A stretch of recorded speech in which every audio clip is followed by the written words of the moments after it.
own priority, your hopes and dreams, your needs and wants. But what about his, hers, theirs? The FII Institute asked thousands of citizens in 13 countries representing more than 50% of our global population, what is your highest priority? We found that the #1 global priority is cost of living. In a world suffering from the shocks of inflation, supply chain disruption, the Great Resignation, unstable banks, and looming fears of a recession, the top 4 global priorities are all related to financial security. And despite rising temperatures and rising seas, global warming only ranked number 7. In a post-COVID era marred by conflict, catastrophic weather events, and soaring costs, can humanity still dare to dream? Yes, we still have hope. There are many reasons to be hopeful. The Priority Report found that the vast majority still believe that their own lives are on track, even if the world isn't. How can bold leaders with inspiring visions create actionable solutions to achieve the highest priorities and pave the way for a brighter future for all?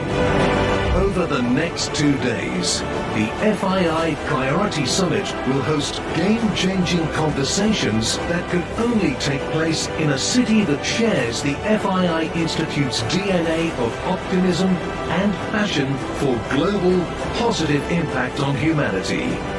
Miami. Guided by the data from the Priority Report, together we will build a roadmap to navigate these challenging times and to ignite the opportunities of the new global order.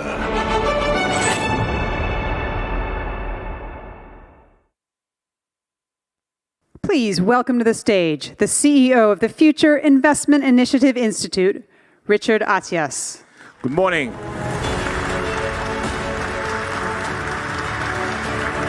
Good morning, ladies and gentlemen. Let me start, if you allow me, with 2 questions. So, who has ever attended an FII conference? 30%. And who has ever visited Saudi Arabia? Oh my God, almost 80%. So now that I have a better understanding about who is in this room and who you are, allow me to start by telling you in return who we are. So we are a not-for-profit foundation with an investment arm and a lab of ideas born in Western Asia, and more specifically, in a country where the most impressive transformation in decades is happening, Kingdom of Saudi Arabia. I can say it because my first trip to Saudi Arabia was in 1995, 20 years ago. And because we at the FII Institute believe strongly that dialogue and in-person meetings could solve many issues and help to build trust, we curate and host multiple platforms under the brand FII, where we play the role of a catalyst. We produce indexes to keep moving and help leaders see how their countries are moving forward or not. We challenge the investment community and the rating agencies by producing a new ESG framework, in fact, a new ESG rating methodology that is more inclusive. We launch initiatives on food security, on oceans, on education, on healthcare. We like also to create unexpected conversations and debate. This is why we have this format, driven by facts and data. For example, I was personally shocked to read 2 days ago, where I was looking at the program that 2/3 of Americans own their own homes, but if they lost their income, 37% of households could not last a month. The average American has $65,000 in a retirement account. There is no set figure, but that $65,000 is unlikely to cover most people's living expenses in their old age. Another interesting stat, there is over $1.3 trillion forgotten retirement accounts. Because when people change jobs, sometimes they forget about their 401k accounts as their former employees, believe it or not. So we host these type of conversations, and we do all of this thanks to the great support of our board of trustees, who I really would like to thank, our strategic partners, and our academic partners who are behind me on the screen, all very prestigious institutions and international corporations. I would like also to thank the University of Miami for live streaming Priority Welcome today. Engaging with the next generation is crucial for the FII Institute mission. My wish, my dream, is to be the most loved brand by the young generation. And our mission is very simple: humanity. Our priority is people. This is why our priority report will become a tracker and will be bigger and bolder in 2023. It will become a fantastic tool that we are launching in partnership with Accenture to challenge countries on how they progress in terms of priorities for their citizens. And this is why, to make it all the more obvious, we have launched a specific, unique, new generation of summit, Priority, in a country where so many innovations, so many great disruptive ideas, so many entrepreneurs were born. A country where the word dream is taught at birth and hope is part of the DNA. A country where dreams still become realities, just like they do in Saudi Arabia. Because trust me, we dream big there, and we do. The United States of America, a country where I moved with my family almost 20 years ago. And where is America today? It seems to be that America is in Miami. So on your behalf, family and new friends of FII, until you become members of our institute, because we just launched a membership program. I would like to thank our dear friend and partner, Mayor Suarez, and his dream team for their great hospitality. We made a deal this past October in Riyadh during our annual FII conference while you were on stage with Her Royal Highness Princess Rima. And here we are, dear Francis. So now I will pass the baton to my longtime friend, Dina Powell-McCormick, to host a conversation between the mayor of Miami and the man who doesn't need any introduction, the man who I am honored to call my chairman, to call, more importantly, even my shareholder, but the most important, our family, close friend, and dear brother, His Excellency Yasser Rumayyan. Dina, gentlemen, the floor is yours.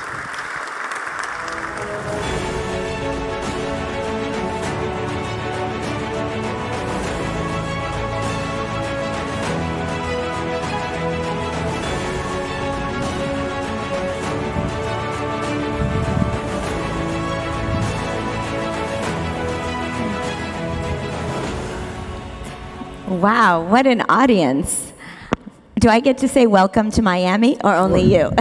No, you can say it. Go ahead. We are so incredibly excited, as Richard said, to be here. Thank you all for joining us. I have the privilege of welcoming two very distinguished guests here to the stage. And even though you need no introduction, I'll say a few things to get us going.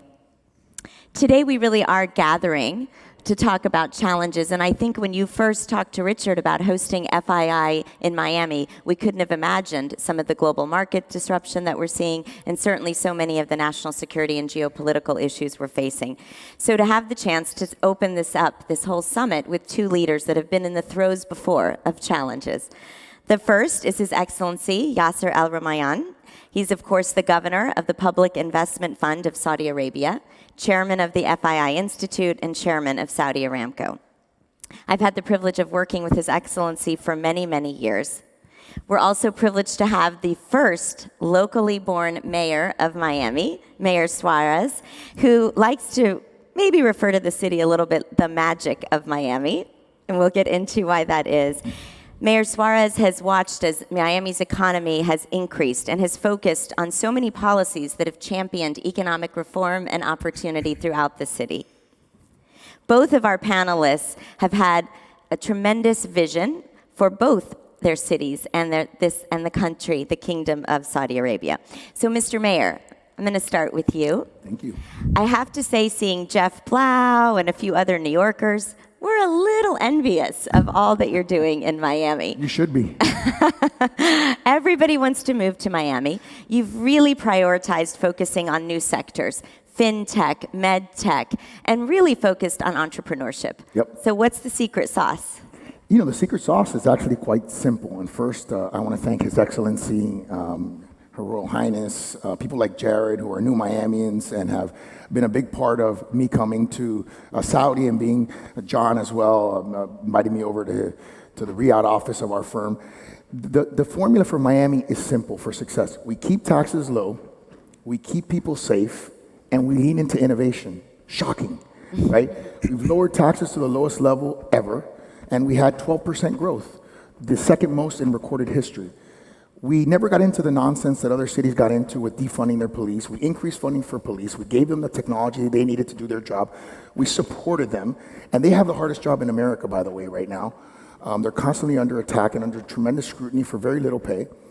And shocking correlation. We increased budgets for them, and crime went down. We had the lowest per capita homicide rate since 1964. Wow. Okay? It was safer to be a Miamian per capita last year than any year between now and 1964. If you remember 1980 in Miami, we had 220 homicides. We were one of the murder capitals of America. That's an 80% drop. This year, we're 30% below last year's record. And the third thing is we lean into innovation. We've created one of the most dynamic economies in the country, if not the world. We've moved about $2.5 trillion in assets under managed companies to Miami in the last 24 months. Increased our venture capital pipeline by about 500%. And when you juxtapose it in terms of trend, we just had the biggest deal flow year ever with about $5.8 billion worth of deals. It's an 11.6% increase. And New York, not to pick on New York, lost 15% of its deal flow, and other cities lost 25 to 40. So I think our trajectory is up while many others are suffering. And what are you concerned about, though, in terms of challenges that could stunt some of that growth with some of the economic conditions you're seeing? Well, mayors never sleep. You know, it's not in our nature. Obviously, we want to make sure that our educational system is on par with that growth. We want to make sure that climatic events like hurricanes and things like that don't disrupt our economy. We want to make sure that transportation infrastructure is in place for the growth that we're inevitably going to see. We have 30,000 residential units in the 2-year pipeline, so we're going to grow by 18% physically over the next 2 years. And so, you know, those are the big challenges. Of course, affordable housing is another major challenge for urban America, not just for Miami. So those are the major, challenges that I focus on. You know, it's interesting, Your Excellency, as I hear the mayor describe both the challenges that he faced and continues to face, but also the opportunities. Many of the areas of focus are very reminiscent of Vision 2030. And many of the things that you have invested in over these many years since the launch of the blueprint. So there's some parallels, aren't there, Miami and the work that you're doing in the kingdom? Totally agree. I mean, what Miami did is amazing. I mean, to grow a city from really horrible numbers and homicide and many other things to become one of the safest places, to grow the ecosystem and the infrastructure, and I think that's exactly what happened in Saudi with the birth of the Vision 2030. So Vision 2030 started with a full diagnostic about the Saudi economy and the Kingdom of Saudi Arabia. After that, we looked at the benchmarks that we have globally. And then we came to materialization of the things that we would like to achieve, and we put it in numbers and targets and key performance indicators. And then after that, we put the action plan, how we're gonna achieve it, execute all of this put together. And the numbers are from the date that it started, 2017, all the way up to 2030. Some of these processes took us really a long time in planning. The execution started, and in some aspects, we have achieved the numbers like in 2020, which is 10 years before the actual targets. I'll give an example, women in work. I think the percentage of women working in Saudi Arabia was something like 16%, and our target was about 30%. We have achieved 37% by the year 2020, which is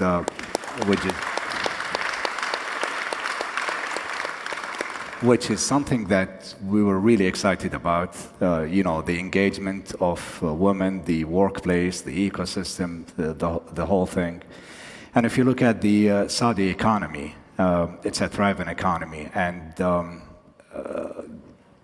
I think the IMF was expecting that we will be growing in 2022 by 7.5% on the GDP. We have achieved 8.7%, making us the fastest growing GDP in the G20 countries. We looked at the unemployment. We lowered the numbers from about 12.5 in 2016. Now we are below 9%. It's not only the employment numbers, it's the quality of these numbers, and that's something very, very important. So it's not only the jobs that we are creating, but how good are these jobs? Because that's one of the main things that the economic numbers doesn't show you. It shows only the top line numbers without digging into the quality of these numbers. And I think we've done all of this because of many things. First, the great leadership that we have through King Salman and the Crown Prince. We put the Vision 2030 very well planned, very challenging, but yet achieving targets. And we got the right people working around it. So you have the political will, you have the right processes, and you have the right people. And that's what made it work so well so far, and hopefully we will achieve all of our targets by the year 2030. Well, you're always very focused on measuring those targets, and I thought it was interesting as Richard was describing the new index and the things that you're going to follow. Tell us a little bit about how that's tracking, really from a PIF perspective, the kinds of sectors you're interested in investing in, the kinds of things over the next few years that you're really focused on. Because I think you've actually taken a little bit more of a vision towards what's happening in the world, investing in renewable, electric, some of these other things, really from a PIF perspective as well. Yeah, PIF is the main economic engine of Saudi Arabia. We have disclosed our first vision realization program document back in 2017, all the way up to the end of 2020. We put all of our targets, all of our numbers, what kind of jobs we want to create, number of jobs, number of sectors, and we achieved all of these numbers. The second document that we've issued was at the beginning of 2021. And it's going to take us all the way to the end of 2025. I'll just give some context. PIF, when the Crown Prince became the chairman back in 2015, we had $150 billion assets under management. Today, we're around $650 billion. And our target by the end of 2025, we want to go to $1 trillion. By the end of 2030, we're hoping to be somewhere between $2 to $3 trillion. We have 13 different sectors that we're interested in. We have established so far about 71 companies. We've created more than 500,000 jobs, and we want to create 1 million jobs, additional 1 million jobs by the end of 2025, both direct and indirect. So the PIF is becoming the enabler for achieving the main KPIs of the Vision 2030. So the country said by the year 2060 we want to have zero emission. PIF came and said by the year 2050 we want to have carbon neutrality. And to do so, we started investing in renewables and green hydrogen. In fact, we are the largest investor in the world today in both renewable and green hydrogen. Saudi Arabia wants to have about 50% of its power generation through renewable. So that's a big mandate. And therefore, we went to companies like Aqua Power, which is one of our national champions. We now own about 40% of that company. And we have a mandate to create about 75% of all the renewable energy in Saudi Arabia. And these are really big numbers. I mean, you hear a lot about the numbers and aspirations worldwide, but we started executing these projects. Green hydrogen, I'll give an example. The largest project in the world today is in Saudi Arabia.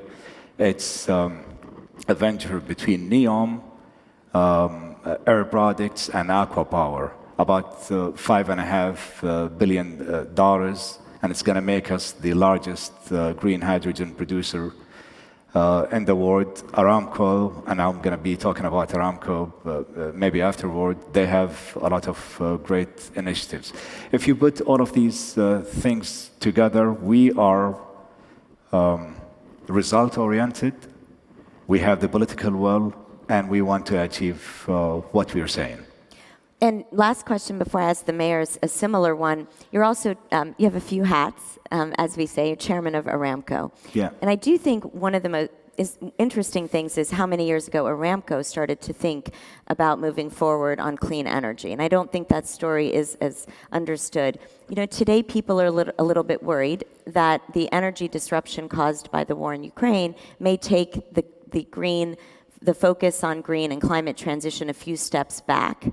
And we do have to be realistic today that obviously energy and national security are remarkably intertwined, and each country has to think about protecting their energy sources in a way that I think we may have missed along the way a bit as we were trying to pursue a great goal in climate transition. But you've really embedded that a bit in the business strategy at Aramco. Correct. Aramco is the world's largest company when it comes to both the revenue and the bottom line. We just announced the 2022 net profit was $161 billion. We have $148 billion of free cash flows. And we don't consider ourselves as a utility company. We want to grow the company. Currently, it's one of the largest, if not the largest company in the world. And I'm not talking about oil and gas, I'm talking generally. We want to grow this company even further by going to not only to the oil and gas. And by the way, oil and gas and fossil fuel is not such a bad thing. And I can talk for days about why we should really invest in exploration. And we should have long-term views and not only, going by a certain ideal or an ideology and not thinking about the consequences of that. Aramco today is the lowest emitting oil and gas company in the world, by far. So I'll just give an example, and I gave this example many, many times. The barrel of oil that we produce in Aramco emits 10.5 kilograms of carbon dioxide. versus the industry average is about 25 kilograms. If you take us out of the industry average will go to about 27, 28 kilograms.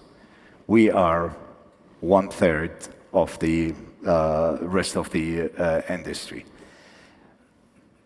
So that's one thing that we're working on, how to reduce the emission.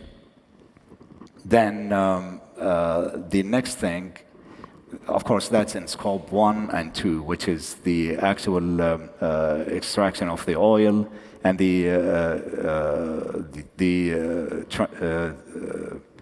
transition in the oil from the oil fields to the plants and other things. Then you have scope 3, which is the actual usage of our products.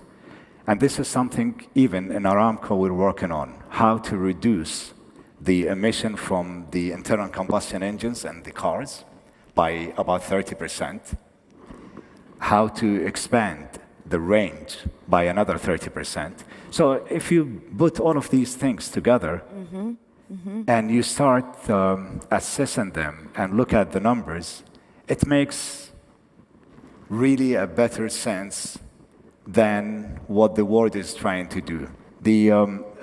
Some of the governments around the world bullied the oil and gas companies because of the emission, and instead of looking at the problem and try to fix it, they just wanted to stop it. Now, what happened after that? It started with the oil crisis because you have less exploration, you have less supply, and the demand is increasing because we wanted to change to renewable. And I understand that. We are the largest in the renewable. However, it takes time, longer time, to have a full transition from the fossil fuel to the renewable. I'll give some numbers in here. The world needs about $200+ trillion of investments in renewable energy from today until the end of 2050 to have the carbon neutrality. How much have we invested, the world? Less than 1%. About Remarkable. 0.5% so far. Remarkable. It's only 1 trillion. So we're talking about dreams, but we're not talking about practicality. Now, even if we want to do that, we need fossil fuel, we need mining, we need so many things, petrochemical, because you cannot build the mills, the windmills, the PV panels without the petrochemicals. So are we making things better or are we making it worse from both ends? The environment and the affordability of the people. And that's the problem that we're facing. And the national security issues as well. And national security issue. So what distinguishes Aramco and Saudi Arabia, generally speaking, from the others is the long-term views. So the emission, we did it because we want to be more efficient, because we have long-term concessions. And like most of the other companies, which have very short period of concessions, that's why all they care about is to dig, to get as much oil as they can without taking any consideration to the environment. So that's the main difference, I would say. It's great. It's a really strong story. And it's also a story of entrepreneurship, which I'm going to come back to His Excellency on. You know, we've been really proud to work with Mayor Suarez on focusing on entrepreneurs in Miami through a partnership called 10,000 Small Businesses. We've actually worked together to invest in 1,000 very diverse entrepreneurs in the city. Thank you for your partnership. Tell us a little bit about your focus on small and medium-sized businesses and how you're trying to grow them. Well, small businesses propel the economy of this country. You know, I talk a lot about the statistics of what we're moving in terms of AUM and venture capital growth, but all of that is at some level trying to propel, grow, and scale small businesses. So I think the fact that Goldman is mentoring, is creating microloans, I think I saw statistics that said that they're up 66% post attending the program and participating in the program. That's incredible. The revenues are up. The revenues are up. Not to brag, 80% have created new jobs. There you go. So, I mean, I think that's a major part of the equation, but I think also from a competitive landscape, when you think about where the world is and how it's evolving, and His Excellency gave us an incredible dissertation on the energy component of it. But I think there's another major, in my opinion, quad-generational disruption, which is the disruption between a highly industrialized world and increasingly digital world, right? It constitutes, the digital component of the world constitutes 2.1 trillion GDP in the US, which is approximately 6% of the US, and that's going to be growing. And I think that provides a tremendous opportunity for the city of Miami to sort of step into that space and understand how to capitalize on it. I call it a tsunami of opportunity, right? And I think that's been part of this metamorphosis, is growing from just being known as the capital of Latin America to what I call the capital of capital. We want to be the central aggregator and deployer of capital in the world. Now, His Excellency and the Crown Prince also want to be that, and that's understandable. It's a friendly, loving, competition. Between Riyadh and Miami, a little competition. and so, but one of the things I would say about the time I spent in Saudi is, it's one of the countries where an idea, from the idea to execution time frame is the fastest. Richard alluded to it in his monologue. I was in Riyadh in October, announcing FII in Miami. He calls me and he says, "We're going to do this in March." I said, "Oh, really? March 2024?" He goes, "No, March 2023." And I said, "Okay." Obviously, I'm all in. And we did it thanks to him and his incredible team and his wife, and I mean, what they've done. But again, it just symbolizes, the 2030 plan. You see it. I remember the first time I saw it, and I was astonished. The first thing that came to mind is, we don't have a plan, right? And the second thing that came to mind is, wow, the scale of this is incredible, right? So for the city of Miami, in this metamorphosis, being the capital of capital means being in the center of 6 mega markets: New York, California, Illinois, South America, the Middle East, and Europe. And so the only thing that's missing in that sort of equation is we have direct flights to Doha, we have direct flights to Dubai, we have direct flights to Tel Aviv. Is Riyadh on your list? Direct flight to Riyadh. So, not that I'm making a pitch or anything, but I think it's imperative. We're looking at direct flights to Tokyo, looking at direct flights to Seoul. We want to be connected to Asia, right, to make that the 7th mega market. Proximity is important. Connectivity is important, as Richard also alluded to it in his monologue. Having these conversations in person are important. Understanding that we live in a highly decentralized world, right, where people are working remotely more and more, which also benefits the city of Miami because you're able to attract talent and build and scale companies, even from small businesses all the way through to large businesses. So that's part of the exciting future that I see for the city and for the world, where collaboration is key and cooperation. And I think in my travels around the world, I've noticed that all people want 3 things. They want to live in peace, they want prosperity for themselves and their children, and they want their tomorrows to be better than their yesterdays. It doesn't matter what language they speak, it doesn't matter what culture they come from, everybody wants those things. And I think one of the brilliances of what Jared did in his time in the administration is he focused on those common factors rather than the things that divide us as a bridge to build peace and to build prosperity throughout the world. And I think that's what we should be focused on. Instead of the 20% of things that we don't agree with, instead of constantly fighting with each other and being divided, as often happens, particularly in democracies around the world, we're seeing that more and more. We've got to come together and understand the things that unite us as common people that can create prosperity for the maximum number of people. In Miami, we call that Miami for everyone. We want to make sure that our city serves everyone, from the small business owner to someone who wants to scale a large business, to someone that wants to have a global footprint. That's really remarkable. I can say, having worked in government at the federal level, mayors actually get things done. No offense to our federal officials, but it really is true because you're so focused on what your citizens need every single day. Sure. I remember... Not any mayor, right? Not every mayor. Very special mayors, that's absolutely right. Well, I first actually saw the very first documents around Vision 2030 in the White House with Jared. And, honestly, back then people were wondering, is this an achievable thing? Is it really achievable to look at new economic opportunities, to make very needed reforms? And while not everything has been achieved quite yet, I do think you are focused on that path. FII in Riyadh in 2017, was the very first. I attended there. Then you had New York, then London, now Miami. Do you want to announce the next city? No, just kidding. Richard's going to kill me. You might get some plugs for where to go next. Well, Richard is winking for me. So I think we're going to make Miami next year too, in 2024. So it's not going to be the audio. So we discussed this yesterday at the Board of Trustees, and we think, with what we're seeing right now here in Miami with the excitement, I think we should do more. So that's why it was decided for next year too. Even FII, when it started back in 2017, you remember, Richard, when I started talking to you, we wanted to make something really big and impactful. And we did, right? Initially, the thinking was, is this a regional thing? And the Crown Brands told me, no, this is a global, this is not about Saudi, this is about the future investment initiatives. And even if you see, of course, we'll be talking about Saudi, but we're talking about the world as a whole.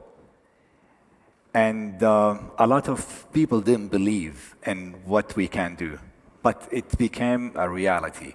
Now, the FII, as Richard said in his opening remarks, not only the Institute and the conference, but we have the Think Lab and we have the investment arm that we're looking at certain things that would benefit humanity, and we go there and invest in very early stage. And we've done it so far. We saw the report yesterday, and I think most of the things that we've done did extremely well.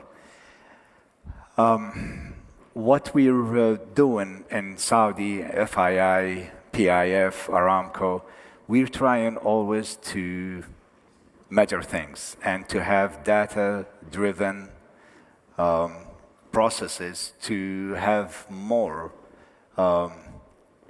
effective decision making. Because the last thing that you want to do is just to make decisions based on, I don't know, just opinions. Mm-hmm.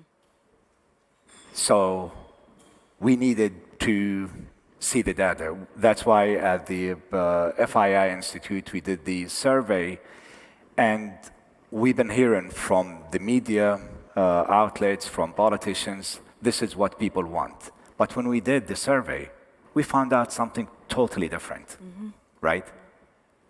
So that's the first thing that you want to do, which is surveying and doing some kind of diagnostic. Then you do, again, the benchmark. Then you come to realization, what is exactly that I want to achieve, right? Yeah. And then after that, you start working on achieving these targets. It's very simple formula.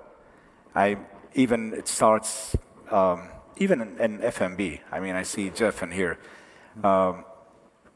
Why he opened in Miami, why he's opening up in Riyadh, why he's not opening, for instance, in Paris or Rome. It's all about the diagnostic, about collecting the data, seeing the supply, the demand, and then move on and do whatever he's doing. And this goes to companies like Google or Aramco or Apple. They're doing the same thinking. Mm-hmm. So why corporations most of the time is outperforming governments? Because they're basing their decisions on data. Mm-hmm. They're not basing their decisions on what's politically correct, what is, the voters or, I don't know, the media outlet would like to hear, but they base their decisions on what makes the top line and the bottom line. Mm-hmm. Mm-hmm. And how that impacts so many people. Absolutely. Well, this has been such a dynamic conversation. What a great kickoff to FII Miami. Thank you so much, Mayor Suarez, for welcoming us so warmly. Thank you. Thank you, Your Excellency, for gathering us all in about 6 weeks. You've had quite a crowd assemble, and the agenda is just remarkable. The Atias family force is pretty incredible, and I do want to thank Her Highness Princess Reem for being with us today. She's doing such a remarkable job in Washington representing the kingdom, too. Thank you. Great. Good job, my brother. Thank you so much. Thank you for having so much faith in us. Thank you. Thank you. Great. Next year, we'll do it bigger and better. Great. Imagine we can do it 12 months. Now you have a year. That's right. My priority is just spreading happiness. Priority for the world is for cooperation. Just to make sure I have enough money in the bank to pay my cost of living, my living expenses. Definitely my family. To make as many people happy like I am. Is to figure out what I want to do right now with my life. My priority is help for my loved ones. My priority is family and friends. It's my family for sure. Lower cost of living. Is to solve technological problems with a bit more creativity. My priority is to create art that allows people to feel.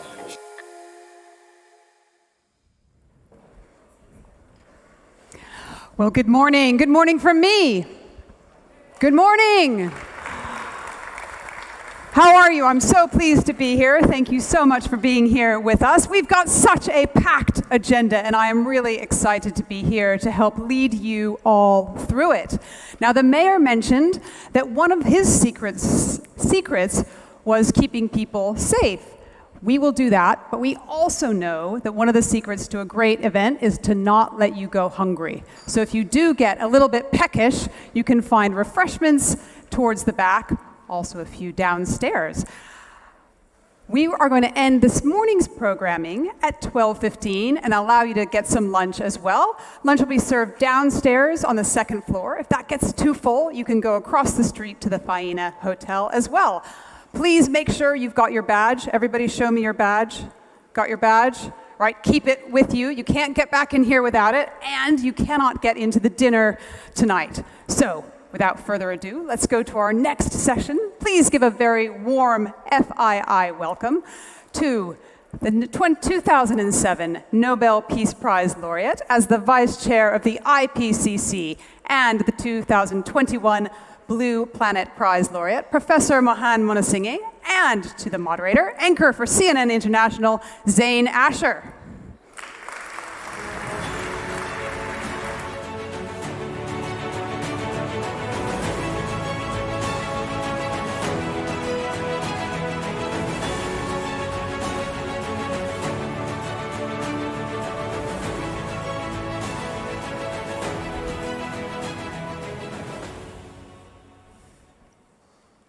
All right, thank you so much for being with us.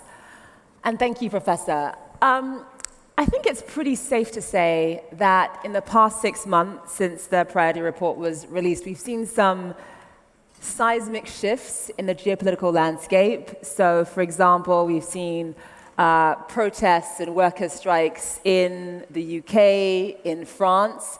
We've seen demonstrations on the streets of Peru, for example, obviously Iran, Israel, of course, more recently, Kenya, South Africa, the list goes on.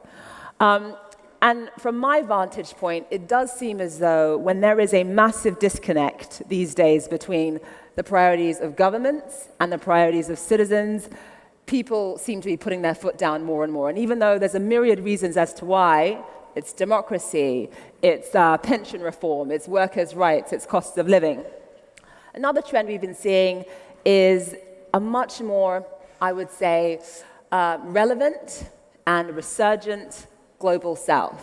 In just the past few months, okay, since the beginning of the year, maybe even sort of late last year, we have seen in this administration, we've seen Janet Yellen, Kamala Harris right now, Jill Biden, Antony Blinken, all visit Africa as they sort of try to shore up trade and investment opportunities. And I don't think that I've seen, at least in my adult lifetime, so many members of the US administration visit Africa in such a short space of time. So I think the key question is, what are the opportunities, Professor? Because it's not just about the global south re-emerging from a political and diplomatic perspective, it's also economic as well. The BRICS economies have now overtaken the G7 in terms of their contribution to global GDP. What do you think the implications are of that, especially when it comes to policymaking?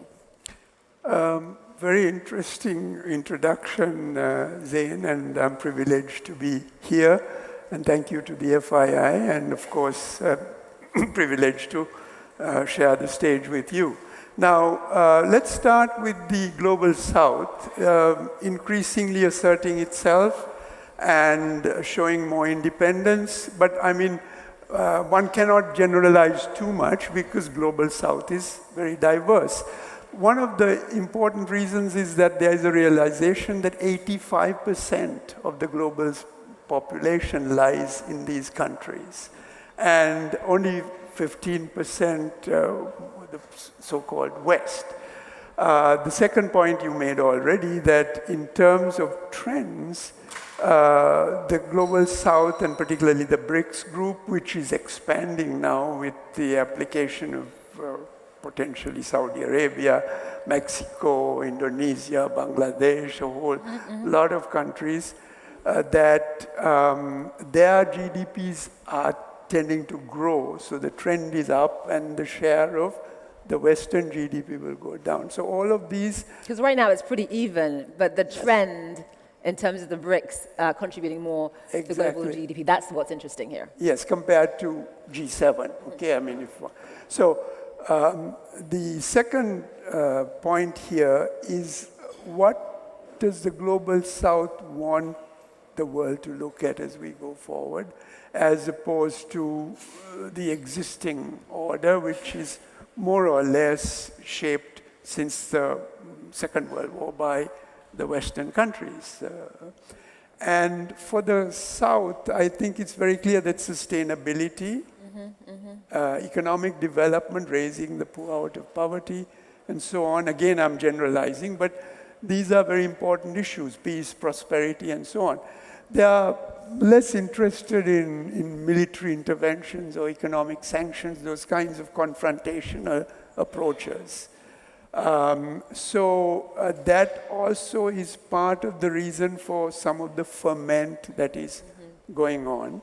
So when you think about those priorities, you list, poverty, hunger. Obviously, they're very similar to the 17 sort of SDG goals. Poverty, hunger, addressing education, reducing inequality, increasing gender equity, that sort of thing. Are those priorities accurately reflected in the way governments in the Global South choose to allocate their budgets? Well, I mean, again, one can't generalize. I think the Global South is choosing the SDGs that are suitable for their own countries. And that's fair. This is not a cookie-cutter approach where you apply the same set of SDGs the same way to all countries.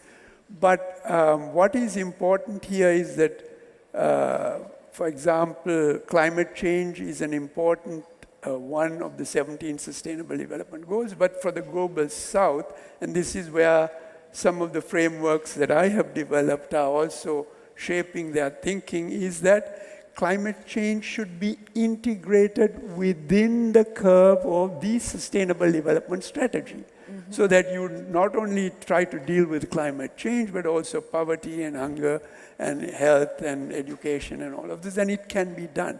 I mean, some of the work that some of my colleagues and I have done show exactly that there is a way to balance what I call the Sustainable Development Triangle, which is you need economic growth for prosperity, certainly. Otherwise, how are you going to raise the poor out of poverty?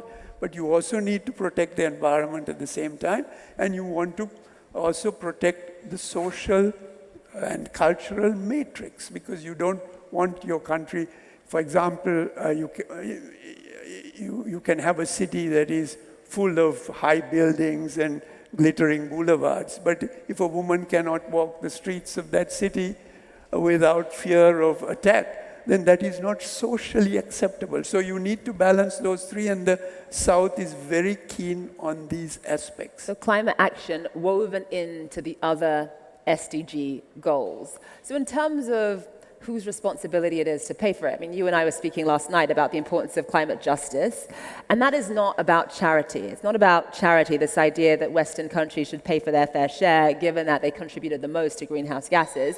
It's really about responsibility. Yes, definitely, because let's be very clear. If you accept the principles of equity that every human being is should be on a per capita basis have equal access to emit.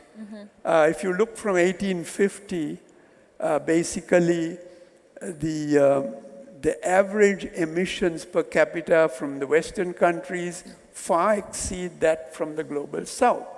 But at the same time, these emissions that are already there are going to cause massive damage to the global South.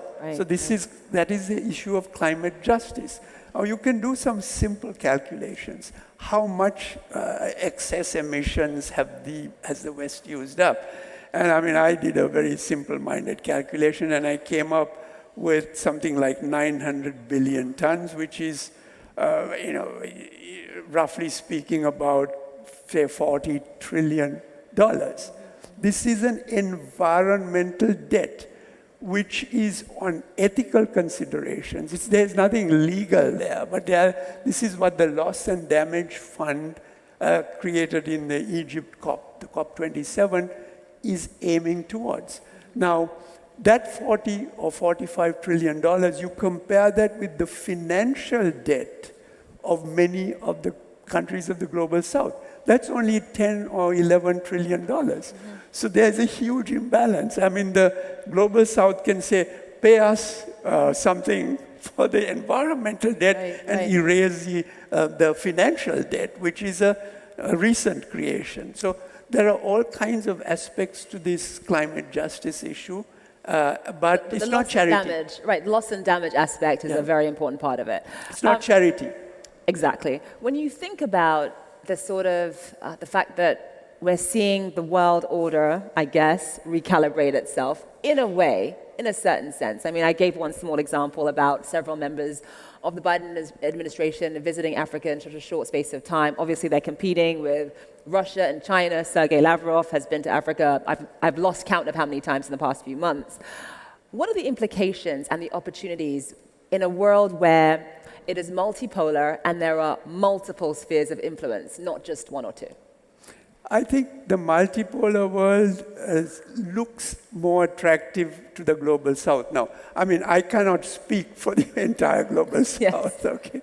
Yes, but it's not a monolithic entity. Yes, but the reason is that the existing world order, which has been more, since the Second World War, more unipolar kind of, but Western-led certainly, is not doing too well. There's lots of conflicts, the economies are under threat, poverty is still persistent, and so on.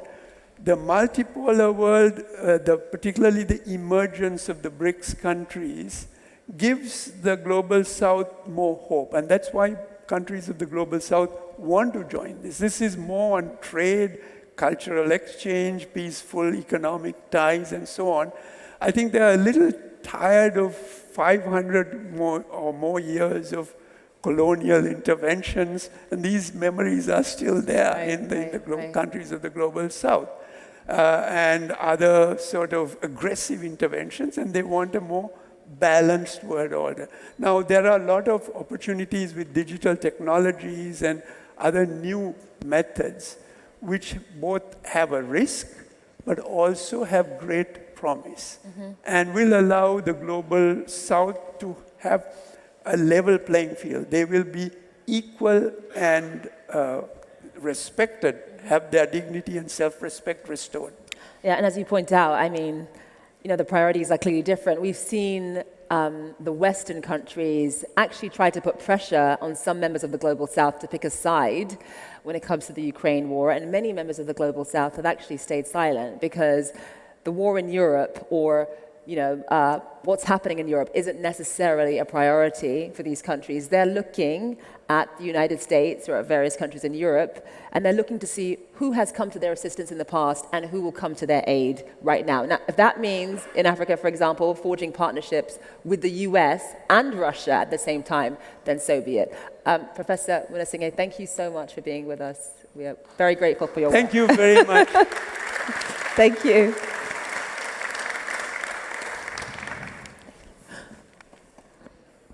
Thank you so much. Thank you. To Zain and to Professor Monasinghe. Thank you. Thank you. Well, we heard there from Professor Mohan Monasinghe about balancing climate priorities in the new global order. Up next, we'll be looking at how business will be changing priorities in the new global order. I'd like you to give a warm welcome to our next panelists who will be coming on stage shortly. We've got the founding managing partner of M31 Capital, Patrick Zong. We have the founder and managing partner of Bicycle Capital, Shunyata, the CEO of Warburg Pincus, Chip Kay, the president and CEO of Franklin Templeton, Jenny Johnson, and our moderator, the fearless managing director of E-Trainer Media. Please welcome all of them, including Etna Trainer.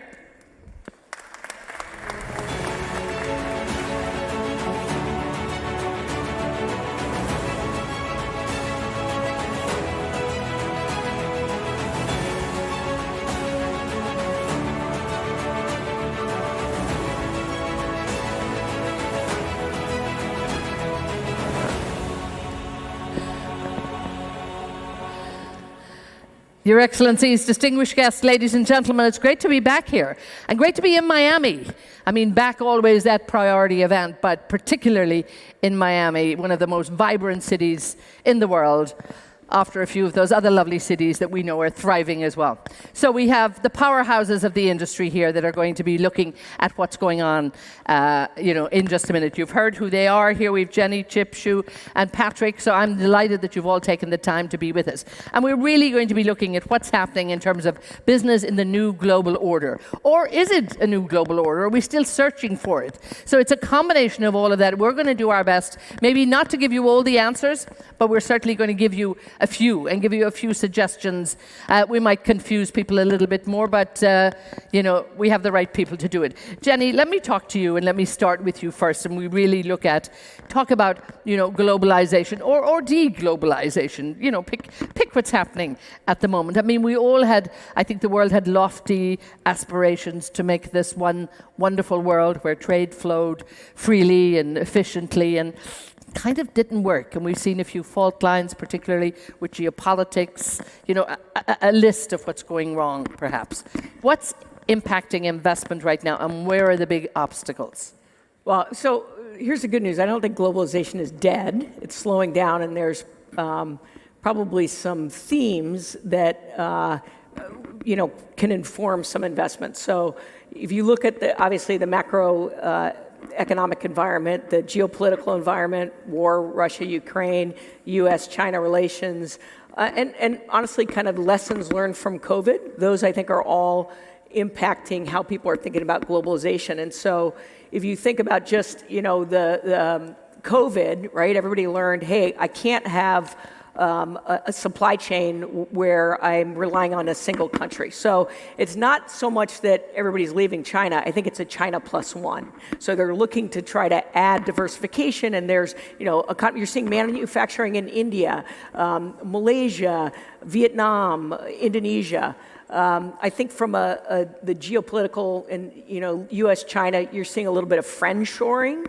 So you look at a chip manufacturer in Taiwan who spent $5 billion to build a chip factory in Japan, right? It's not because Japan's cheap and efficient, it's because they look at it as sort of under the umbrella of the U.S. Defense. And then I would say, the nearshoring, right, as economies are looking to be more self-sufficient, Mexico will benefit from obviously the U.S. nearshoring. So I think those are the big themes. And then I would say, from an investment standpoint, looking at honestly countries that are focused on entrepreneurism, on education, where the government is supporting business. I mean, I brought my executive committee to Riyadh, and honestly, they went there thinking, well, we got to raise some money, and came back saying, wow, there are great investment opportunities here, right? So if you're thinking about, you look at Singapore.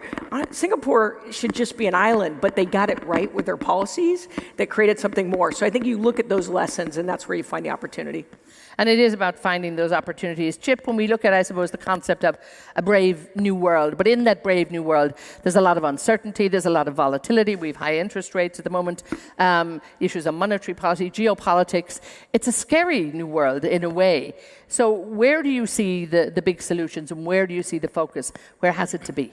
Well, I think there's two things that are completely different than what any of us have really seen in the last 40 years. One is the inflation dynamic, set off by sort of, rather loose both fiscal and monetary policy over time that's led to this sort of supply chain-induced inflation dynamic. And the other is we now have great power politics, great power conflict.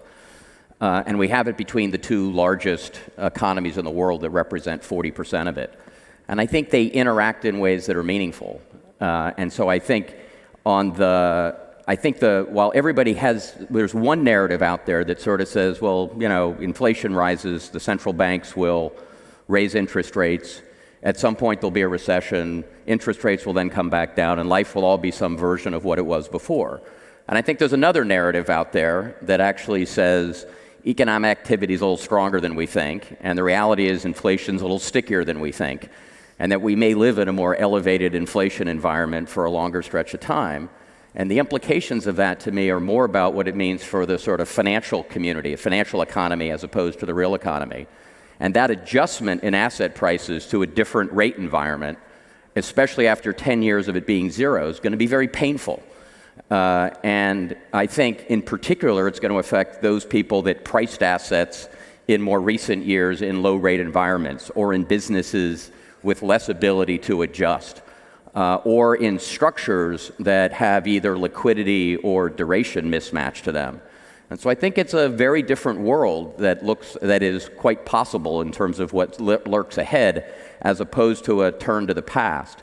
And the last thing I'd say is, when we sort of talk about this great power conflict, or deglobalization as was talked about, remember, these are the two largest economies in the world. They're 40% of global GDP.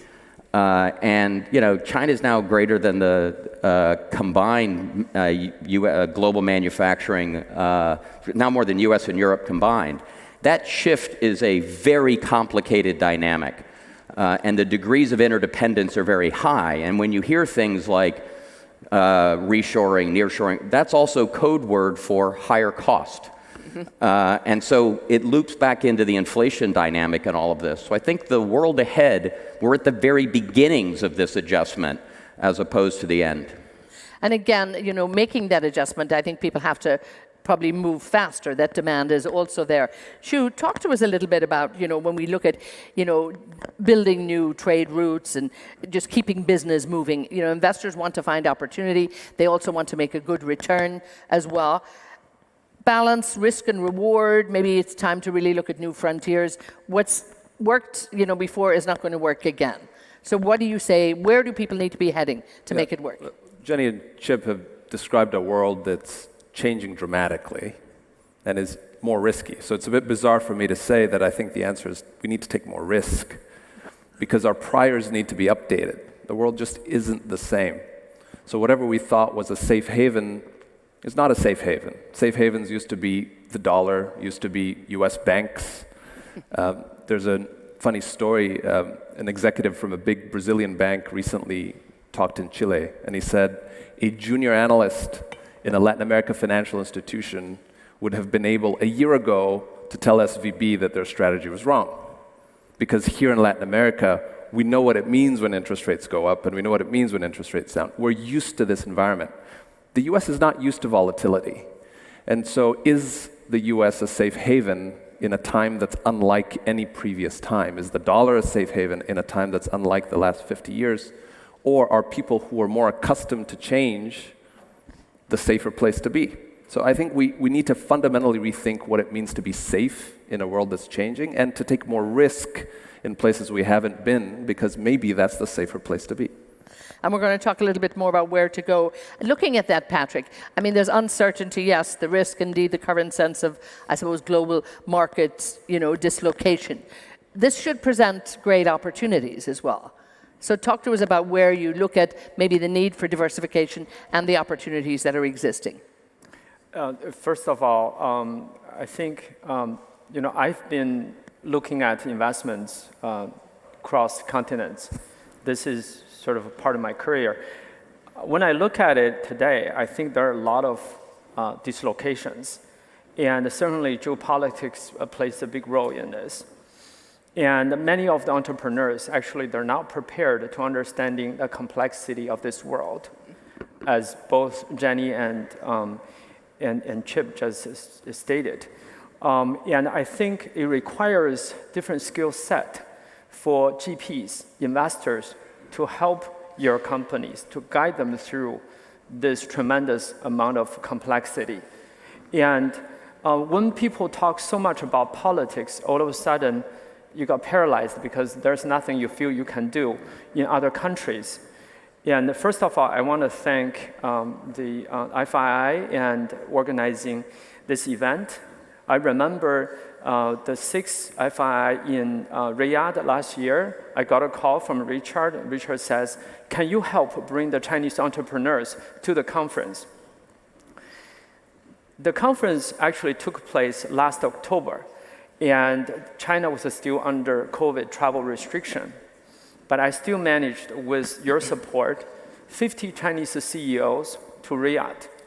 It was the first time they showed up after 3 years lockdown in China in COVID and showed up to a global market that was Saudi Arabia. And many of them, it was the very first time for them to come to the Middle East. They felt the world, actually, there's a lot of energy. Where, for example, you're coming from offers tremendous growth opportunities. Many of them actually stayed, extended their trip, meeting with the relevant parties. And so this is a way, when we think about the world today, there are a lot of opportunities, but the people needed to travel, to reach out, to interact, to understand where this thing fits for me. Ray Dalio spent 90 minutes with my group at the conference. And I said to Ray, Ray, can you give a single piece of best advice to the entrepreneurs? They're not investors. What would that be? He stole a line from Chinese. He says, a smart rabbit digs 3 holes. 狡兔三窟. He says, you know what? If you're an American entrepreneur, I'm going to say the same thing to you. You are really good, if I heard correctly, in renewable, in robotics, in a lot of things. Today, I would really recommend you to think outside your home market, find 2 other markets you can compete. And many of them, when they heard this, it's actually validate a lot of things they're thinking about. It's very counterintuitive. In this world, when people are pulling back, the entrepreneurs want to go. I think that segues nicely into find us a new market, Shu. Just very quickly, we might have time for 1 or 2 questions. I feel like I'm awarding a prize, but we have our ushers running around. Please, very quickly, get their attention. I'm going to look to them. Direct a question, a burning question to 1 person on the panel. Keep it very short, and they'll do their best to answer it. But we're doing the express version here of how we're going to fix the world. So please make sure you're actually going to be ready for this. Shu, talk to me in terms of, again, you talk a lot about the narrative needs to change, and I think we've heard that from Patrick too. We have to look wider. Where should we look? Yeah, I mentioned safe havens are not so safe anymore. But I want to build off this idea of entrepreneurs, because entrepreneurs are seen as this very risky asset class, right? Venture capital is risky. And I think that's completely wrong, because in uncertain times, who is better to problem solve and navigate uncertainty and try to find value than entrepreneurs?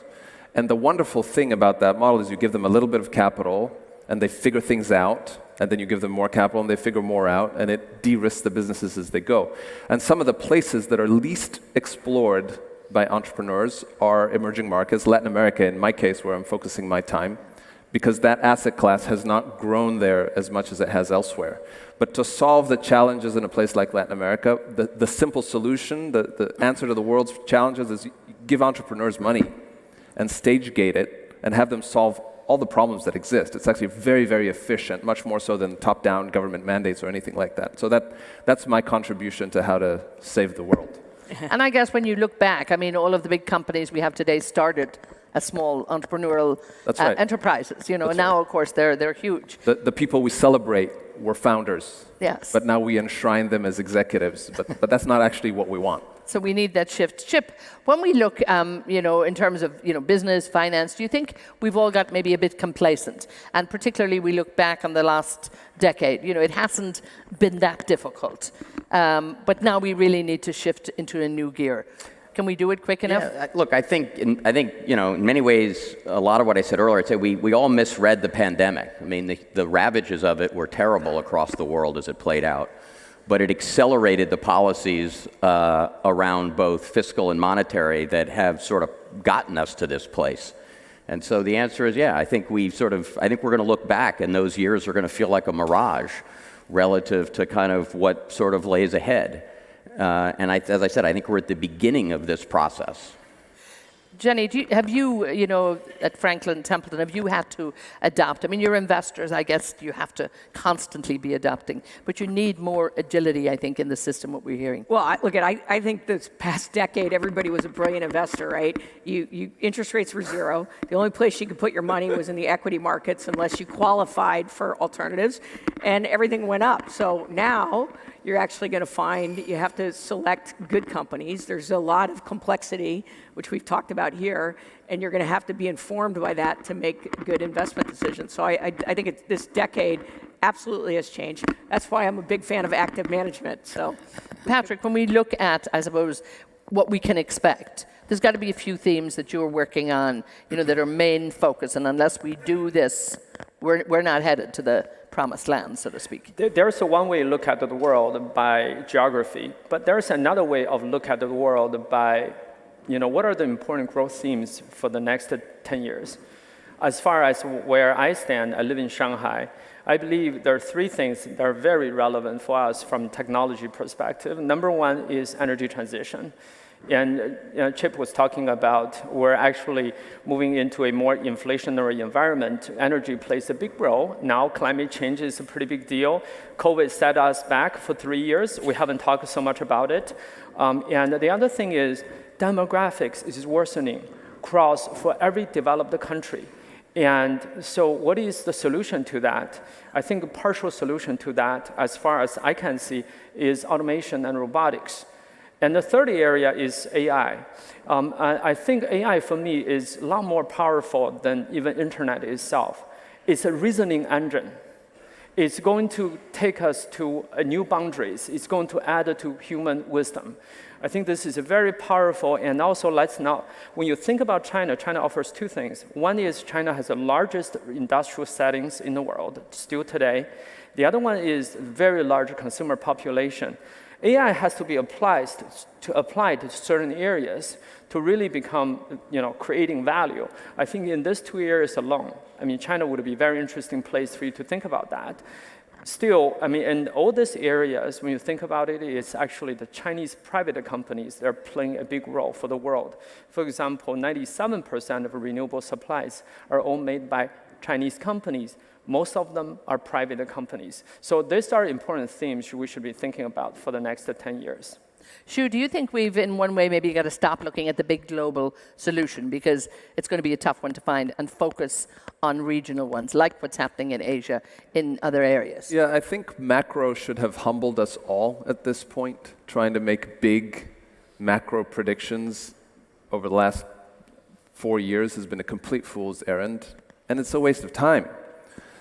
Micro is much more reliable and controllable, and I think allocating capital on the basis of micro rather than macro is much more productive in that sense. And so, yes, I think we need to look where problems are and find ways to solve those problems at a micro level, and those will turn into good businesses because a problem is being solved, rather than try to predict where rates are going to go, which is Chip, you worry actually about our ability to solve and resolve things. And you talk about culture wars. I mean, very quickly, we're wrapping this up shortly, but give me, your take on the issues about culture wars. Look, the thing I worry about is, there's a link between the sort of geopolitical friction that exists on the one end and the culture wars that exist inside a variety of countries, the U.S. included. We see it in Europe and France at the moment. We see it in Israel. We see it in different places in the world. And the complexity of that is the solutions to some of the big, large issues, whether it's climate or the like, or the very local issues, whether it's education or healthcare, rely on some dimension of state capacity and some dimension of political discourse that solves those issues.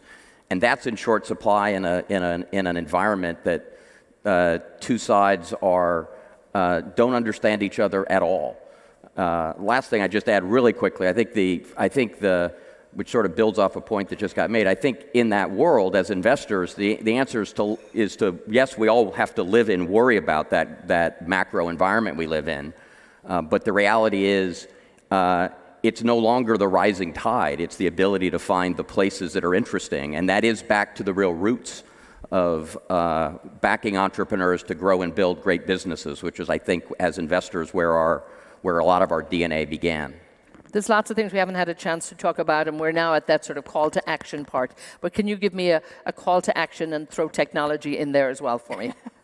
Well, first of all, I think, as these guys said, I think actually the technology is really interesting in developing markets where you don't have tech debt and infrastructure, and you're seeing great innovation. Safaricom is a banking system all through Kenya. India has Flipkart, where you can be a seamstress or a rural farmer and suddenly have a platform to sell. Those are interesting investable opportunities with massive markets. Again, a call to action, if there was one immediately, what we can do, because it looks like the big call is urgency and we've got to move quick. Well, look, the call, as I said, you always want to sort of argue for the ability to better understand and communicate with the side that you find most objectionable.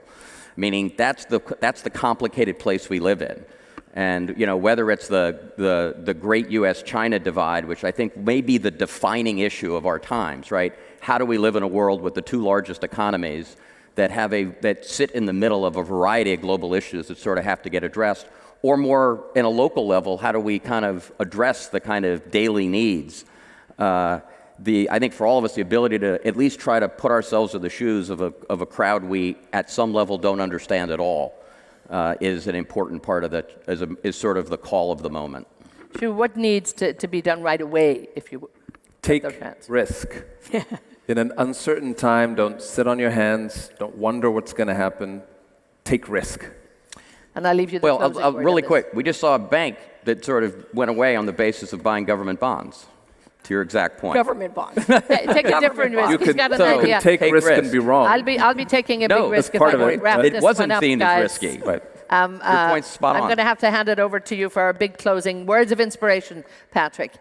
And surprisingly, so yesterday, and I went to a friend's house, and he showed me a trailer of a movie his daughter has done, and she wrote a script, she directed it, and the movie is about to finish.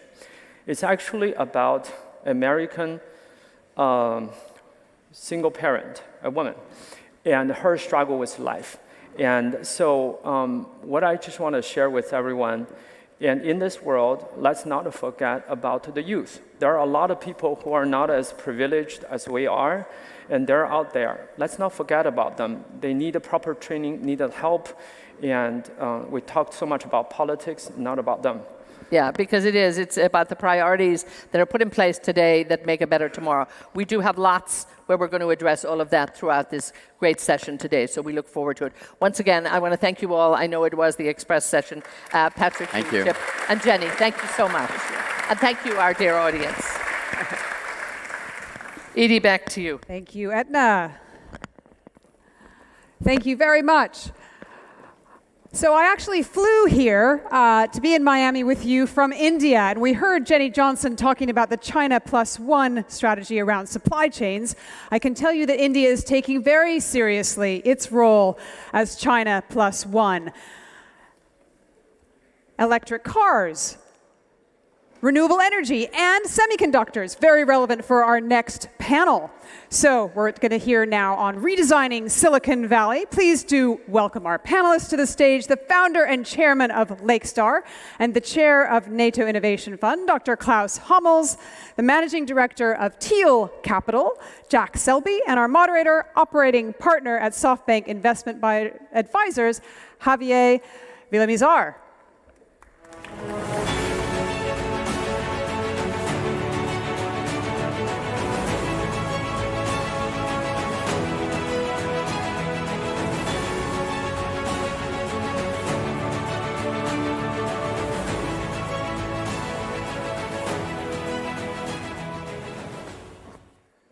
Welcome, and can you hear me? Yeah. Welcome, and thank you for being here. It is an honor to participate in this event and have two distinguished representatives from the VC community. We have Klaus, that has deep roots into the VC and private equity community in Europe, and you have Jack, that is one of the famous PayPal mafia members that obviously connects with Silicon Valley, as we all know. I don't want to spend a lot of time on introductions, but it's important to highlight Klaus has a fund north of $3 billion, investors like Temasek, like Mubadala. He has been an investor in companies like Skype, Klarna, and a few others. And Jack, he not only manages Peter Thiel's family office and private fund, but he also recently started his own fund to create a new innovation ecosystem in Arizona. So this is going to be pretty interesting to see these two gentlemen talking about their experience and how we can foster innovation in places that have not been in the news or have not been historically recognized, or they don't have the same name as Silicon Valley, right? And let me do a little bit of history on Silicon Valley, right? Santa Clara Valley in the 30s, Stanford University, professor called Fred Terman that decided we need to empower our students to go and build companies, right? Because this is the way that we can convert science projects into actual enterprises. And then suddenly, after many years of that, we had something that historians call the Sputnik moment, right? And this is very relevant to what Klaus is going to tell us in a little bit. The Sputnik moment was the Russians launched the first satellite, and they basically showed us that they were ahead in terms of technology. And the United States government decided that we cannot be behind, so they put the military to start deploying capital, and the only place that they found to deploy that capital that was suitable for their mission was precisely around Stanford University, right? So we had now the combination of very smart people, professors that were incentivized to go and build companies, and students that were incentivized to do that. But now we also have almost unlimited amount of capital that was coming into this region in order to foster this innovation. And this was really the catalyzer for what we have seen in the last 60, 70 years. So let me open the panel and kind of first, there is an elephant in the room. 3 weeks ago, Silicon Valley was known for a lot of things. But then suddenly, Silicon Valley Bank became much more popular. It was in every headline, not only on the tech magazines, but it was also in every other newspaper around the world. So having you here would be great to hear your view on the situation at Silicon Valley Bank, understanding that Silicon Valley Bank has been precisely that financial institution that has been incredibly close to everything that has happened in Silicon Valley for the last almost 20 years. So, Jack, give us a little bit of your thoughts. I know it's personal thoughts, Yes. But on what happened, and maybe you're thinking on how can the community, how can the tech sector can avoid another Silicon Valley Bank situation? Sure. So I have to disclaim at the beginning, I'm not talking on behalf of Peter Thiel. I'm not talking on behalf of Founders Fund. These are my personal thoughts. So just so I don't want to get in trouble. So Silicon Valley Bank, I view it from a fiduciary responsibility perspective, and I think there's both good and bad when it comes to this story. And I'll start with the bad in the reverse.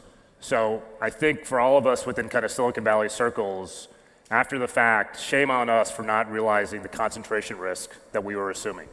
So literally 60 to 70% of the entire Silicon Valley community had exposure to this one bank. So imagine if you were in Iowa and every farmer had exposure to the Des Moines First Citizens Bank and there was a drought. That bank would go bust. And so effectively, this is what's happened here. And so I think going forward, we as fiduciaries have to do a much better job in terms of how we think through this. And so that's the bad. The good though, there have been other VCs that have talked about, well, we're a community, and why didn't we step up as a community to save Silicon Valley Bank? I think, personal opinion, that's rubbish. Because our number one fiduciary responsibility is to make money. Yes. And so we don't run the Treasury Department at Silicon Valley Bank. Other people do. They're a bank. That's what they should be good at. And they turned out to not be very good at that. And so it's our responsibility to do what's best for people who give us money that we manage. So if you go to Yasser and say, Yasser, I would like $100 million, but my number one priority is the community of Silicon Valley, and my secondary priority is to make money, what do you think happens? No, I'll stop there. Give you the money. Absolutely. And thank you for those insights. I'm an operator. I do a little investing, and every founder that I have coached over my career always hears the same message from me, and it's all about diversification. And that's precisely what you just highlighted, right? It's incredible that the most brilliant minds in the world, the most amazing founders, that most likely in their day-to-day business, they practice diversification of suppliers, customers. They talk about customer concentration, supplier concentration. They basically make that mistake, right? And put all the eggs in the same basket. So anyway, so we're clear on that. We can move on and talk about more interesting things. Klaus, I talk about when Silicon Valley really was born, the military was the main funder, right? You just announced a couple of months ago that you are going to be the chairman of the NATO Innovation Fund. So now we have the ministries of defense of the most powerful countries in the world that are in the middle of this complicated geopolitical situation, right? It's probably similar to the Sputnik moment that I mentioned before. Is this the reason that is sparking the launch of this fund? How do you see this fund like empowering founders to build what could be a second iteration of a Silicon Valley, in this case in Europe? Yes. So I think it's right. It's one of the most fascinating things I've seen in my 20 years being a VC. And a collective decision of all the member states, or nearly all of the member states, to say we will create a fund, and the ministries of defense are the main contact person. That's a game changer because we never had it. Yeah? So the necessity is pretty strong because the normal VCs normally are not allowed to invest in the more like dual use, where the dual is a little bit closer to the military.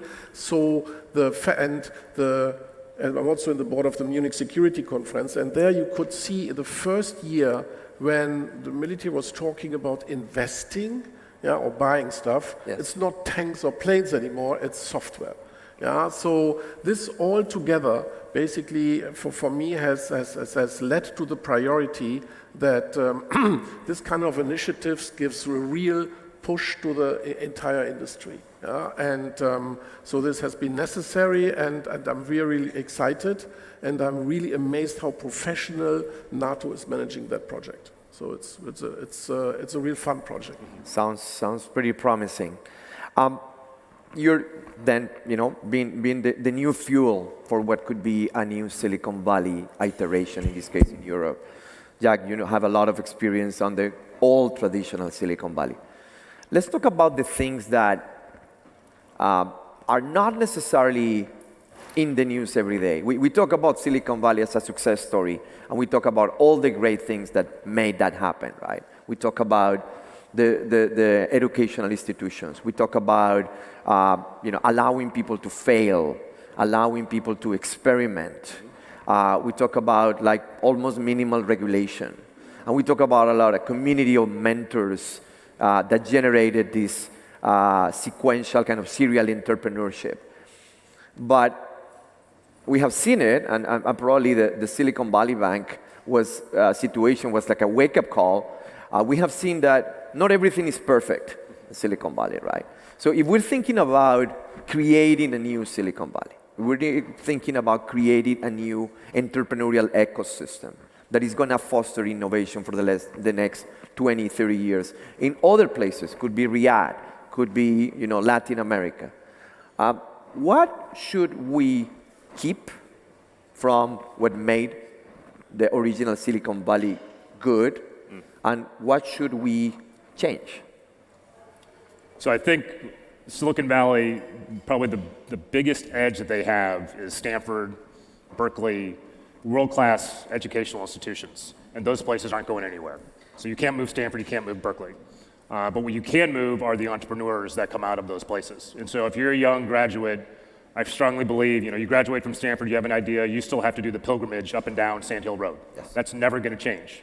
But what will change, and what has changed, and the pandemic has only accelerated it, is that if you are a seasoned entrepreneur and you've made money for a Sand Hill VC, and you're looking around, you're living in your little shoebox in Menlo Park that costs $5 million for 2,000 square feet, you're sitting there, well, why are we still here? Why are we raising our family in this, because California, it's blood sport in Arizona to bash on California. I won't do this, won't do that here.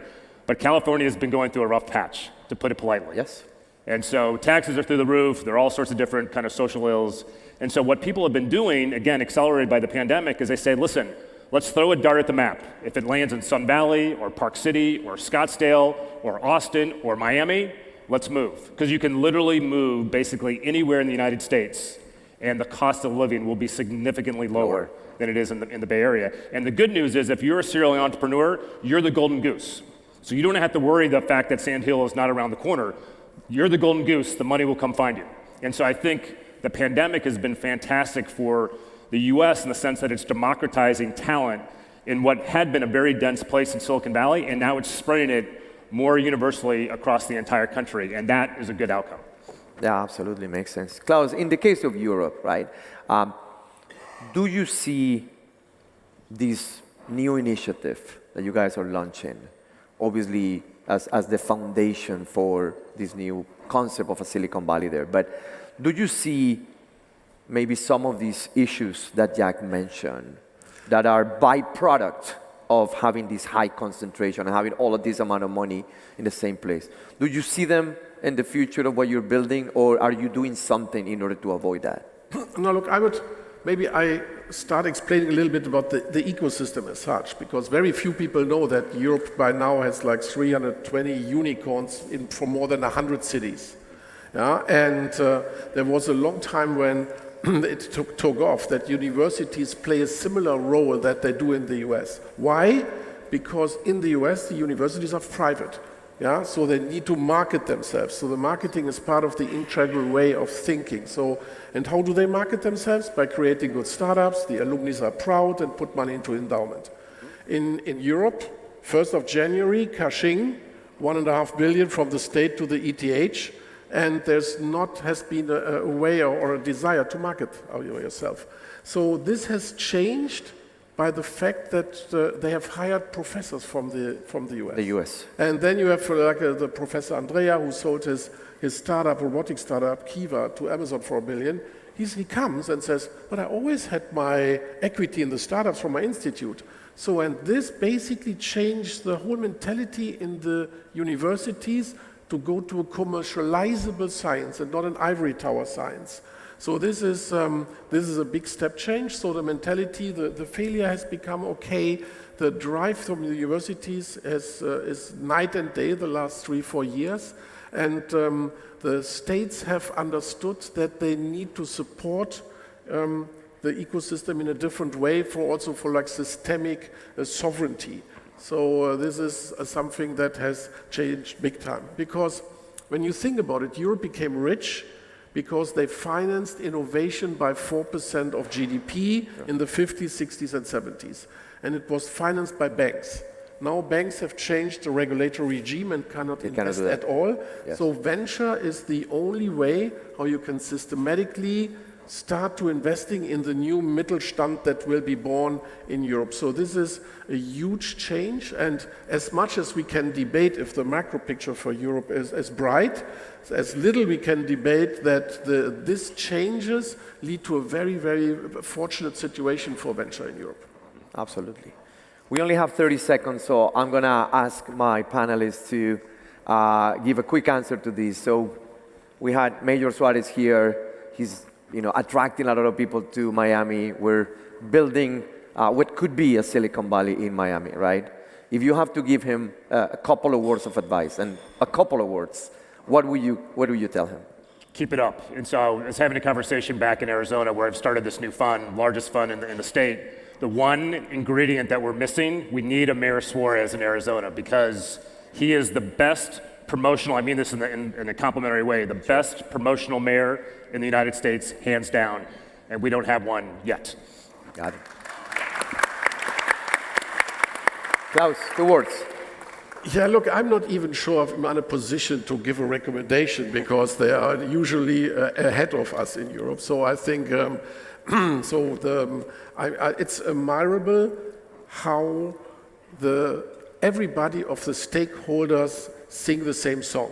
Yeah, so in other regions you're more critical. Everybody is over teaching somebody, and here with this enthusiasm that everybody is driven by, this is something that I admire, and that is something you can be very proud of because maybe it is not for not having it you feel it, but having it you get accustomed to it. So I think it is pretty cool to see how it is flourishing here. Congrats. Excellent. Thank you for the advice. Thank you, everybody, for your attention, and continue enjoying the show. Thank you very much, gentlemen. Thank you. Well, we've heard the case both for taking more risk from Shunyata a little while ago. Financing innovation is such an important part of what banks need to do, while keeping in mind the cautionary tale of Silicon Valley Bank and everything that has happened in the 3 weeks. Hence, we're going to be taking that further in our next session, Banking on the Brink. To discuss this, I'm very pleased now to be welcoming to the stage the founder and managing partner of Liberty Strategic Capital and the 77th Secretary of the Treasury of the United States, Stephen Mnuchin, and the managing director of Allen & Co. and former president of the Inter-American Development Bank, Luis Alberto Moreno.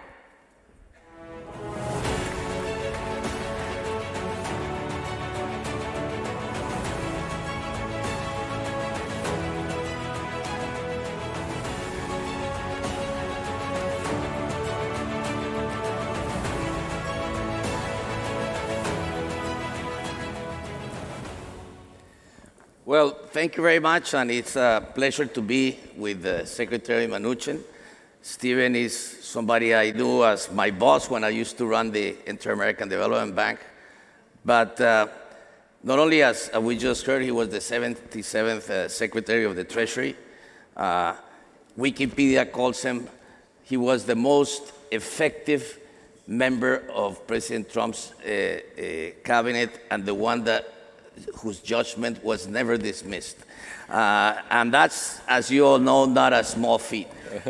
He has a huge career in finance from Goldman Sachs, working in hedge funds as a film director and an investor, and as you heard recently, in a new fund that he's created. Let's begin with a question that, as I was going in, everybody asked me to ask you. I mean, this macro picture we're in. I mean, you came to the Treasury, did an amazing tax reform, got the economy back growing, and here we are. Well, I think it's not a surprise where we are, and I've been saying this for the last year. COVID was a very unique situation. It needed to have a fiscal and monetary response. You know, as I said before, I was really proud of we passed bipartisan bills 96 to 0 and 100 to 0. The first over $2 trillion we spent, we needed. The second $800 billion we needed.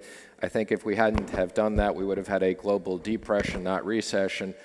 We then did another $1 trillion, which in hindsight we shouldn't have done, and the ongoing spending should have stopped. So it's not a surprise. We have inflation. There's been too much fiscal response. You know, I think the Fed and a lot of economists just missed it. And as a result, we're now in a situation where interest rates have gone up a lot. And I think the Fed will get interest rates inflation under control. I mean, for a long time, the Fed couldn't get to 2%.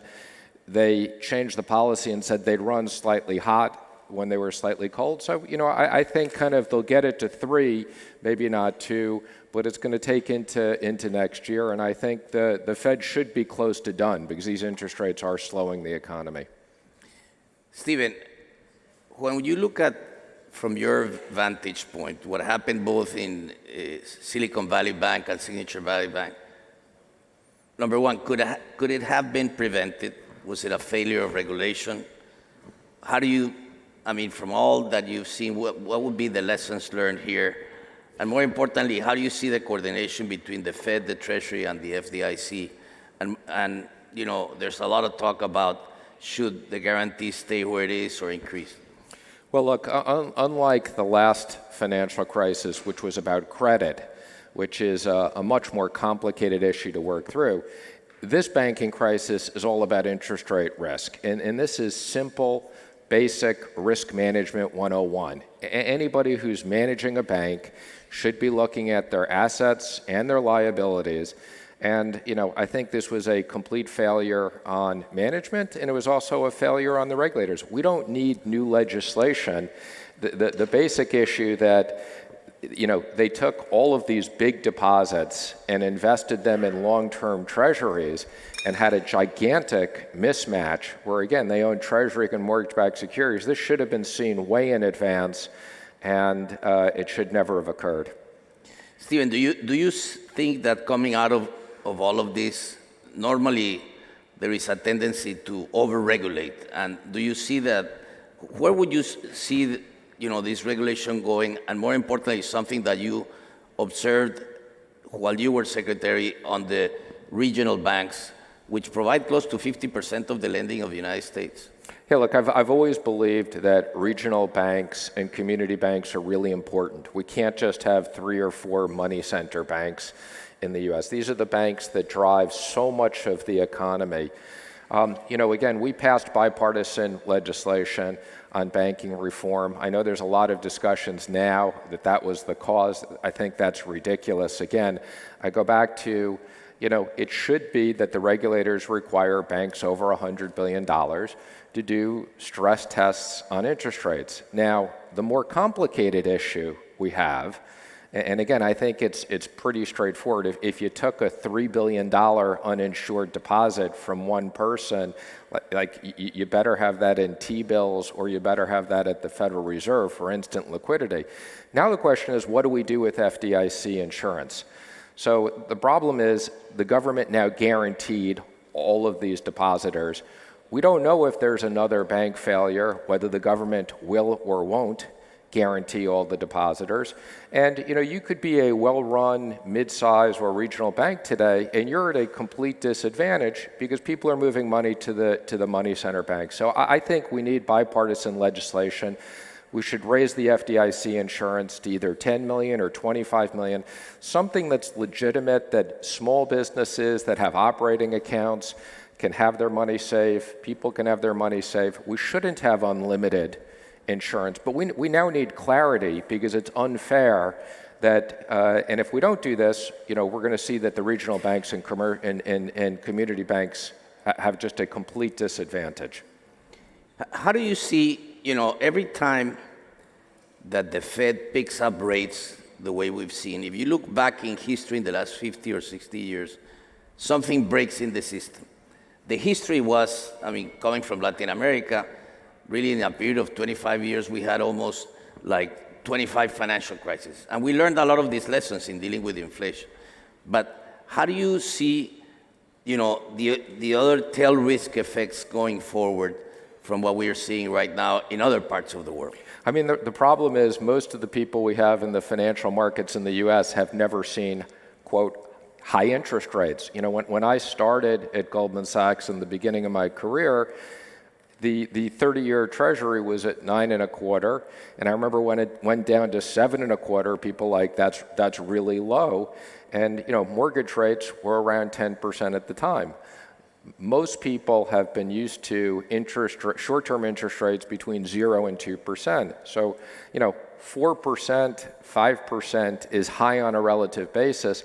And look, the economy is going to adjust pretty significantly. But as I've said earlier, this is risk management 101 that a lot of people just got used to, we're going to have low interest rates forever.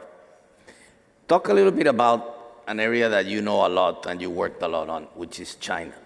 One of the interesting things to watch is how China, for instance, in the last 2 years has stopped buying close to $250 billion of U.S. treasuries. How do you see the relationship with China evolving?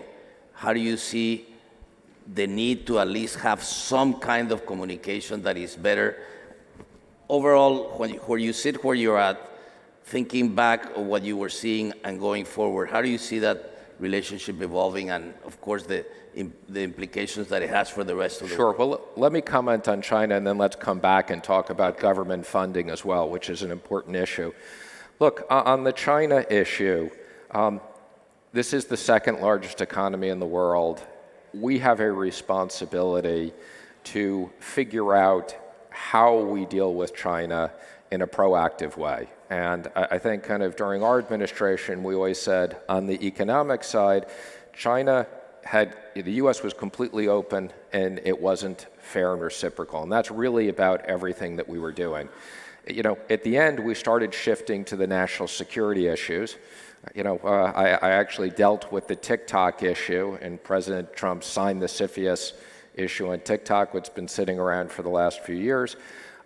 There are legitimate national security issues. There are legitimate things that we should not be doing with China, but there's a whole bunch of things that we should be doing with China. And we need to figure out how to coexist in the proper way. I'd also say, look, a lot of people look at China as a big threat. I think it's a threat. I think it's an opportunity. One of the things people don't really focus on is the population of China is going to shrink by hundreds of millions of people, and the population of India is going to grow by hundreds of millions of people. So, over the next 10 years, we're also going to see that dynamic. It's going to be very expensive for China as the population ages and shrinks. There's no question. It's probably one of the countries in the world that is going to shrink the fastest. Talk about the financing of the U.S. government in this current environment, higher interest rates, that pulling out of China. How do you see the U.S. government financing towards the future? Well, look, I think the financing, the size of the deficits and the size of the U.S. debt is an issue, and it's an issue that has to be dealt with on a bipartisan basis. I never thought we'd kind of normalize trillion-dollar spending. The Democrats are now saying, they want a clean debt ceiling. I mean, the reality of it is the last debt ceiling we did, which was a 2-year deal, Speaker Pelosi and I negotiated nonstop around the clock, and her condition of raising the debt ceiling was that we agree on 2 years of spending. And Congress passed a bill, which the president signed, that was a 2-year spending deal, raising the caps with a 2-year debt ceiling.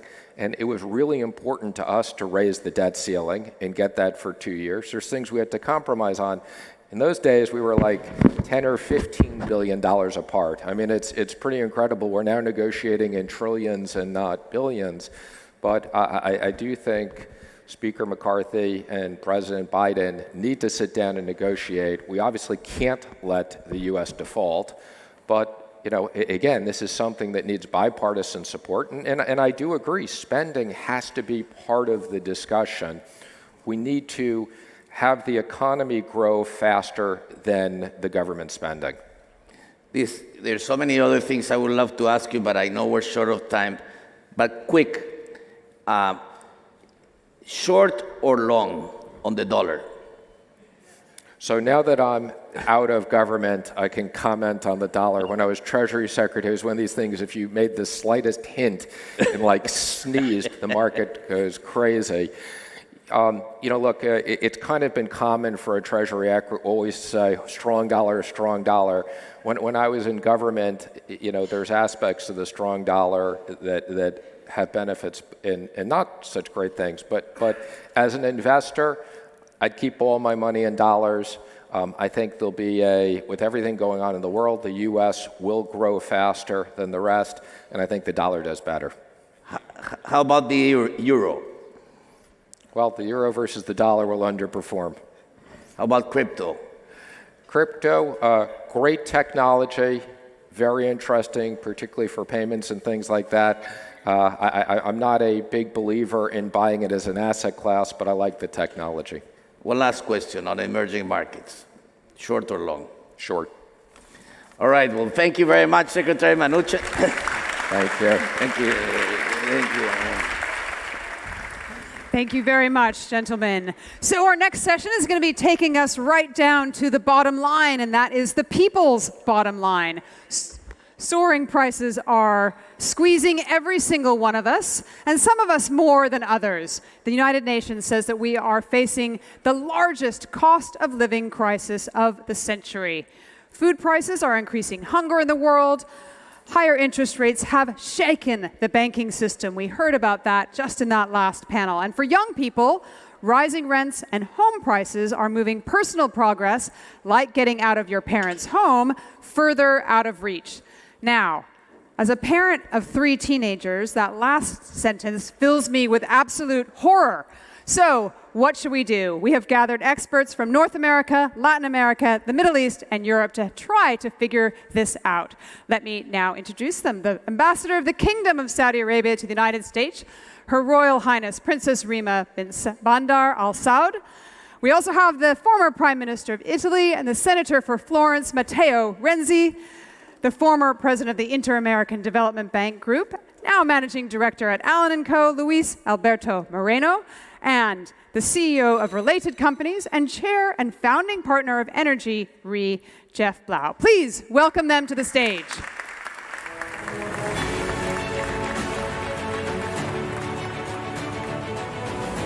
How are you? Welcome.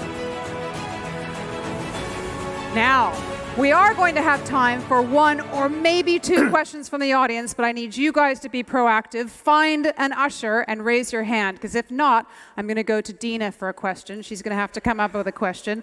So, inflation is permeating absolutely everything these days, but so much of the conversation, I think, revolves around what central bankers should be doing. Mostly about interest rates, right?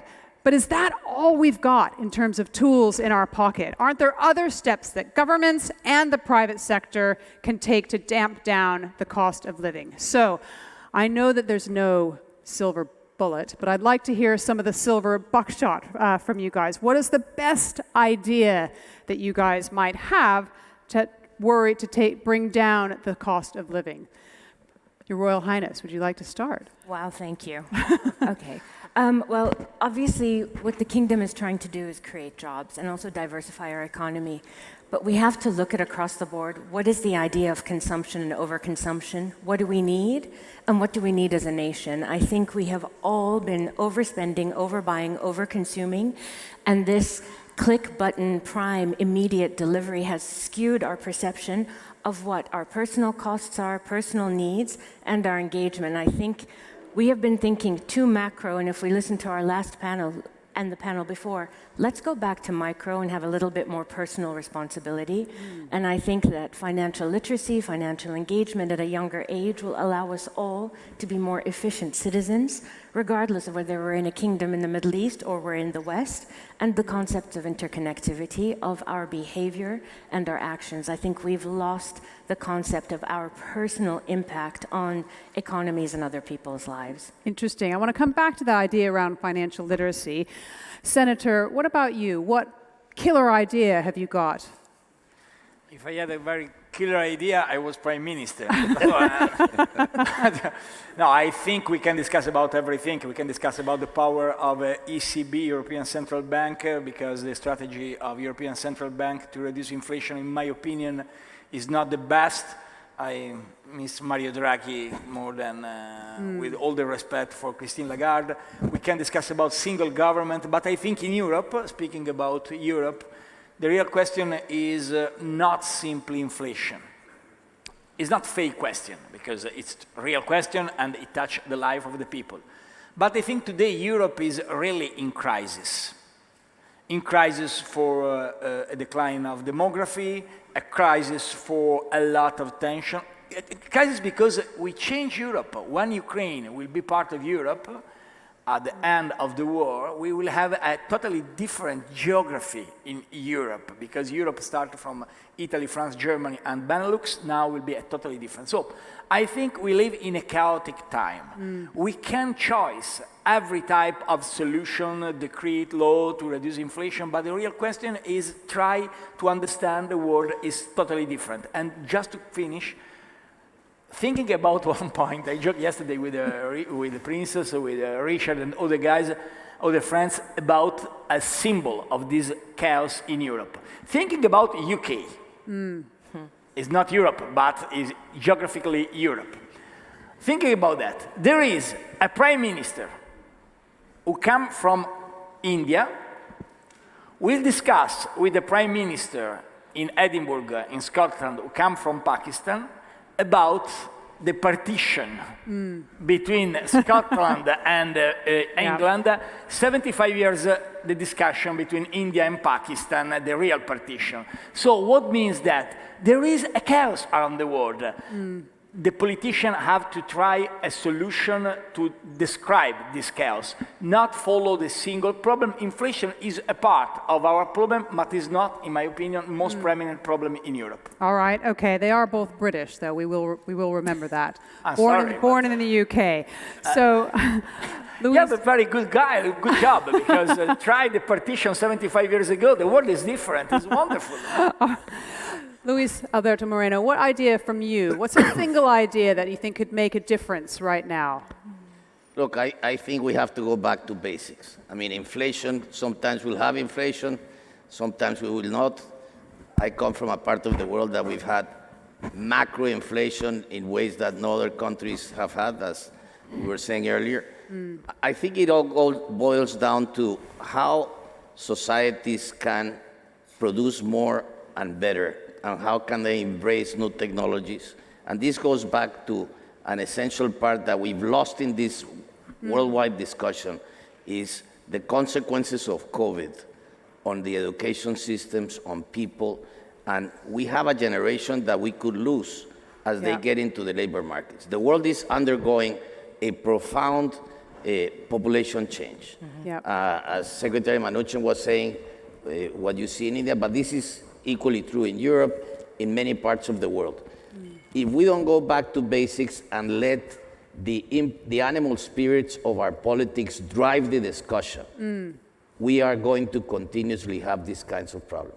And these kinds of problems basically are based on inequality that creates a political cleavage that allows, as we have seen in Latin America from the days of Perón to Chavez, basically to divide countries as opposed to uniting. If we cannot continue to get basic consensus around things, our issues will only compound. Okay, thank you. You know, I want to bring the audience in here. Everybody put your phones down. This is going to be a question for you guys. How many of you believe that prices will continue to rise this year? Okay. So isn't that an issue, though? Are we in danger, do you think, Jeff, of having inflation becoming a kind of self-fulfilling prophecy? So when I think about housing in the United States in particular, affordable housing is probably the biggest issue facing our cities today. And one of the things that we see happening over and over is government's attempt to try to restrict, as you called it, the rise of costs, the inflation in housing.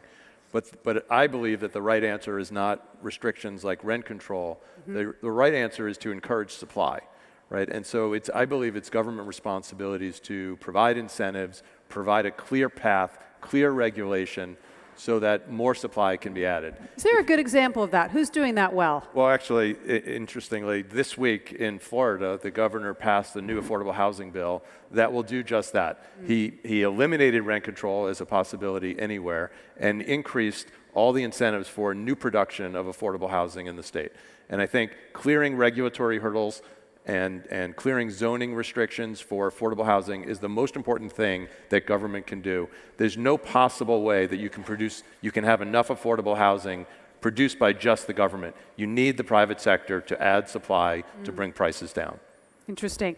You know, we heard there about social unrest. It's increasing. We've seen what the pension riots in France, increases in social unrest in Latin America. People are angry, right? So I wonder if you could talk about the implications of the cost of living crisis for social cohesion within Europe.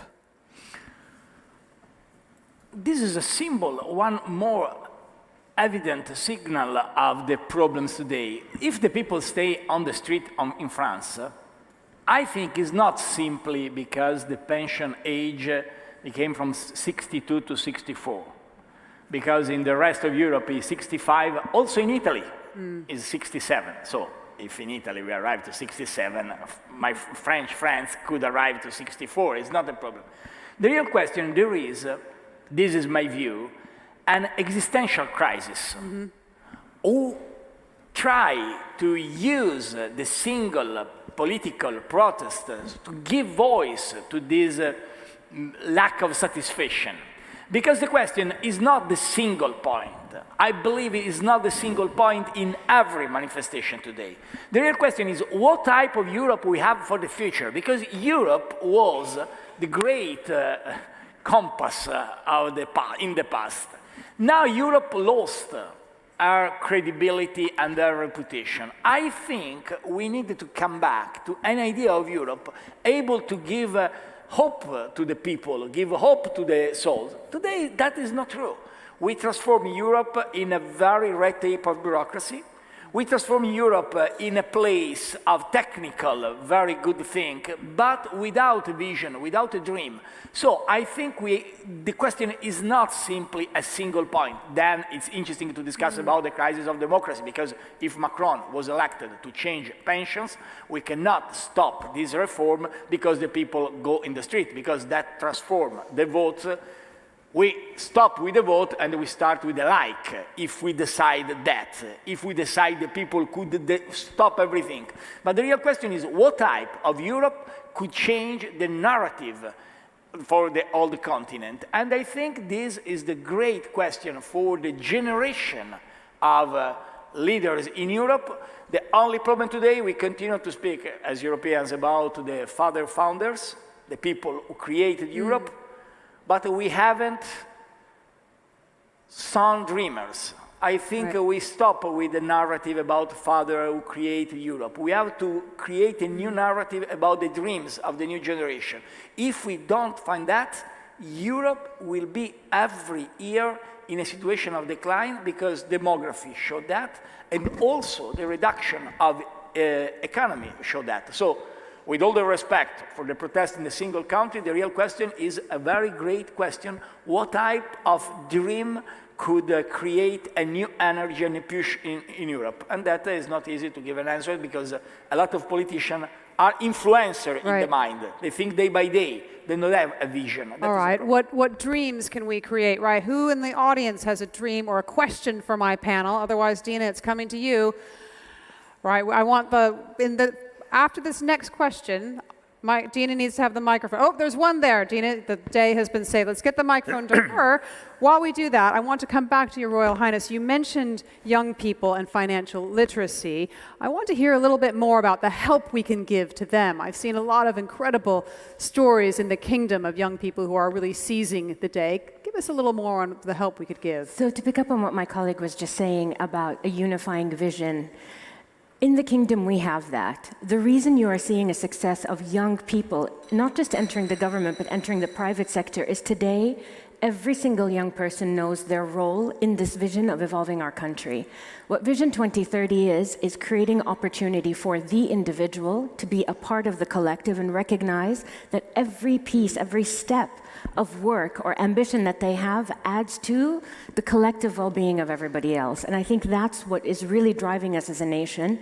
Now, you have young people. 70% of our population is younger than 35. Male and female, almost equally divided. You cannot create an opportunity for one gender and not the other, and that's something that we've been able to accomplish through Vision 2030.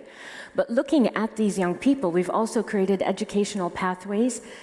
Over $100 million has been spent on not just traditional education, but expanding the pipelines of opportunity for young people in hospitality and tourism and sports. And people talk to me about this and say, but Rima, this is culture washing, sports washing, and I look at them and say, you're out of your minds. These are over 3 million jobs and opportunities for young people to earn a decent living, a wage that can then help them uplift not just themselves, but their households and their families, and create opportunities for others. We have a moment where we are able to inspire young people to not just take, but to give. And giving is not charity, giving is not exclusively philanthropy, giving is an opportunity and the opportunity to dream. If you came to the kingdom 5 years ago, not one young person would want to step out of the government environment of jobs and cross over into entrepreneurship. Today, 58% of our young people aspire to entrepreneurship, not government work, which means they're willing to take the step out from traditional secure income to opportunity, and that means that there's a system that's supporting and driving them. And I think that that, for me, is what's inspiring about being in the kingdom today. Thank you very much. Right, if you could stand up, please. Bravo. You're here. Yes, I would first of all like to thank the wonderful panel. Princess Rima, you are absolutely an incredible icon at this point in history. And Prime Minister, thank you very much for your comments. I think what we're talking about is a universal change of consciousness.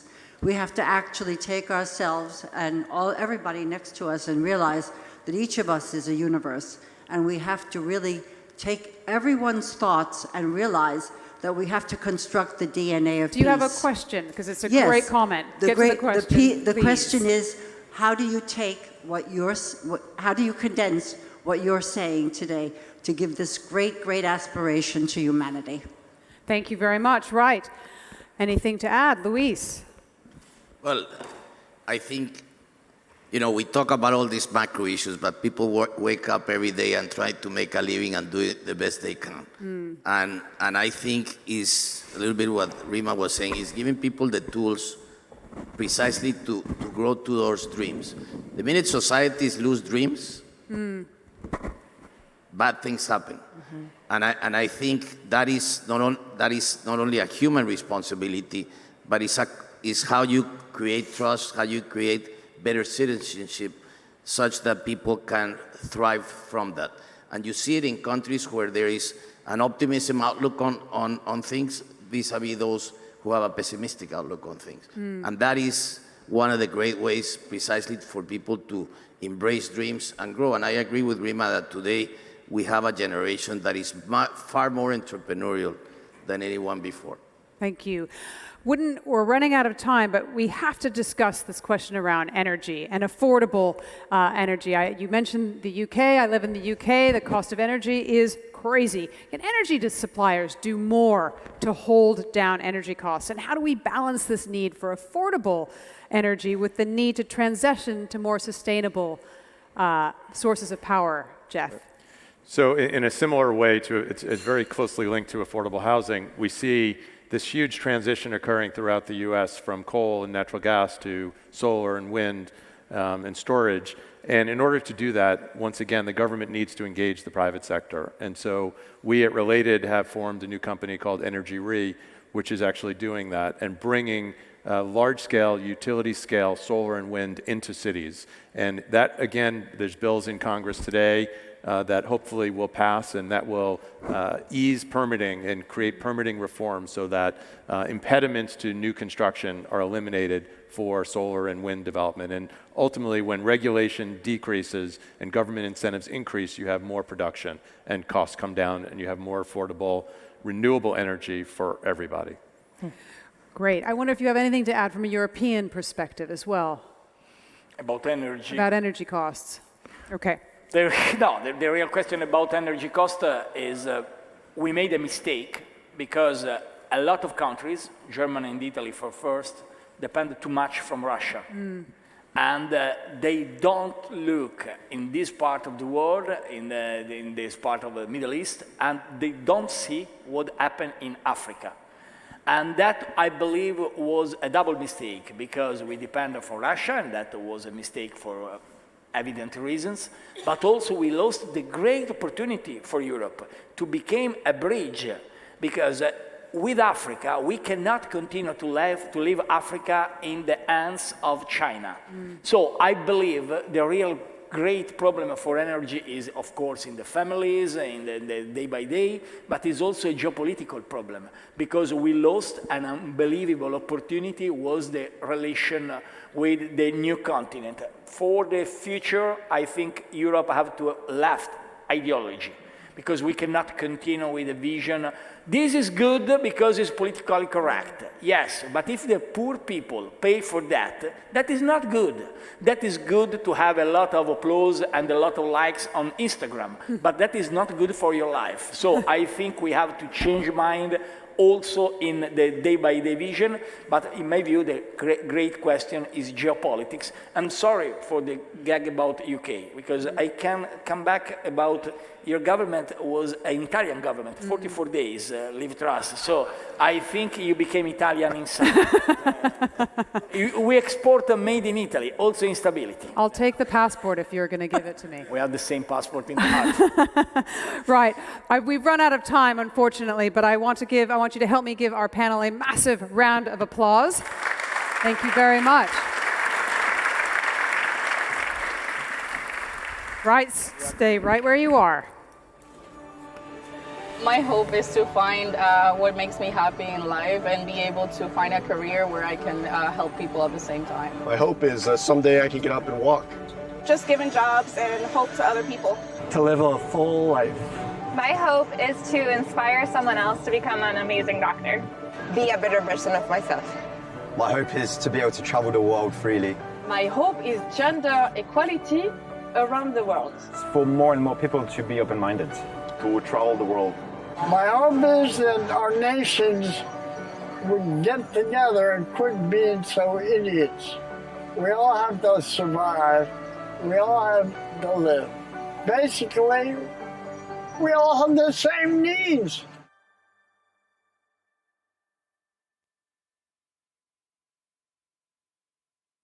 Please welcome to the stage innovator, author, and Time Magazine's first ever Kid of the Year, Gitanjali Rao, and the Ambassador to the United States for the Embassy of the Kingdom of Saudi Arabia, Her Royal Highness Ambassador Rima bint Bandar Al Saud.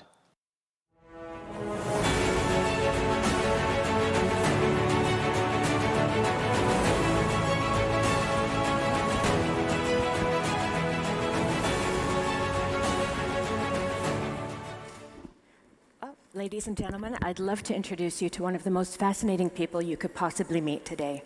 Gitanjali Rao is not just Time Magazine's youngest and Forbes 30 Under 30 and Time's top young innovator. She is also a young woman who has created so many impacts across the world, whether it's through her invention, the Epione, which is a device for early diagnosis of prescription opioid addiction using genetic engineering, and also what I find really compelling, particularly in this day that we're talking about AI and kids getting lost into these digital worlds, an app called Kindly, which is an anti-cyberbullying service using AI and natural language processing. Anjali, I'd love to know from you, what made you want to participate in the world of business at such a young age, and what impact were you looking to have? Yeah, first of all, it is such an honor to be here. My name is Gitanjali. I'm a senior in high school, and so it's always fun for me to come out and do events like this. And thank you, I appreciate it. But I think first and foremost, what it always was for me was this sense of passion to always want to give back to my community. So ever since I was, 5 or 6 years old, I always told people that at the end of the day, my biggest dream and what I want to do in life is to just put a smile on people's faces and to help the world, right? And that slowly turned into my, passion for research, my passion for science and technology, and more importantly, ways in which I can give back to the community, and ways in which I can really help foster and support students and allow them to grow and learn just like I had the opportunity to do at a young age. Amazing. So we were talking earlier about young people and the opportunities and the struggles that they face. When we talk about STEM and STEM education and education on whole, from your peers, from what you've seen in your global travels, which, by the way, she's traveled more countries in the world than I think any of us have, being this advocate for young people and also for STEM, what do you find is the biggest obstacle across the board from your contemporaries? Yeah, I think ideally, I'd like to start this off with a story. I had the opportunity to go to Nairobi, Kenya, this past week, actually, specifically in the Kayole district, which is this very small neighborhood in Nairobi, very limited opportunities. It was a place that I had never seen before, and I went there with the intention of running my typical workshops and working with these students. And I think, end of the story, it was ineffective. It didn't work the way that I intended for it to work, like my workshops typically run. And the reasoning behind that is, for a couple of different reasons. But first and foremost, the biggest thing I recognized was the lack of availability of resources. First of all, Wi-Fi and broadband, right? And so along with the International Telecommunication Union, I had the opportunity to speak at their Broadband Commission event during the UN General Assembly this past couple of months. And within that, they were focusing on ways in which we're going to improve broadband service and the availability of devices, which was really my next priority. We really have to walk before we run. These students can't learn about advancements in technology without being provided the basic needs like Wi-Fi and even laptops that they can have within their labs as well. And so, one statistic that always very much stands out to me is that 3.7 billion people across the world don't have access to internet. And out of that, 500 million of them are children who are the people that do need internet to grow and learn. And I think the second biggest priority that we see is the availability of STEM educational resources through the word that we all dreaded, especially in the United States for months, which was remote learning. Yeah. But really utilizing that and the power that an entire pandemic gave us to be able to strive forward and look at ways in which privileged organizations and schools can give back to some of these smaller communities and provide them with the resources that they need to keep growing forward. So within STEM, what's the gap that you see? You've traveled across Africa, the United States of America, you've been into South America and Asia. You talked about the digital divide and the technology, but with STEM, is it teachers do we need more teachers? Do we need them to speak a different language to speak to the children of today? What's missing? I think the best way I like to put this out there is technology without application is just a bunch of long words, right? We should be fostering this next generation of students that aren't fearing the technology in front of us, but are willing to use them to grow upwards as a society. So yes, we need more instructional training towards teachers. We need more availability of teachers, but what we need to focus on, more importantly, is how we're working with these teachers to create innovation curriculums and create problem solving and critical thinking as something that is so baseline, just like science, math, or social studies that we might see at school, right? Mm-hmm. Creating it just not as another subject, but something that's so involved in our daily lives that it's something as basic as a subject that we must learn at school. And that's for everyone, right? These students in developing countries, students that go to my school, and schools in my area as well.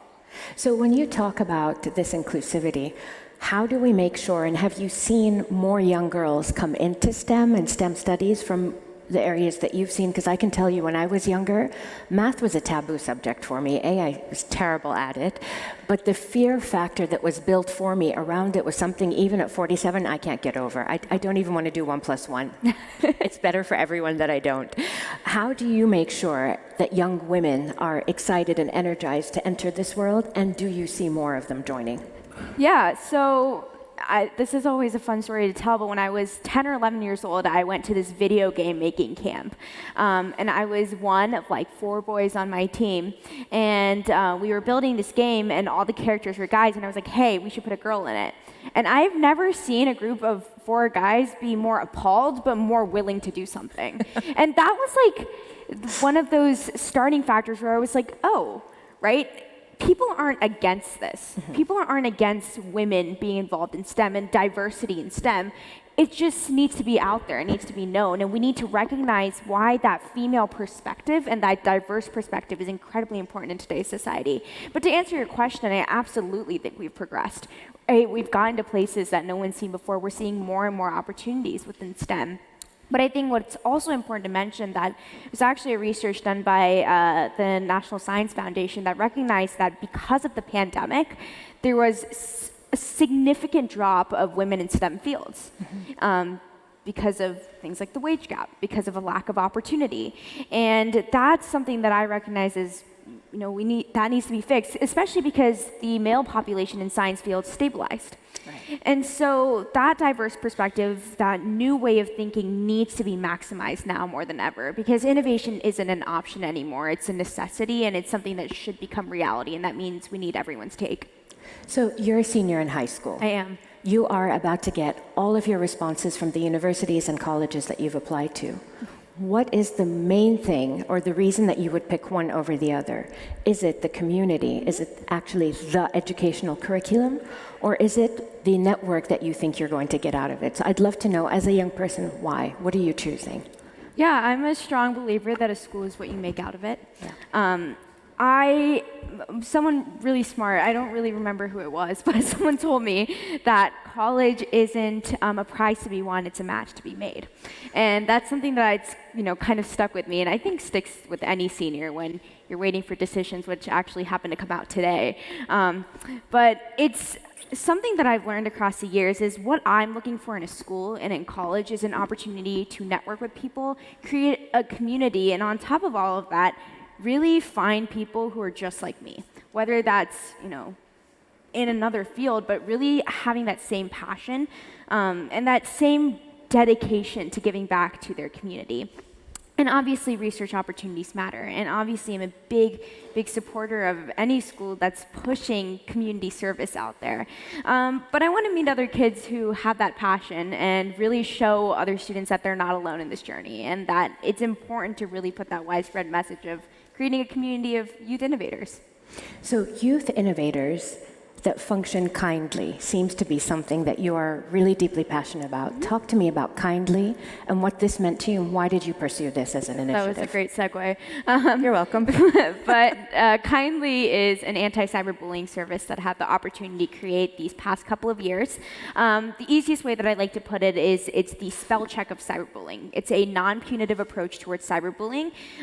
It makes you aware of words or phrases that you may be saying in emails or text messages by quite simply underlining it and saying, hey, this isn't something that I would send. It doesn't stop you from sending anything, and more importantly, it doesn't report anything or store anything.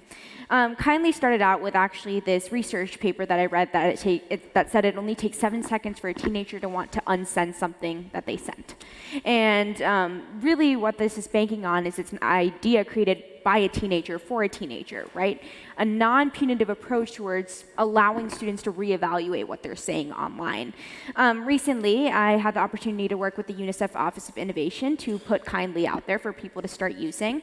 It is a completely open source and crowdsourced tool, so all the input that goes into this AI engine is completely crowdsourced by responding to prompts that is on the Kindly landing page. And it uses the latest in sentiment analysis, and it's completely machine learning based. So it's picking up the newest words, slangs, trends, memes, emojis out there, and it's constantly updating itself. And on top of that, it's out there for people to start using on Discord, Slack, Instagram, G Suite, and a lot of other integrations that we're actively working on right now. But ideally, I'd like to see it as normalized as we'd use spell check, because it's a choice that we're making to make sure that what we're sending doesn't have any grammar errors. I want to make it as normalized that it's a choice that we're making to make sure we're not accidentally insulting online. So you've done something that I think is actually also quite compelling. You've shared through your book, which is The Young Innovator's Guide to STEM, how you do what you do. And you're essentially giving everybody an open source to say, if you're young and if you're a dreamer, this is how you do it. What is it about the way you were either raised or the environment that you're in that gives you this motivation at your age to keep giving and giving selflessly? And is that something that you're also trying to role model for others? And have you found in your community a role for a mentor to you and yourself as a mentor to others? Yeah, I created a device a while ago to detect for lead in drinking water. And people were so shocked that I wasn't from Flint, Michigan, because I'd never dealt with an issue like this. I've always had clean water to drink. And so a question like that's always difficult for me to answer. But I think really what it was the mentorship and support across the way. And I was always growing up in this environment, whether that was my parents or my teachers, who taught me that if you don't like the way something is, take that first chance to fix it, right? You can't wait around for someone else to do it. And so that's when I started taking it upon myself to email labs, right? Come up with ideas, go out there, speak about these ideas. And it was so foreign at that time. It was like, oh, there's this 10-year-old with an idea. How serious should we take her, right? And the right answer is probably not that seriously, but more and more it's becoming a normal thing to see younger students in labs and to see their passion really being put out there. But I think really what it is I was exposed to a lot at a very young age. My parents always took travel very seriously. I was that kid that you name it, I did it. I played football for a while, and that obviously didn't stick. But there were so many different things that I did that I was essentially able to carve my own path. And I hope every student gets the opportunity to walk into a lab someday, or every student gets the opportunity to say that they carved their own path, right? The reason I am where I am today, and the reason I'm fortunate enough to have found my passion, is because exposure. Because I was able to look at the world around me, realize problems, realize what I truly wanted to do, and carry that forward with me, and take more time to give back to the community. That's amazing. So one of the things, ladies and gentlemen, that I think is profoundly compelling, we have a next generation of young people that is not just looking for support, but is also able to give back in a way that will open all of our minds. I think one of the things that we're seeing in this world of priorities is, what are our priorities? And we have a young woman here who really is symbolic and representative of this next generation of doers. But every doer needs to be enabled, and this is the room of enablers. So I would ask you to go out and find young men and women who have this kind of inspiration and ability to do, but they can't do it without us. So let's make that a priority to support this next generation to be the action generation. Thank you. Thank you. Thank you very much, ladies, for that inspiring conversation. We heard there from Gitanjali Rao about exposure, how important it is as an entrepreneur to have that. How can we create more ecosystems that will create more entrepreneurs? So we've assembled a world-class panel of builders.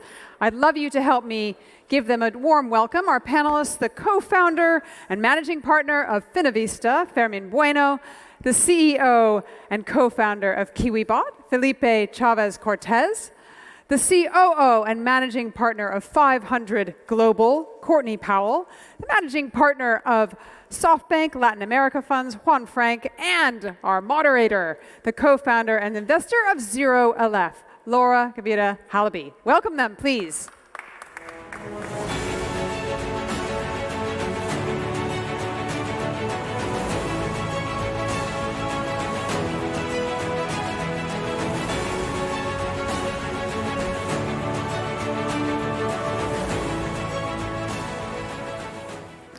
So welcome, everyone. Very excited to be here with Juan, Courtney, Felipe, and Fermin.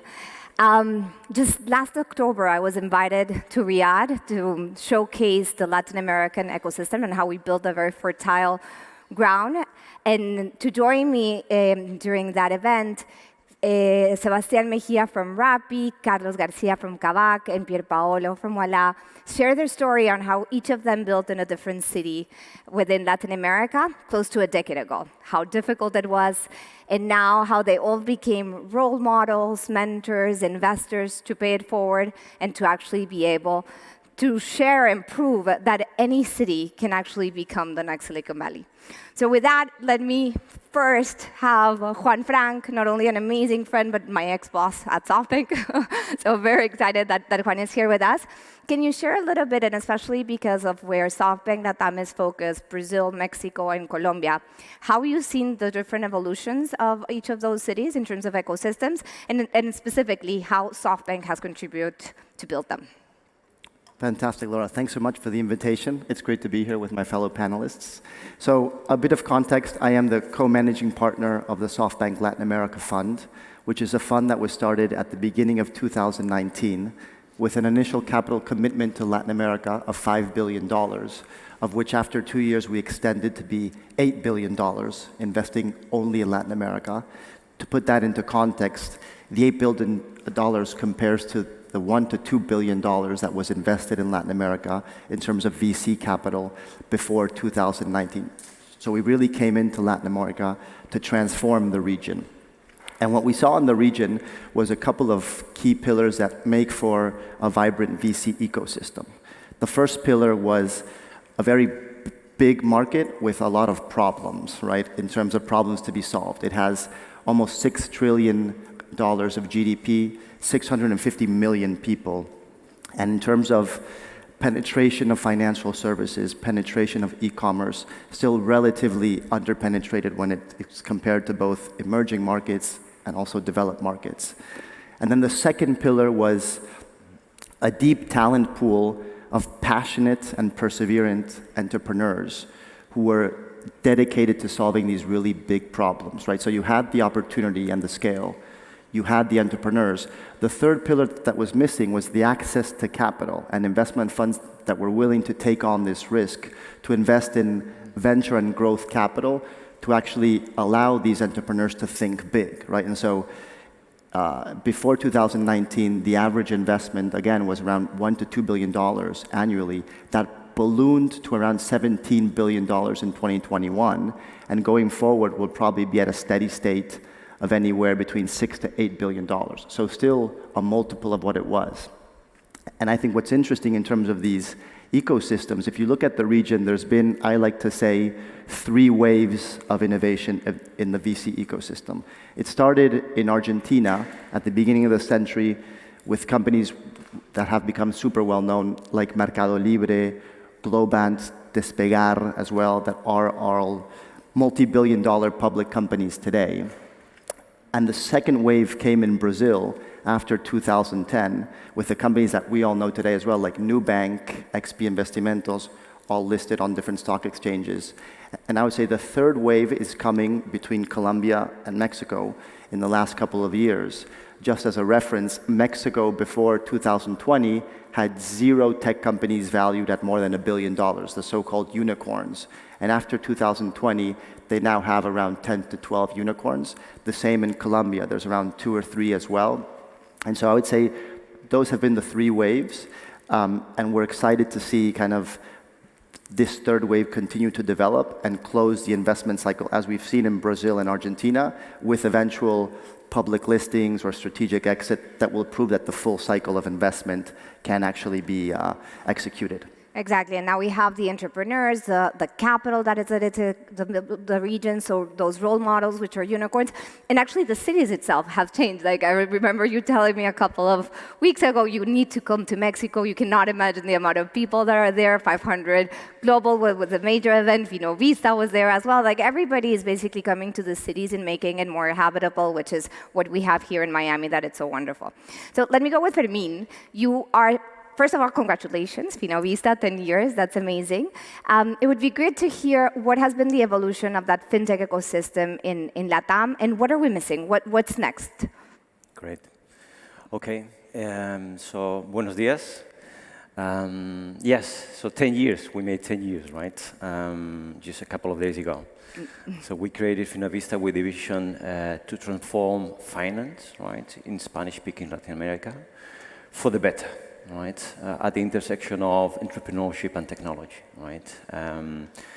That vision we have actually performed in a couple of acts. First, empowering the ecosystems with our conferences, with our research, and also with our startup programs, right, empowering entrepreneurs throughout the continent, right. Second act has been partnering with startups, investors, and financial institutions, right, to unleash the power of entrepreneurship in the region through venture capital investments in the pre-seed and seed stage, right.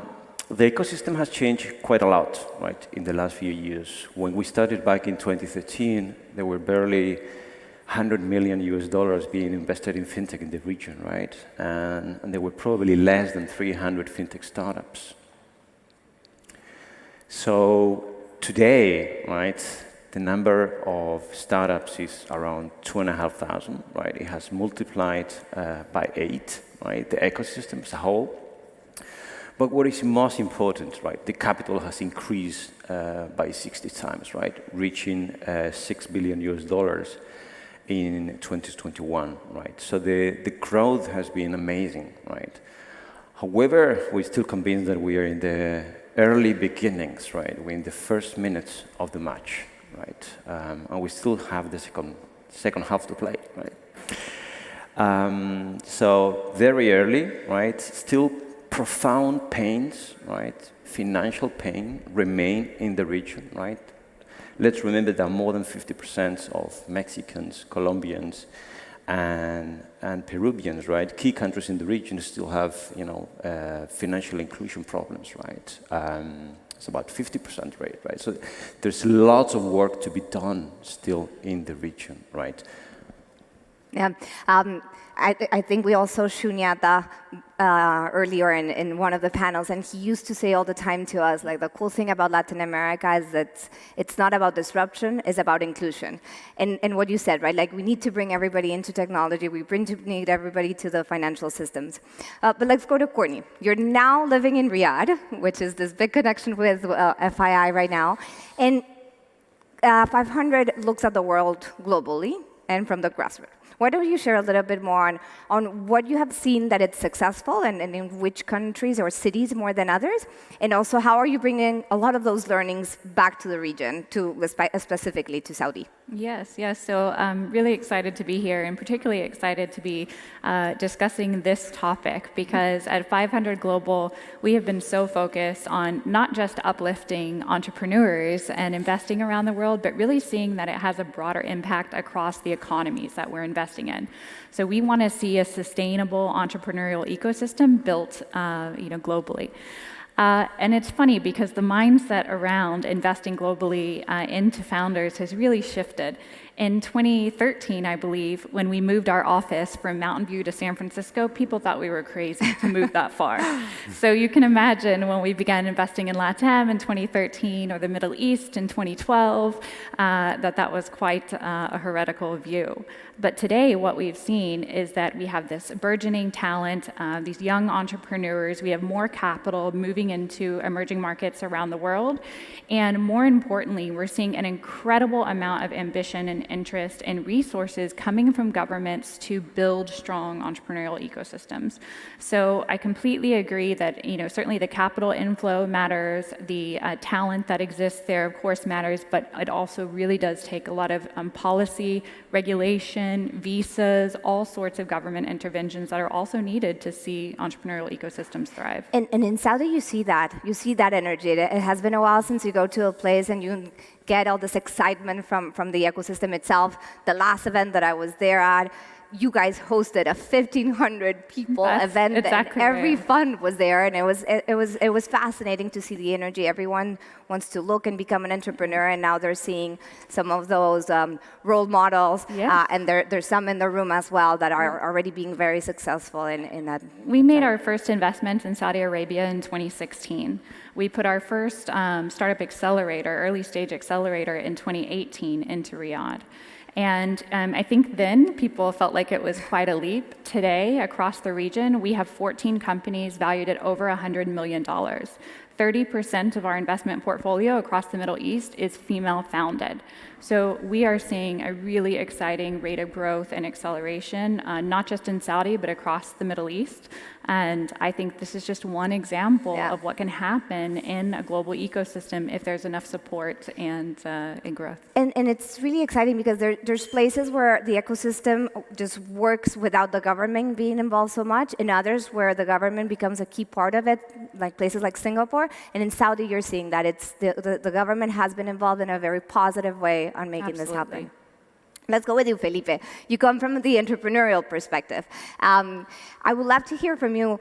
How are you looking at these ecosystems, but even especially maybe translated from ecosystems to community? How are you using the community to grow now? How that becomes part of the growth strategies of every company? Yeah, of course. Yeah, I'm very glad that we got to meet Laura. I'm very excited to share the panel with all of you. So with KiwiBot, we built food delivery robots. Our vision is to automate the physical world. And right now we have a fleet of 600 robots, food delivery robots that go on sidewalks, deployed in 20 cities across the US. And we also have 2 deployments, one in Dubai and another one in Neom City. There are 2 perspectives. One, the community, the people. When we started with KiwiBot, we launched out of the UC Berkeley campus. That even though that is within Silicon Valley, sometimes you can find, or when we launched the food delivery robot, we found anti-technology movements. At that time, that was before the scooters, or like just before the boom of scooters. So it was very interesting because we had to modify our design, just talk with the community. At the beginning, we had a bigger robot, yes, and the community of Berkeley started to say, okay, maybe this is not going to be ADA compliant. We started to receive a lot of feedback. We shape a little bit our product, and then we learned, like, okay, maybe it will be good that we not just talk with the community, but also talk with the governments. And we started a conversation with the city of San Jose and with the Knight Foundation, and we created a program in 2021 that it was deployed in the city of San Jose, it was deployed in Pittsburgh, it was deployed in Detroit, and it was deployed here in Miami. And what was very interesting is that we started to share data about the sidewalk for the cities, about the inventory of the sidewalk, if they needed to fix it or not, the Vision Zero program for the ones that are familiar. Basically, if a pedestrian street is dangerous, if it's going to be dangerous for a robot, it's going to be dangerous for a kid. So far, we have seen that the support of the government, the support of the community, it's very important, not just from a regulation and commercial standpoint, but also to develop the product, to know how it's going to look like, and from a design perspective. Yeah. So we only have a minute left. So let me just close with a close to action from all of you to the crowd to see how each of them can contribute within their own places where they live and how they're supporting founders. Taking into account that the world is changing, AI is becoming super predominantly, the way we work is going to change. We are now more remote, completely digital. What would you give to the audience as a call to action? Let's start with you, Fermin, and then we close with Juan. Call to action, there is so much to do, right? There is really so much to do. There is so much opportunity, right? In Latin America, there is so much to do. So I would encourage them really to look at it a bit closely and look at it as an investment opportunity, right? And really supporting the region. There is so much. Felipe? I do think that it is very important in order to leverage the power of AI and all the benefits, it's very important to start documenting very well all our processes and whatever we do so that we can integrate in a better way, and also start to open our systems, yes, our technology systems, so that when the time comes, it will be an easier transition. Excellent. Courtney? I think it's still really important to get the message out there that entrepreneurship is a career path for men and for women. I mean, there's many young people who are still encouraged only to be a doctor, a lawyer, etc. But being a founder is also an incredible career path. So we should be encouraging young people to start companies. I love that. Juan? And the message I would leave you with is that these VC ecosystems in emerging markets are still a work in progress. So if you're a capital provider or an incumbent player in one of these marketplaces, we have to continue to drive the sense of community, driving the interaction between our fellow entrepreneurs in our own portfolio is a key objective of ours, but also driving the interaction and collaboration between the startups and the incumbents, which we are seeing much more of in Latin America as the traditional banks or traditional retailers start to see these fintechs and online startups more as potential partners and collaborators than competition. So to the extent we can continue to collaborate to drive that community to the next level, I think we all benefit from that. Great. And I encourage you to meet the founders that are here today and will be here tomorrow. They're amazing, and you should get to know them and see how you can help. Thank you so much. Thank you, all of you, for joining. Thank you. Thanks a lot. Thank you. Thank you. Thank you. Thank Thank you. you to Laura and her panel. So we heard earlier today from former U.S. Treasury Secretary Steve Mnuchin that he would short emerging markets. We also heard the CEO of Warburg Pincus tell us it was important to communicate with the side that you find most objectionable. So let's hear the other side of the story. Here to discuss a new world of risk, please welcome to the stage the Executive Chairman of Freedom Acquisition Corporation, Tidjane Thiam, and our moderator, the Managing Director of E-Trainer Media, Etna Trainer.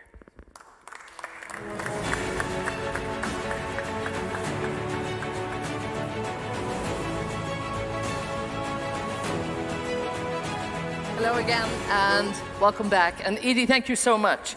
And it's an absolute delight to have you here. Pleasure to be here. It really is. It's so special to have you here for this conversation. And, you know, I know when you committed to doing this panel, we're going to talk about risk, and we're going to talk about things that need to be done in the world to make sure that business is carried on as best it can be. But we were probably going to go on a little different focus. We'll stay on that focus, but then last week we had a bit of headline news with that big bank that you once happened to be the former CEO. And I know everybody in this audience is just thinking, what has he got to say about it? So I'm going to have to put it to you. It happened. I read that you were stunned disbelief. The big fallout. I mean, what can we do to make sure it doesn't happen again? And just give us a few words. Okay, thank you. First of all, I want to thank the FII for having me here. And just say briefly why I'm here. There are really three reasons. First one is my love for Saudi Arabia. I think it's a wonderful country. I'm older than I look. I remember my father visiting Saudi in the 70s and coming back enthusiastic, and I share that feeling.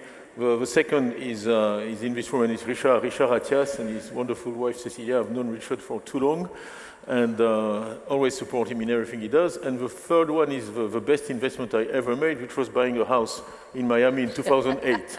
So three easy reasons for being here today. The mayor will be happy with you. Exactly.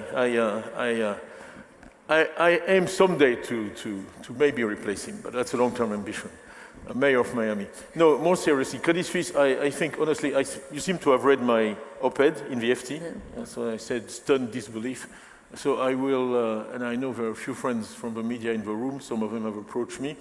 So I will restrict my comments to what I said in that piece, which was well thought through and summarizes my views on the situation. So I encourage everybody, I'm not paid by the FT, but I encourage everybody to read that op-ed.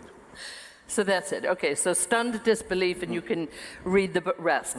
Okay, there's nothing we can do about that situation. It has happened, and what we need to do now is seriously move forward. So, you know, post the situation there, let's just look at the state of the global banking sector right now, and how fragile do you think it is, and who's driving it? Or do you think it's fragile? Do you think it's in safe hands? I think it's not fragile. First of all, you have to start with the economy. Banking is just a part of the economy. One reason why I am confident is that the state of the global economy is good.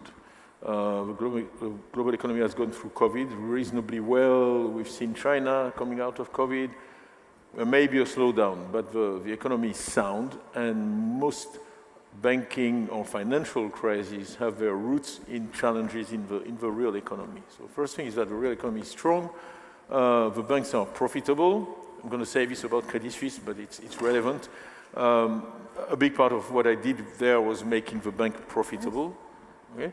And organic capital generation is in itself a risk management instrument.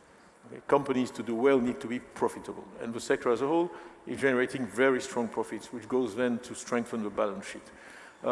Then you have to look at what's going on, and it's really interesting. But generally, banking crises are on the asset side. On the asset side of a bank, you have its loans and its investments. On the liability side, you have the deposits. This is a very original situation because actually the crisis has come from the liability side. That's highly unusual, i.e. people withdrawing their deposits at SVB or at Credit Suisse, which then triggered the intervention of the Swiss state, the liquidity backstop, etc. So I actually believe that that's much less threatening for financial stability than crises on the asset side, when it's about credit losses, NPLs, non-performing loans, etc., etc. So, and final comment I'll make is that the balance sheets are very strong, capital is very strong following 0809, and the liquidity, because banks and financial institutions die more from liquidity events than capital events. It's really a liquidity crisis that generally leads to a failure of an institution, not capital. So overall, I'm quite comfortable. You need to understand also what's going on. You take Deutsche Bank. I was looking at the situation. Deutsche is profitable, one, my earlier point. Okay, 7% return on tangible equity, but it's profitable. And then the European Central Bank has put in place a lot of backstops since 2012, since the Euro crisis, that are intact. And if you look today at whether European banks have tapped into that liquidity backstop, they haven't. So not only are the banks solid, but there's been a lot of containment measures taken around them to ensure that they do well. Now, the market speculation is linked to people, but if you want to play a stock, a bank stock, the cheapest way to do it is to go on the CDS market.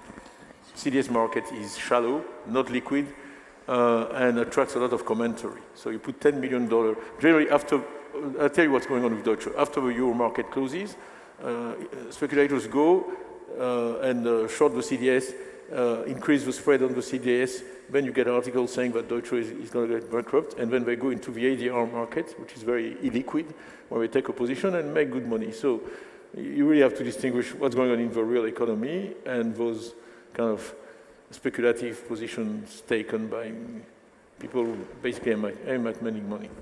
Now, as we look at the new world of risk, you know, OCC defines risk as credit, interest rates, liquidity, price, forex, transaction, compliance, strategic, and reputation as well. If you were to list, I suppose, the most important areas of risk management, so to speak, what would you think that would be right now? Honestly, they're all important. It's a question of kind of short term, medium term, and long term. If you mismanage any of those, they come back to bite you later. Right now, because we are in a transition in terms of the interest rate cycle, interest rate risk, and I think Secretary Mnuchin talked about it, has taken precedence. I'm actually personally happy that interest rates have gone up. I was never a great supporter of quantitative easing. I think it has distorted the price of risk. You can think about interest rate as just the price of risk. And if you misprice risk, you make bad decisions. And this era of very low interest rates, excessive liquidity, has led people to take riskier positions that they would have otherwise. And everybody knows the famous Warren Buffett sentence, that it's when the tide goes down that you can see who's been swimming without trunks. So some people have been swimming without trunks, and the tide has changed, so they are exposed. And you will see that every time you have a long period of a given state in financial markets, when you come out of that, well, there's some casualties at the adjustment. But I think overall, it's healthy for the world economy to have more normal interest rates. And indeed, and sometimes, you know, now I suppose it's payback for a lot of people. They've had it easy for a while. But talk to me about how you think regulation can help or hinder at the moment. Do we need more regulation? And I know one thing, you know, that you talk about too. It's fine, the regulation, it's there, but it's also about the people that have to execute this. You know, that culture, you know, drives conduct in many ways. I think it's like everything in life. It's primarily and first about people. I don't know a business sector. I was having a few side conversations with people in sectors I'm not familiar with. Every time I ask them, somebody in the gaming industry, I ask them, what's essential? He said people. In every business I know, in every situation, in the end it's about people and how people behave. Regulation, look, I was on a panel with a regulator after the great financial crisis, and he said there would never be a financial crisis again. And frankly, sometimes my body language betrays me, and I laughed. And I said, well, of course there will be. We can't say when, but our job is to make sure that if and when there is one, we minimize its social impact, we minimize its economic impact, and I think there's been a lot of work and thought going into that since 2008 or 2009, so that you can see that with the current tribulations, the impact is less.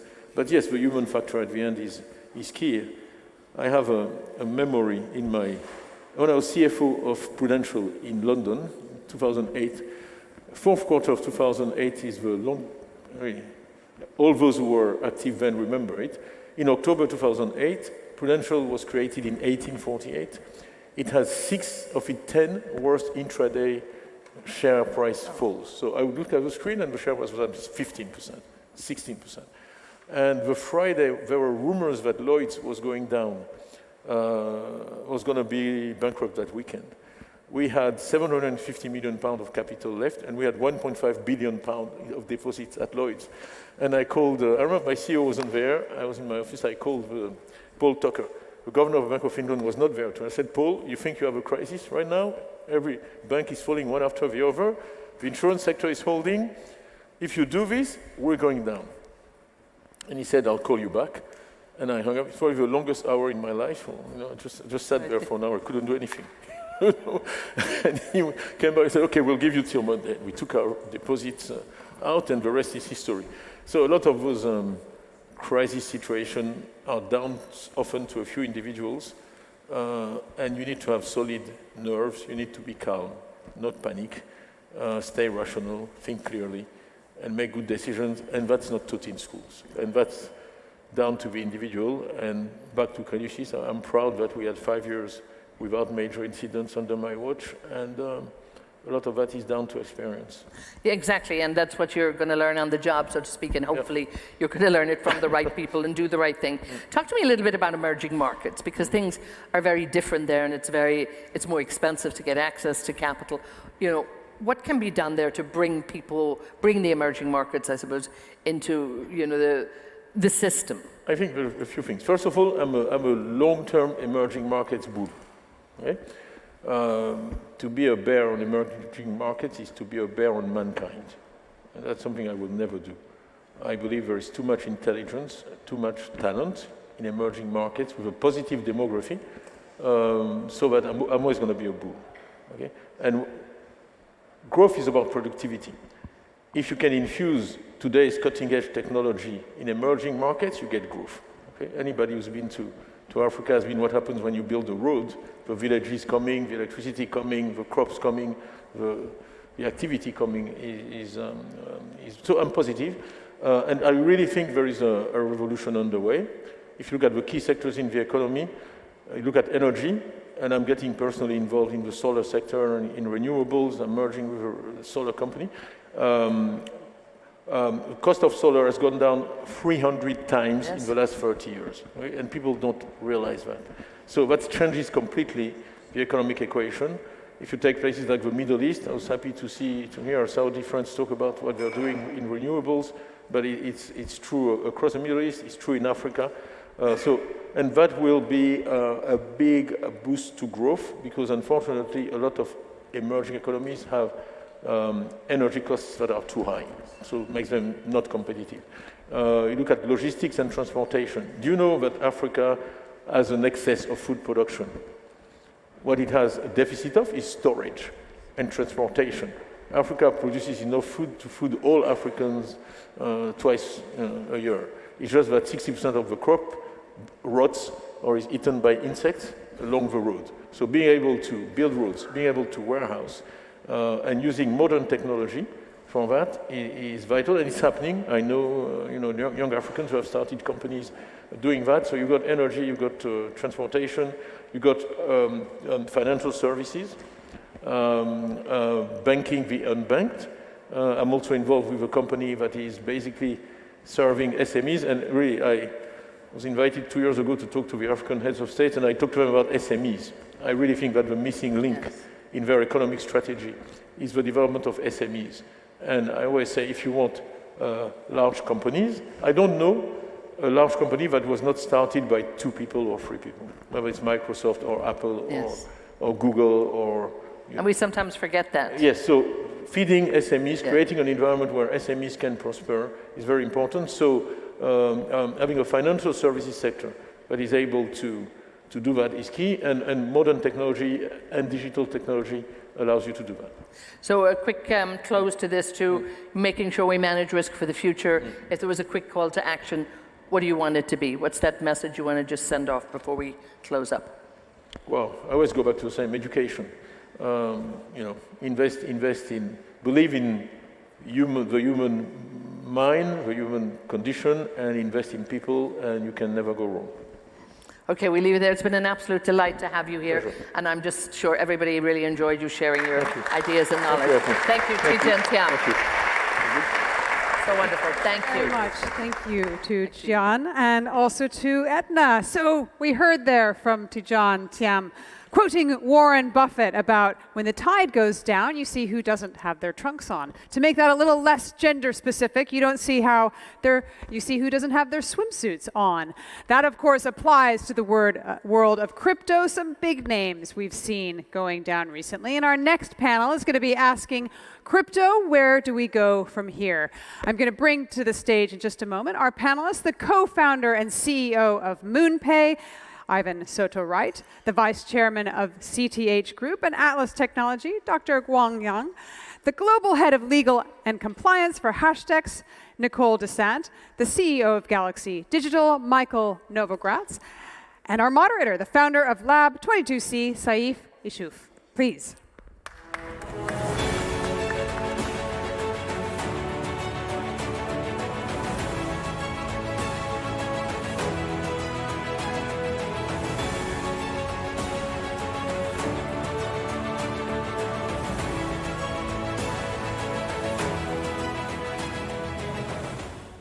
Good afternoon, everyone. How's everyone doing?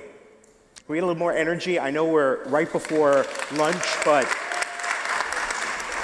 before we jump into our panel, I just want to say something. Being from Miami and straddling both cultures, I'll do a quick bit of cultural translation for everyone who might be visiting us here from Saudi. In Miami, our version of yalla is dale. So if you want to understand how to get things to move faster, you just have to say dale. That's like our saying yalla. In the interest of time, we're going to move at that clip. And for today's panel, we're very excited that we have an esteemed lineup of subject matter experts and leaders in the field of crypto and Bitcoin and blockchain.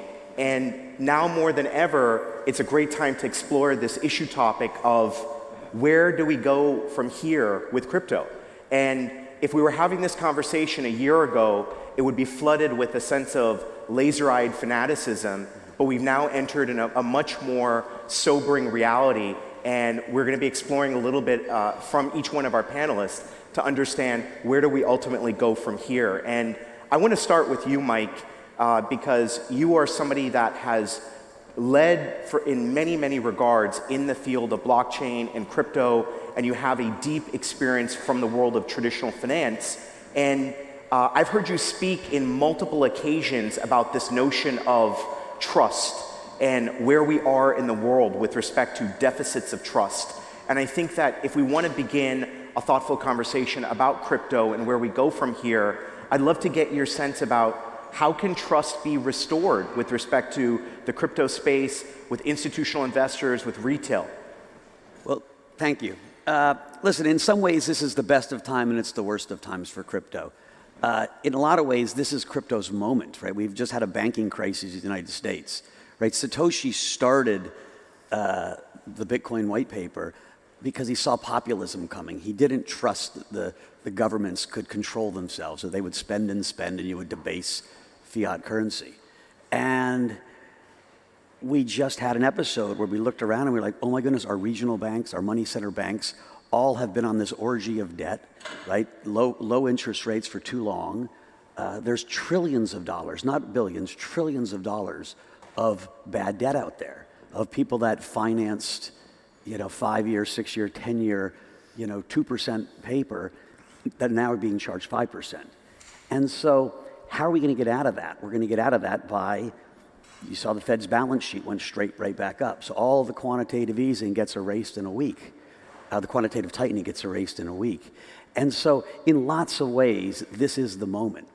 On the other hand, our industry didn't comport itself very well. We had Sam Bankman-Fried and 5 or 6 other horrible examples of greed, fraud, stupid risk management. And so now we're under assault from the US government, right? The Biden administration, the Democratic Party, really doesn't like crypto. Partly because Sam Bankman-Fried was Joe Biden's biggest donor, and he was the biggest donor of the Democratic Party, and he was engaged in a really intimate way with the SEC and the CFTC. And so the Democrats have egg all over their face and feel, oh, I got to run from this. And, there's a small cabal, Elizabeth Warren, Sherrod Brown, Gary Gensler, that really are trying to, they call it Operation Choke Point, crush crypto. It's a terrible decision for the United States, right? Because what we're seeing overseas, Abu Dhabi is making it a really friendly regime. Hong Kong, believe it or not, is coming up with one of the most friendly crypto regimes that's going to start, where even individuals can start participating. And so we're seeing overseas lots of activity in domestic a government that's really trying to, smush an industry. Despite all that, prices are going higher, right? Crypto started as the little person's revolution. They didn't trust governments. And there's nothing that's happening in the world today, certainly in the United States and a lot of the West, that makes people want to trust governments more.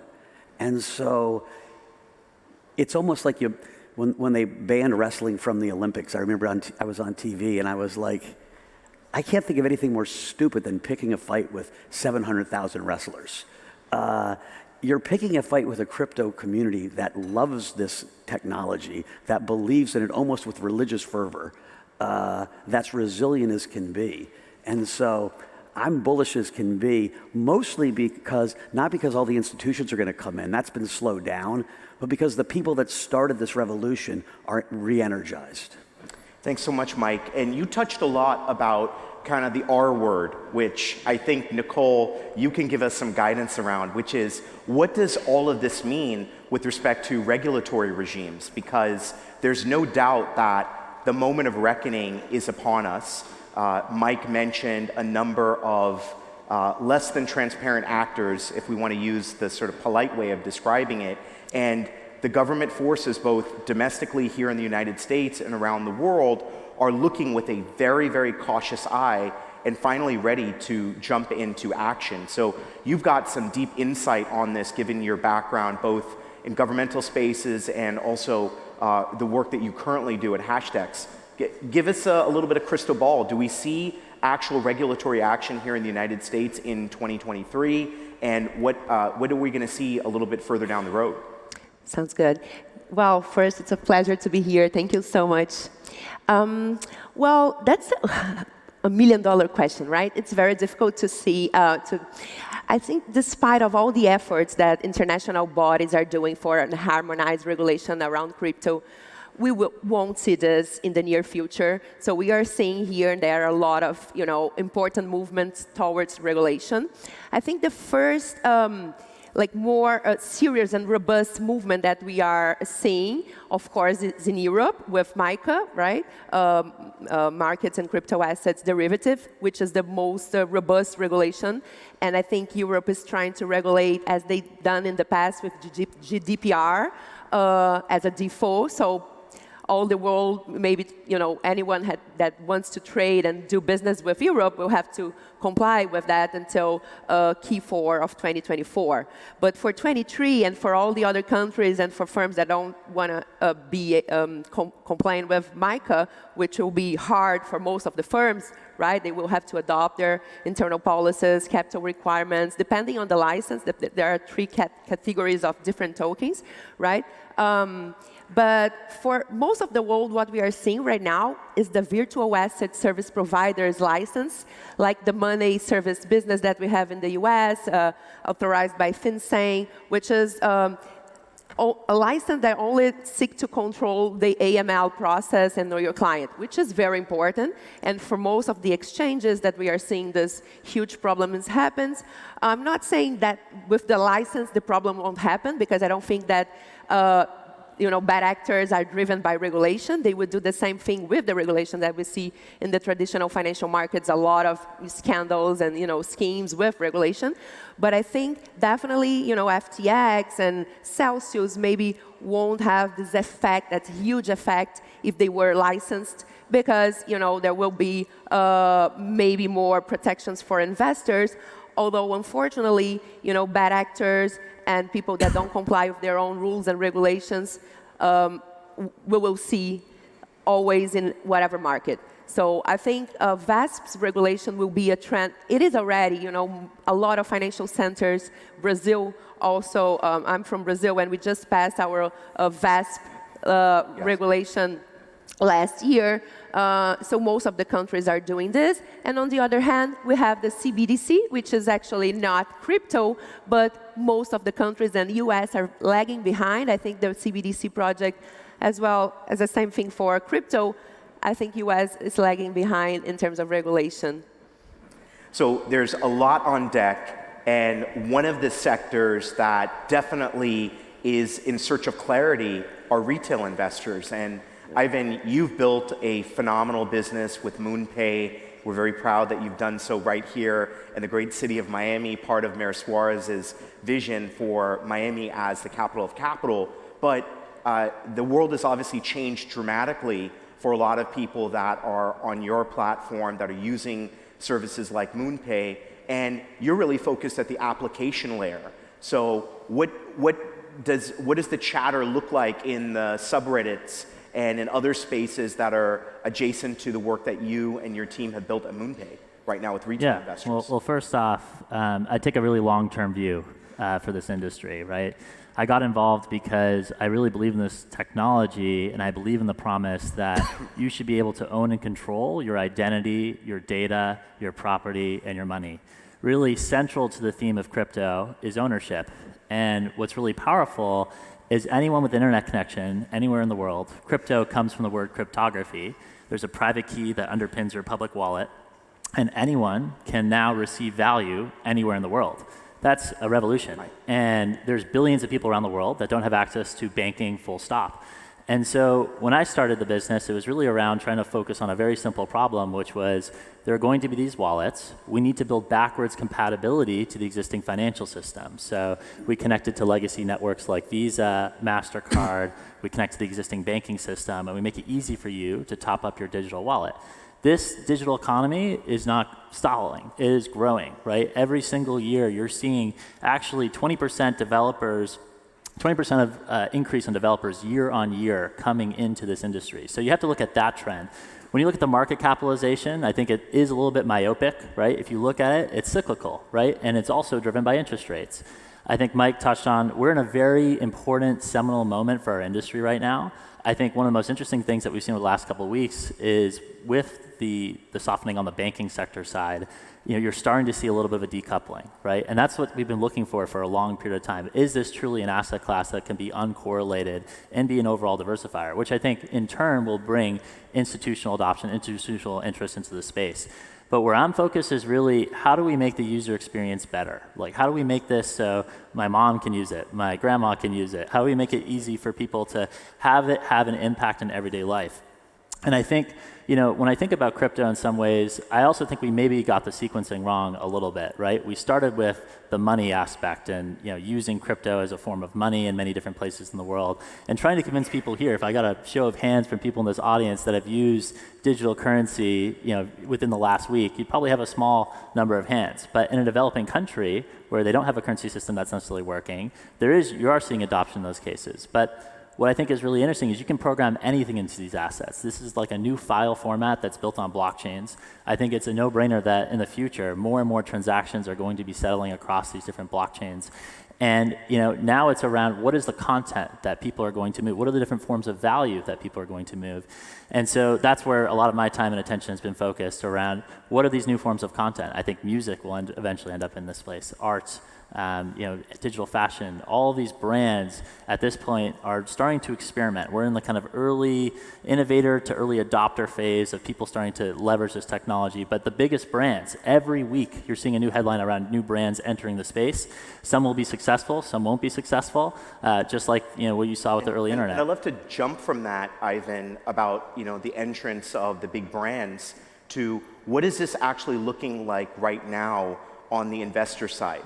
Dr. Yang, you've done we've got a lengthy experience in capital markets, and right now you're also working at the infrastructure layer and with respect to a lot of the mining investments that you've made. So when we think about the state of crypto right now, what does it look like from your vantage point, from investors and people who are large deployers of capital, and then also what's happening at the infrastructure layer? Are people building out new mining assets? What's happening and what are you seeing? Yeah, first I want to just build on what Mike said earlier. This is the moment for crypto. We're just at the beginning. And I see the convergence of blockchain or crypto with AI or AGI for three reasons. As we all talk about the training neural networks, the most important thing is the data integrity.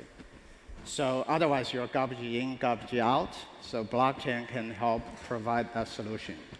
And two, once you have that network trained, the AI can be super powerful, can write like you, talk like you. With our deepfake technology today, can really be you. So therefore, this digital identity, digital ownership is absolutely critical going forward. And third, going forward, when all those different models, AI models, interact with each other, transact with each other, it has to be some sort of digital currency. Because I cannot imagine all those machines talking to each other using fiat money. The reason for that is, our monetary policy or our economic models in terms of marginal cost or labor cost, inflation, doesn't mean anything to those machines. So it has to be some sort of digital currency. So I think we're just at the really, really beginning to see this huge adoption of crypto going forward. But the key going forward, I think, is to invest more in the infrastructure. At all three layers, at the physical layer, and the protocol layer, as well as a compliance layer. So I think that that's a great segue, given the expertise we have on the panel, to open up the floor for any questions that we might have. We've got great insights that are represented across a lot of different sectors here. Do we have any questions from the floor? I know that. Great. So I think we're a little bit late on time. I want to thank our panelists for giving us some quick insights on the state of crypto, and appreciate all of you. So thank you all. Thank you. Thank you so much. Thank you to our panel. And thank you to you in the audience for staying with us. You're already out the door, I can see it. I want to tell you, come back for 1:30 when we will be beginning our programming absolutely sharp right then. Lunch is served downstairs on the second floor lounge. So see you back here in the plenary hall at 1:30 sharp.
Welcome back. Welcome back, everybody. Hope you enjoyed your lunch.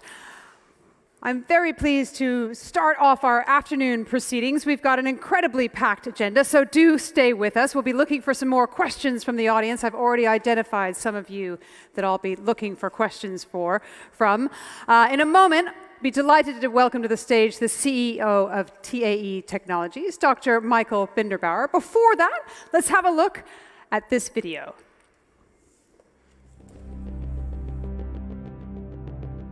It is difficult to set meaningful priorities that can make a real difference to our world. It seems that we're bombarded with new challenges every day. We want to lift all communities out of poverty. We want to build a robust economy and culture that rewards our labors. We need to reverse climate change and leave a healthier planet for our children. Is it possible to address all of these critical priorities at once? Is there a single point of focus that can make all of these dreams come true? The answer is yes. We know that energy powers our world. Our industry, transportation, and society all come to a halt without access to it. There is a direct connection between poverty and the lack of energy. Without power, people are quite literally powerless. However, our ceaseless demand for more and more power has come at a cost that is impacting the entire planet. Is there a solution that can help us manage the transition to good, clean energy? A solution that complements wind and solar and delivers on the demand for firm power without hurting our environment? The answer again is yes. Fusion is nature's preferred source of energy. Fusion is what powers the sun and stars. Fusion energy can deliver thousands of years of carbon-free, non-radioactive power to the entire planet and erase global conflict over precious resources. Fusion can spark an economic and infrastructure transition worth trillions of dollars. At TAE Technologies, we have unlocked the science required to harness the star's energy on Earth. We are embarking on the grand engineering effort required to bring fusion to the entire world within a decade, to deliver a solution that can safely power our planet for millennia, to move from a mindset of scarcity to one of abundance. The time is now to make fusion our priority. Thank you.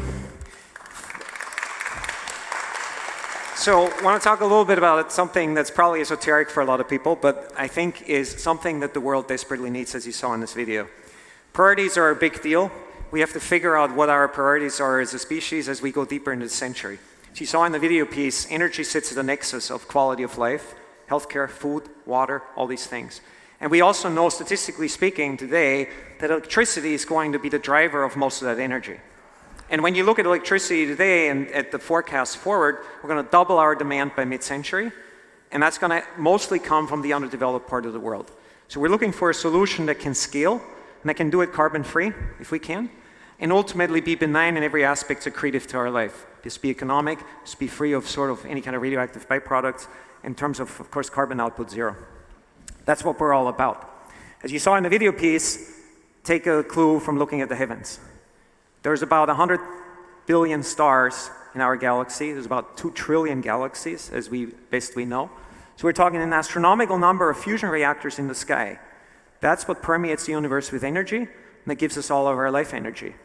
It also makes all the products that we're made of. All the atoms come out of nuclear furnaces, and in fact, what stars do, as does our sun, they take hydrogen and the light elements and fuse it together and build. It's the great builder of the universe, right? And it sets free in that process an enormous amount of energy by Einstein's famous E equals mc squared. Now what do you need to do fusion terrestrially or anywhere? What do the stars do? They operate in a vacuum. The space is the ultimate vacuum. We don't quite have that here. We have to make vacuum containers. We need fuel. Fuel are the light particles. Think hydrogen. Think variants of hydrogen, deuterium, tritium, heavy forms of hydrogen, and so on. We also need heat. We need a very hot environment. The interior of a star is about 15 million degrees. Turns out terrestrially we need about 100 million degrees to cook fuel. So it's extremely hot. So heat is one input. But more importantly is confinement, which is once you have the heat in there and you've got the soup of super hot material, how do you keep it hot? And one of the things I can tell you, what makes it so hard, however, makes it so safe. Confinement being the problem with this material being hot, but touching a wall of much denser, cooler stuff, it cools out instantaneously. So fusion reactors have one big advantage over our nuclear cousins: they won't suffer a meltdown. Everything stops when confinement ceases to function. And so our big problem, our gap today from having fusion and having an economy built on grid contributing fusion reactors is confinement. And this is basically where, call it naive or not, we have created a company 25 years ago, the first private company to do that out of the University of California, to follow this quest. What you see here is, in fact, our 5th generation machine. We call it Norman. This is in honor of my PhD mentor, who was an absolutely brilliant physicist in the space. And we are 1 clock strike away from actually making net energy in our next machine. In fact, if you look at our journey so far, you see a cadence of devices with ever more ambitious objectives. We're currently operating the one in sort of the middle that we call Norman. I tend to call this the prototype. What does prototype mean here? This has proven that the science can work. We can actually make confinement today, believe it or not, at about 75 million degrees in a facility in California every day about 60 times. We fire this up. We create the fireball inside. We maintain it. We don't let it touch the walls until we turn things off, and it gradually, gracefully decays. And during that time, we can create the kind of sustained conditions we need to eventually scale it up by less than a factor of 2 to get to a machine that we call Copernicus, which we hope to have up running. We're under construction right now by about mid-decade. And that's going to go to show that we can get net energy. Net energy in the sense, not what happened at Livermore last Christmas, which most of you may have seen. This is a big weapons research facility, but also does fusion research in California under the auspices of the US DOE, and they for the first time got a little bit more energy out of the plasma than what they fed into the plasma. And by the way, plasma is just sort of this hot fuel ball. Turns out in this machine, we're going to measure it much more stringently. We're going to say the power coming from the grid versus the power that comes out of the reactor needs to be net positive. We think we can do this somewhere around 25, 26. And everything that we've built so far, both on the science and the technology, says this is possible. So the question, what comes next and how quickly can that then scale and make a difference? And that's where our journey goes towards the late part of the decade in the early 2030s, where we think we can have a machine that we call Da Vinci today, that we've had on the drawing board for quite a while, to actually make net electrons. And I think this is the wonderful thing in the US, that the private sector, together with academia and the government, is now working to push that last leg of turning laboratory insights and success into functional products. Now, from there on, of course, it becomes a journey that will involve everybody here. How do you bring something like that at scale to meet the challenges that we talked about earlier? How can we create copious, reliable power out of a source that doesn't generate carbon, that doesn't have radioactivity associated with it, that doesn't have resource constraints? The light particles like hydrogen and other forms of hydrogen, boron, lithium, they're everywhere.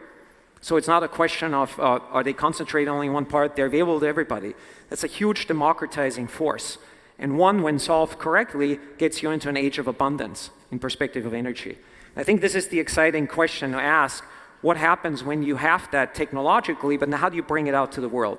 And this is where I appeal to all of you to think and consider that fusion isn't sort of science fiction anymore. We're very, very close in doing this, and I'm 100% convinced within the next 5, maximal 10 years, we'll be at a point where we can make a first net electron prototype that connects to the grid. To take that from there, deeper into the century, of course, will take an effort to globalize supply chains, to create the kind of industrial backbone that can scale this up. But that's what we're about to do. And I think with that, you will get not only what the science fiction books call the dawn of the fusion age, but really a world where conflicts of resources, constraints of energy, scarcity that defines today in so many ways the have and have-nots, the access to healthcare again, food, water, all those fundamental human things, they will start to get set free on a scale that will see us suddenly struggling almost in a way with those scarcity constraints, which is a wonderful opportunity, right? And when we get to that, it really enters us into a new paradigm. And so I want you to pay attention to that as we go deeper into this decade, as you will see from us and a few others in the private space, that step happening from the lab into the actual application and eventually out, hopefully in a copiously available energy source for the future. Thank you very much.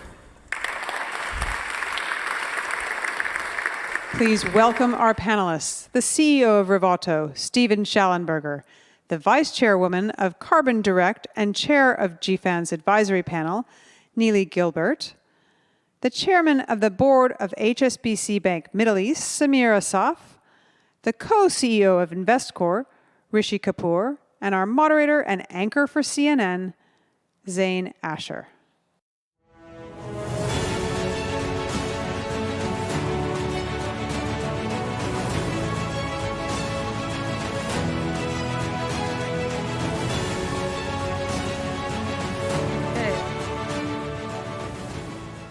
Thank you so much for being back with us again. So I think what's important to talk about here in terms of where we start is that it has been an absolutely frightening year when it comes to climate disasters around the world. You think about what happened in June of last year with those devastating floods in Pakistan that left 2,000 people dead and also a third of the country underwater. You think about what's happening right now in Somalia, which is on the brink of a famine as I speak, and they're saying that the death toll could be far worse than what we saw in 2011. And even more recently in Malawi, where the same cyclone, Cyclone Freddy, hit Malawi, not just once, but twice, and it was one of the most intense cyclones on record. We all know that the most vulnerable communities in this world have contributed the least in terms of greenhouse gas emissions, but they stand the most to lose in terms of climate change. We are not on track. We're not even anywhere close to being on track to reach the target of the Paris Agreement in terms of limiting global warming to 1.5 degrees Celsius. So we really need to accelerate the transition to green energy. We need to reduce greenhouse gas emissions, and we also need to prioritize much more resilient infrastructure in the global south. So Neely, let me start with you. When it comes to climate solutions, what are the low and zero carbon technologies that you think will really drive opportunities for investors? Thank you for having me. It's great to be here.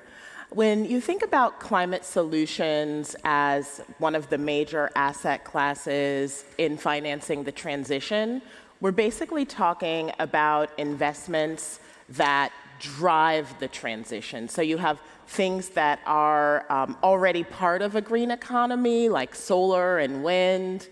Climate solutions are the innovative technologies that help to solve the problem directly. And so for investors, we really want to understand what are the technologies that are ready for us in this field right now. At Carbon Direct Capital, we are investing in climate solutions specifically to manage carbon. And we're really excited about 5 key pillars where we're making growth equity investments today. So first of all, capturing carbon. When you think about industrial processes, you can capture carbon at the point of production and store it. Removing carbon from the atmosphere after it's been emitted is a huge piece of the pie that we have ahead of us. And then since we're going to be capturing and removing so much carbon, carbon utilization. I like to call it the circular economy of carbon, where we can use CO2 to displace other assets that have traditionally been produced using petrochemicals. And then, at the end of the day, in order to manage carbon, we need to scale up solutions like green hydrogen and sustainable aviation fuel. And we're investing in technologies all across those pillars. So Steve, you know a thing or two about what Nelly just said. So what is at stake, do you think, based on all the work that you do with Revoda? What is at stake if we don't resort to using and prioritizing carbon-reducing technologies first? That should be, according to you, a main priority. Thank you. I think that we are right now, as a collective, at a very serious inflection point where we have to make the right decisions, right? We are going to make decisions, but they need to be the right decisions. And we, as a group of people, are stewards over this earth. And we have that responsibility on us to manage it appropriately. If we make the right decision, then we create a clean and prosperous future for our posterity. And if we make poor decisions, then we are going to put financial burdens, and we're going to hand over an earth that's not suitable for them. And so I think what we need at this transition right now is absolute clarity in thinking. what's going to happen if we don't address the carbon situation, and what are the tools that we need to bring to bear to adequately solve that problem. And there's a lot of money right now that's positioned to go after technologies that may or may not be able to solve that problem in an adequate way, as we see that we are behind on the Paris Agreement targets right now, and we need solutions that can go after the heart of the problem. And so I think that a forum like this is very helpful in helping us get our minds around what's needed to make that right decision, to bring the right capital to bear against solutions that will be effective right now to set us on the right path, while we allow some additional technologies to mature and come up and replace those other technologies that we're so used to working with. So it's not just about thinking about the long term, you have to really prioritize what we can do in the short term. Rishi, what would you say was the role of banks in the transition to a zero carbon society, do you think? Can I, well, first of all, let me thank the hosts and the panel. Of course, it's great to be here with all of you. But can I broaden the question, if you don't mind, a little bit? I'm going to say financial services firms rather than just limiting my response to what can banks do. And there's a selfish reason, because we are a financial investment manager, not just a bank. Actually, we are not a bank anymore. So I'm going to pick up from something that was referenced earlier. As we think about the pathway to 1.5 degrees, which is what most of us have realized is absolutely essential, and most of us have signed up to, I'm not going to say 100%, but consensus is there. That pathway is going to require us to have a three-pronged strategy, right? One built around adaptation, one built around transition, and one built around decarbonization.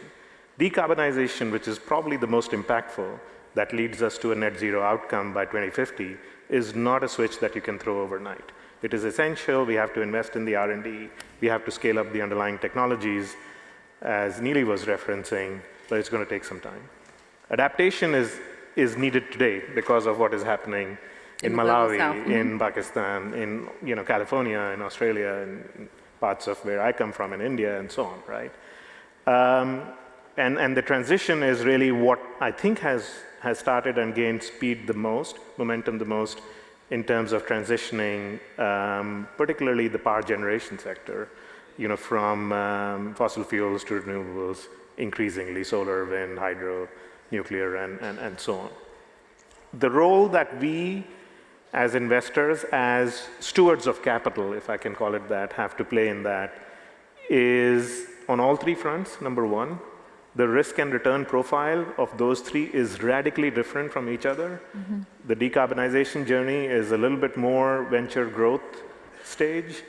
The transition journey is much more infrastructure-like, and the adaptation journey is mature infrastructure, right? Basically building resilience into the existing infrastructural assets within these vulnerable at-risk communities that are at risk of flooding, forest fires, et cetera, such that we can, in fact, provide them with the air cover that they need before we get up to that 2030, 2040, 2050, net zero economy. And, I'm proud to say that InvestCorp is active on all three of those fronts. We look at infrastructure as probably one of the most attractive secular long-term asset classes in terms of yield in the long run for investors. But even more than that, one of the most interesting investment theses presenting itself to us as long-term private equity investors today is the decarbonization journey. Not every sector within decarbonization, but certainly mobility, agriculture, carbon management, and the built environment, the offices and the homes that we stay in. Fantastic opportunity to deploy capital. And Samir, banks, as we were just discussing, obviously wield so much power. What is the right way for banks to wield that power? I mean, given your role at HSBC. Well, first of all, we all recognize that the target is to get at in 2050 on a net zero, and I think that science is telling us that There will be many new technologies that will happen. No one knows what and when. There will be a lot of companies investing in capturing and in compensations. But the numbers are compelling, but we don't know how much it will be compelling. And then we know for fact now, science-based, that we need to reduce carbon between now and then, in the meantime of doing all the other efforts, and we need to plan it from now. So the bank's role is to make sure that a credible transition to 2050 net zero is happening across the globe, and this credible transition will be financed by banks. So clearly, we've agreed, all the major banks, and agreed with all the public sectors and all the regulators, that we will continue to finance every single activities that is working seriously toward getting net zero in 2050. So the role of banks is to continue to finance every and all the companies that are getting into this journey.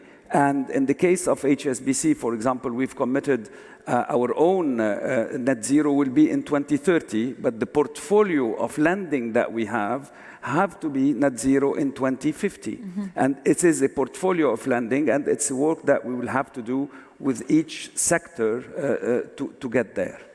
So the role of bank is to continue finance these companies that are willing to work with us on this journey. Yeah, and I'm going to talk to you a little bit later on about HSBC's role and work in particular. But Rishi, what sort of responsibility does the global north? I mean, I was talking about, you brought up, some of the climate disasters we've seen in the global north, but I was talking in the introduction about what we've seen in the global south. What sort of responsibility does the global north have right now in terms of financing the global south transition towards green energy? I think it's a responsibility that goes hand in hand with the obligation that we have upon us, as a race, to do what needs to be done to protect planet Earth. It's almost as simple as that. This is not a choice. This is not a, let's see what the alternative is. There is no other alternative. The real question is, can you deploy that capital that is necessary to build that resilience inside the global south to allow them to transition in a meaningful way that is not going to stunt their economic growth in a manner that also generates the appropriate expected return on that investment, right? And that is really, I think a lot of the narrative today is coming at it from the perspective of, oh, it's a challenge and who's going to do it and who wants to do it and so on. Well, yeah, maybe it is a challenge and so on, but it's equally an opportunity, right? And the opportunity part of it is really what gets us fairly excited, because there are, on all three dimensions, whether it's adaptation, transition, or decarbonization, each of those three offer a very attractive opportunity for investment of capital with attractive risk-adjusted returns, right? And I outlined some of the areas earlier, but we are certainly more than happy to put our money where our mouth is. Now, we know that the decarbonization part in particular, where there is going to be the necessity for deployment of new technologies and then scaling up those new technologies. So it's the R&D, the proof of concept, and the commercial scaling up. That is likely to happen in the north, right? Because that's where the current competence sits. But the deployment of those technologies at scale is going to happen in the global south. And that's where the opportunity is, right? So there is a way to navigate or thread this needle, which is not looking at it from the point of view of a challenge, but from the vantage point of it being a very interesting opportunity for generating long-term attractive returns. And yeah, we are fully behind that. Nili, there have been so many promises that haven't been kept when it comes to green energy transition. And so as we think about how we finance the transition, we also have to think about how we do it in a way that ensures accountability, transparency, and in a way that is measurable as well. Yes. You know, when it comes to financing the transition, one point that has been made that I think is really important to appreciate is that the finance sector's transition is the real economy's transition. Every single other sector, every single company, our clients, our value chain, our work is to support their transition. And so when you think about measurement, pathways, and accountability, the work now becomes deeper, where we look at how finance supports individual sector transitions, and then also looking at the fact that different countries' transitions will be different, different regions' transitions will be different, and how do we support that in a more nuanced way. At Carbon Direct, I mentioned we have Carbon Direct Capital. We also have Carbon Direct Inc., which is our client-facing advisory business, where we work with clients a lot on measurement, building into action and accountability. And we really see that there are 5 key steps that every institution, financial and otherwise, need to take in how they manage this. The first one is education and understanding. In order for institutions to move forward, they need to feel comfortable with their pathways. Leaders want to commit to something they understand. Then they need to provide education to their stakeholders on what they need to do. The second is footprinting. It's really taking a look at what the data is today and building a pathway to where it needs to go. The third thing is reporting, so that you have transparency inside of your institution and to the global economy about your role in the transition. And then last, actions. Strategies then to manage reductions against that starting point, and then to remove the rest. Steve, let me bring you back in. I think we have time for one more question. You know, obviously you're heavily focused with your company on carbon removal technology. We know that hydrocarbons still account for 80%, pretty much 80% of the world's energy needs right now. And there are those who say, look, we know that the transition to green energy, green technology is obviously going to take a lot of time, but we should not be perpetuating the use of hydrocarbons in the meantime. What do you say to those people? I love that question, because we need to bifurcate an issue here. Hydrocarbons and fossil fuels are not bad. The CO2 and the pollution out of those fuels are bad. There are solutions that target and fix those problems. Our technology removes the CO2 not after the process, during the process of combustion. Meaning that if we put our technology in to gasoline, diesel, coal, or other technologies, that you're not going to have CO2 as an output. In place of CO2, you have oxygen. That means that we can take the bad side of the fossil fuels away, and we can enjoy the immense benefits of that dense energy resource. There's a reason why we use, as 80% of our energy requirements, hydrocarbon fuels. It's energy dense. There's logistics footprint to get it to the entire world, including the most vulnerable populations. And we need that resource right now. Samir alluded to that fact that may take time, and we need solutions right now that'll put a massive dent into carbon emissions. This technology, and I know there's other technologies out there, but I'm very familiar with what we do. Of course. We could remove 15 gigatons per annum. That's 15 gigatons per year. And if this technology rolled out to the entire world through the full fuel supply, coal, oil, natural gas, that would put us 20 years ahead of that 1.5 degree target.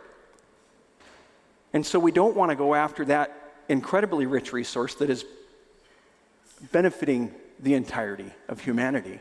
We want to go after the problem that's incident to that resource, and that's what we're targeting. We have, I think, time for one last question. I'm going to pose it to you, Samir. Obviously, Stephen is given his role at Revoto, is heavily focused on carbon removal technology, but the transition towards green energy still needs to be financed. Obviously, the return on investment can be shaky. Who do you think is responsible for assuming the risk? Well, I think that when you think about the numbers that are required to be invested, you would think that the private equity sector would be able to take part of it, but the real big topic would be the public sector the public sector involvement in it. And I think about the World Bank, I think about the IMF, I think about all the regional banks that will have to take the first loss. And I think that PIF is giving us a great example of what is happening through the first loss, basically through the equity investment that they are doing in the green hydrogen in NEOM, for example, where banks are coming to finance, but the first loss is taken by a sovereign wealth fund or a public bank. And when you think about the reform that is happening or will happen at the World Bank, the essence of this reform is to make sure that the World Bank is deploying more toward the energy transition and taking more of the primary risk, to support financing of this energy transition. So my view is that definitely 60, 70, 75% of the risk of the equity should come from the public sector. And some may look at me and say, yes, you bankers, you'll always say that the first loss is not for us, but the reality is that we are all in this journey together and everyone is in this role. And I really have a call to public money to come and be the first loss of this transition. Right, because we are all in together. All right, Rishi, Samir, Neeli, Steve, thank you so much. Can we have a round of applause for our panelists, please? Thank you. Thank you so much. Thank you so much. Thank you. Thank you to Zain and to her panel, and great to hear some new ideas for technology that could help address the concerns around climate change. Now, earlier, Richard asked how many of you had been to Saudi Arabia. Let's remind ourselves of that.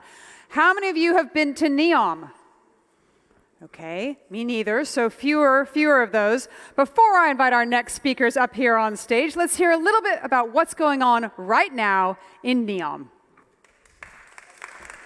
What is NEOM?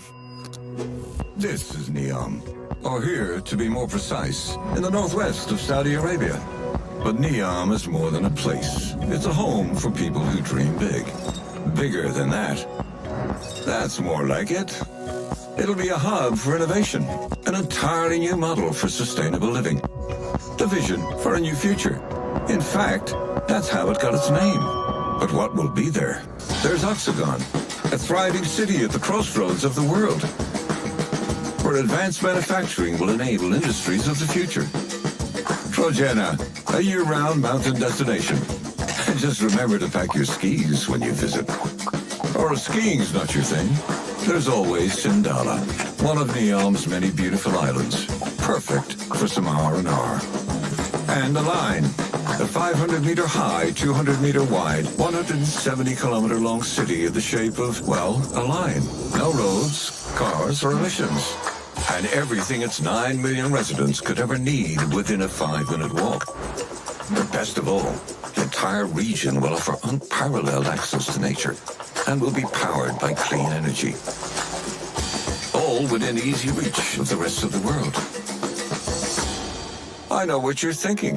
Why does the world need NEOM? That's a good question. The world needs NEOM because the world needs change. That's what we mean when we say Made to change. NEOM represents a global opportunity for one, changing how the world does business by making the region a special economic zone, easing the way for entrepreneurs to blaze their trail. Two, changing the way we live our lives with preventative healthcare and the highest standards of livability. Sounds nice, right? And three, changing how we look after nature and our planet. Because without this, what use are 1 and 2? But how will NEOM achieve these aims, you may ask? Within NEOM are 14 sectors, spearheaded by the world's best talent. Each sector has been designed to advance technology and push the very limits of human knowledge. Imagine NEOM as a prototype for a better future, a future for all. One being built to last. Sound good? Great. So when the world asks, what is NEOM? You'll know to answer that NEOM's a place that'll change the way we live on this planet. Simple, really.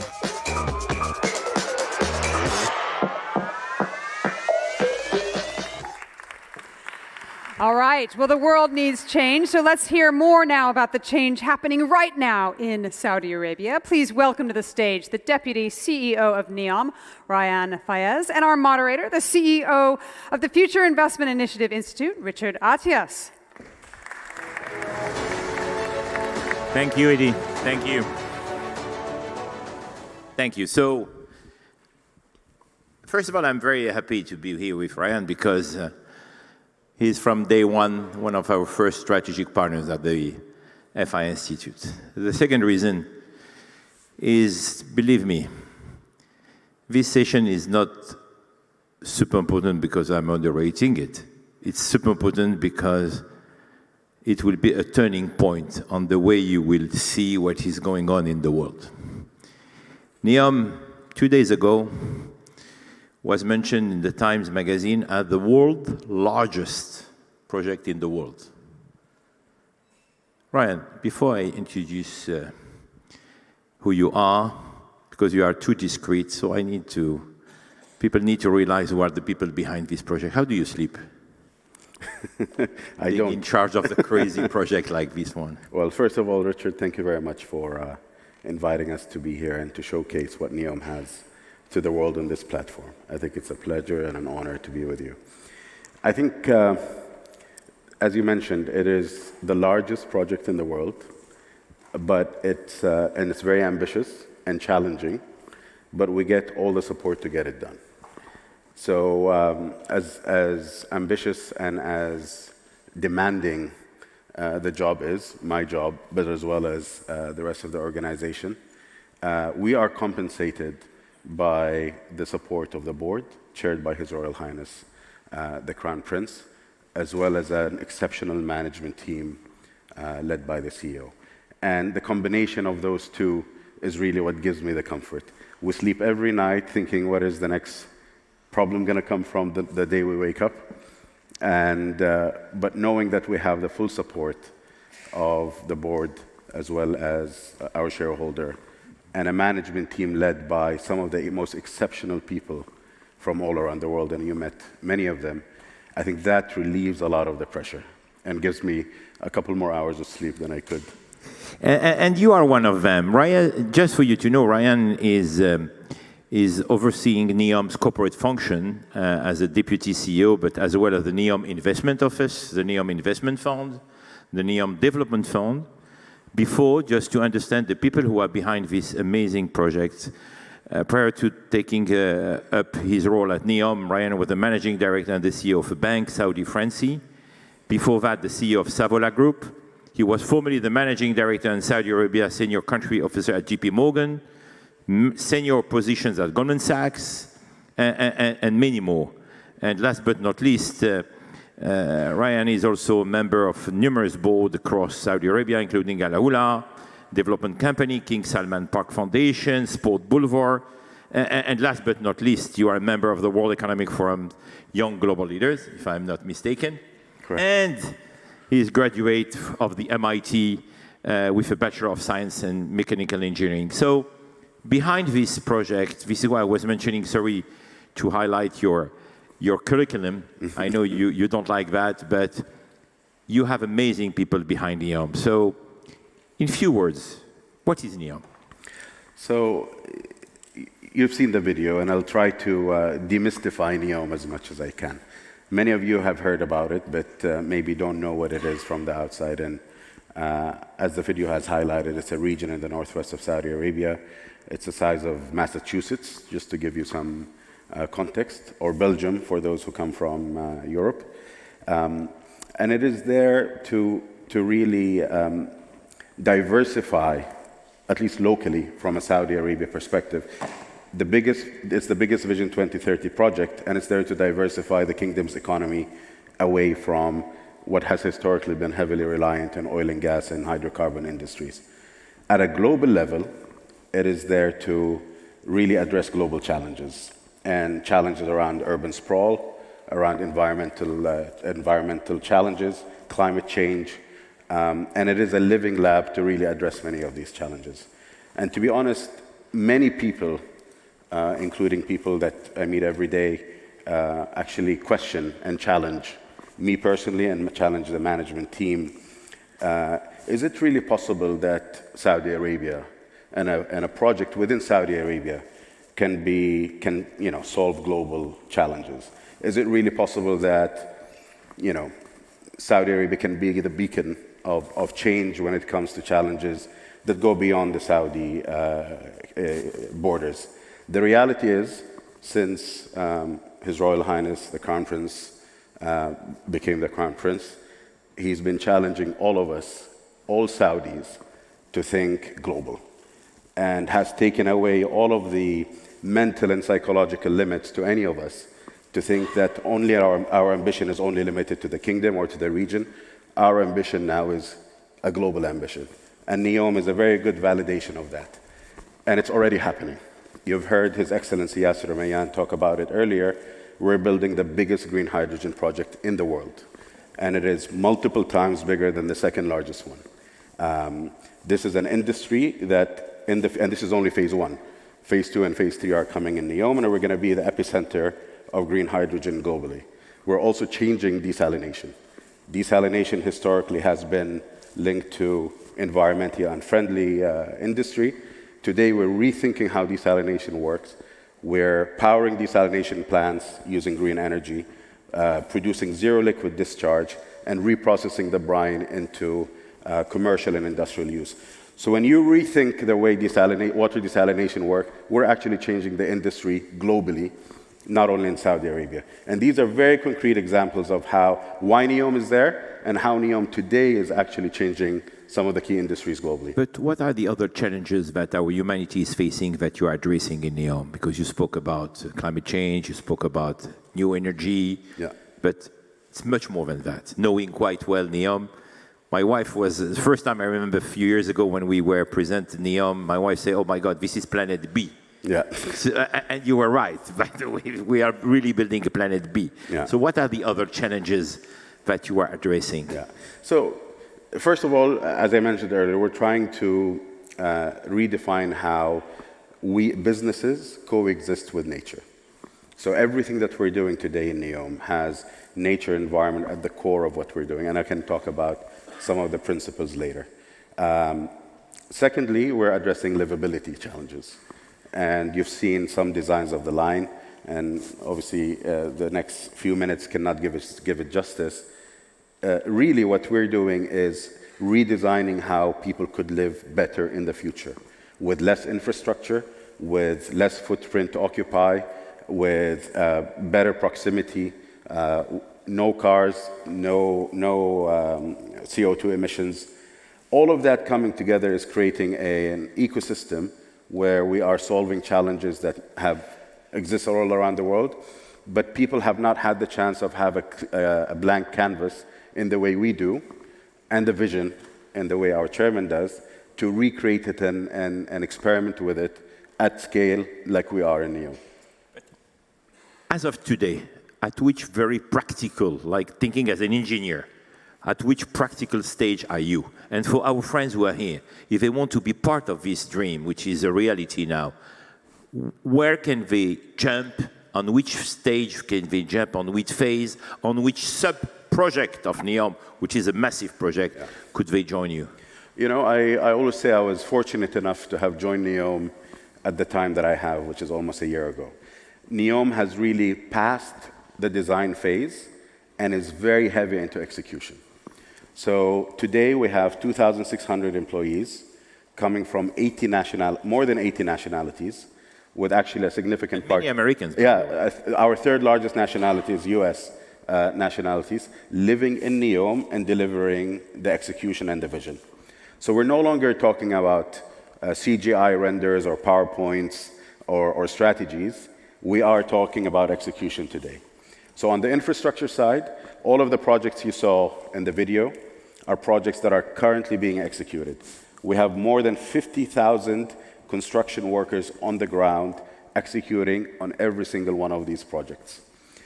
Many of them are actually project managed by US engineering construction companies. The Bechtels, the AECOMs of the world are some of our biggest partners, and NEOM alone has generated more than 3,000 jobs for the engineering and construction industry out of the US. On the investment side, we are investing in the green hydrogen project with Air Products, a large US company, along with Aquapower. We have signed agreements with Marriott, Sindala Island, which will be the first island to open in NEOM. When I'm extending an open invitation to everyone here and everyone listening to come when Sindala opens early 2024 to stay in one of the Marriott hotels, which obviously is a US company. And we're building a large-scale green data center in Oxagon, and our anchor tenant is Oracle, so in partnership with Oracle. All of this is actually happening as we speak. The data center will be open in the next couple of months. The green hydrogen project construction has already started. We already spent more than $7 billion in CapEx in 2022. And over the last 3 years, we extended $3 billion plus in contracts to US-based companies. So you can see the economic impact of it extending not only the kingdom, but to the rest of the world through the capital that we're spending. And how will you attract sustainable capital investment precisely? What is your value proposition? Yeah, when we look at NEOM, it is a unique opportunity to create long-term sustainable capital while at the same time creating an impact to the rest of the world. So it's a balanced approach between economic development and economic returns, but at the same time creating impact that goes beyond NEOM. When we think of the value proposition, if I were to summarize it, I would say, one, we as a special economic zone, we're creating regulation and a regulatory design with zero legacy that is fit for purpose and fit for the future. This is a huge benefit that we have when we start with no legacy. Secondly, which we don't talk about as much, is the location. And some of you here are real estate developers, so location is, you understand how important location is. Location. It is at the crossroads of 3 continents, very close to major population areas, 6 hours away from 40% of the globe, and actually benefits from beautiful weather compared to the rest of the Gulf. Wind, the sun. Wind and the sun is the third point, which is sustainability and the environment at the center, and actually a driving factor in everything that we do. 100% renewable energy region at this scale, never been done before.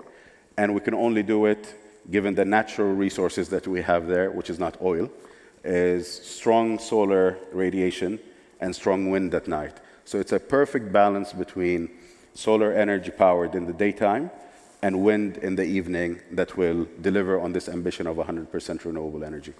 So when you think of these parameters coming together, it is a very, very unique proposition that is going to be offered to the world. It is a proudly Saudi project led by our visionary Crown Prince, but it is delivered to the world. So the population that are going to live there are not only Saudi, and everything there is designed to attract the best capital and best talent from all over the world. Each time I'm with you, I see a lot of international experts in environment. How do you address this, the impact on what you're building on the local environment?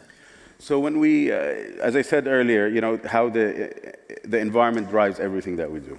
Other than the fact that it's going to be 100% renewable energy powered region, 95% of the NEOM landmass is kept as a nature reserve. And in that landmass, we're re-greening NEOM with a commitment to build or to plant 100 million trees and shrubs by 2030. Already more than 1 million of those have been planted. We're rewilding NEOM with animals and species that have not lived there for the last 100 years. We have oryxes and ibexes and ostriches now released in a protected environment in NEOM. And we're also exploring the sea and the reefs. And we're building some of the most advanced reef research and reef regeneration facilities within NEOM to protect the environment that we have been blessed with. And it's one that fortunately has been untouched, at least from a development standpoint in NEOM. So in developing all of these commercial development around the environment, we are ensuring that the environment is very well protected, and then we're not destroying, we're leaving it behind much better than we picked it up. You are reinventing the future in NEOM, and can you tell us more about all the sectors? Because don't want our friends to think that you are just a big construction machine. You are on media, you are on tourism, you are on sports. Can you tell us more about all these sectors?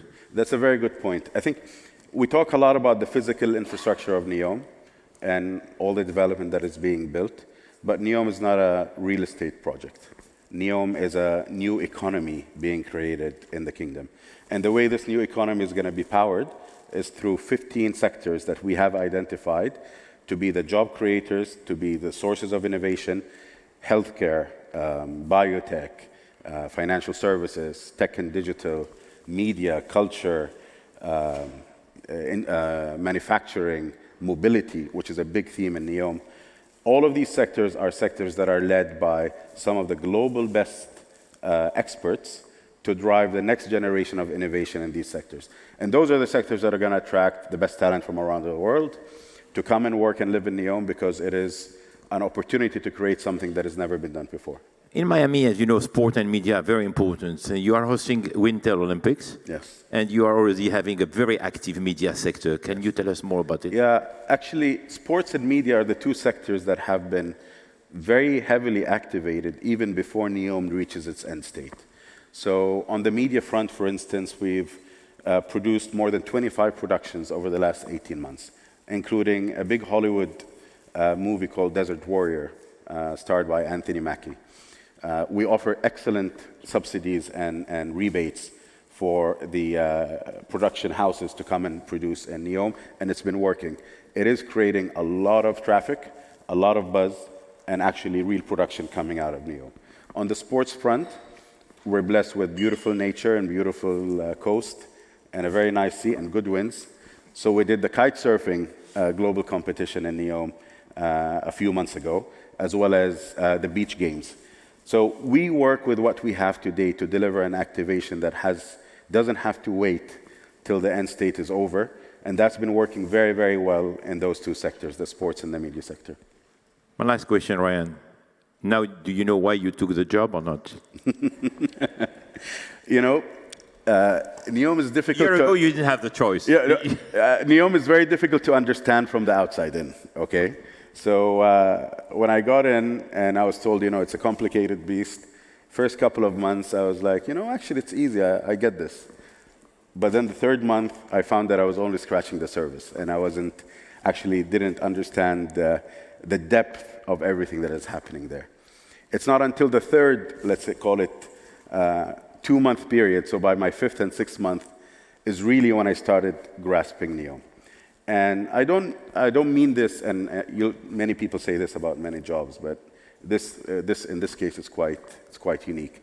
And I don't mean this in a cliche way, because it may come across as such. It is really one of those once-in-a-lifetime opportunities to be in the middle of physical building something that is going to be left for generations to come. I see this every day with my kids. You know, NEOM actually has a significant appeal to the younger generation. Many of them really associate and relate to the idea that NEOM is there to deliver. And my kid can't wait to be there, can't stop talking about it, and can't be more proud that their dad is associated with a project of this nature. Ladies and gentlemen, Ryan Fayez on behalf of NEOM.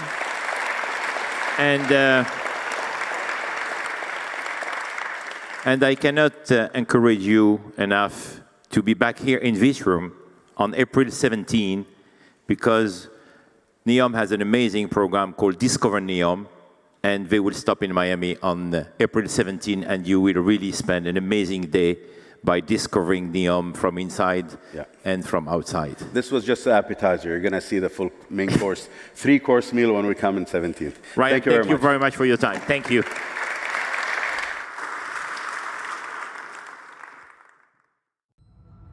Cost of living is the #1 global priority, and the greatest concern within cost of living is food security. For every demographic around the world, more than half of the global population can no longer afford a healthy diet. From COVID-19 to the conflict in Europe, supply chain disruptions over the past 3 years have added to the structural stress of a global food system that was already battling climate change. These dire circumstances have given rise to a growing class of innovators with a dual mission: feed people and protect the planet. They're looking to develop alternative food sources such as plant-based, seaweed and cell-cultured meats, and scale non-traditional methods like indoor vertical farming. They're using artificial intelligence to forecast global agricultural trends and blockchain to optimize supply chains.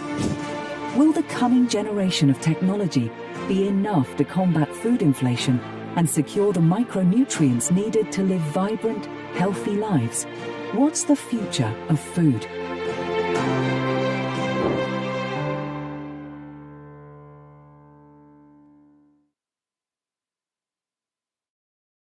Please welcome our panelists, the co-founder and head of growth of Plant Squad, Enrique Mezzo, the co-founder and CEO of AeroFarms, David Rosenberg, the co-founder of Seafood Souk, Fahim Al-Qasimi, and our moderator, the co-founder and CEO of Propel X, Swati Chaturvedi.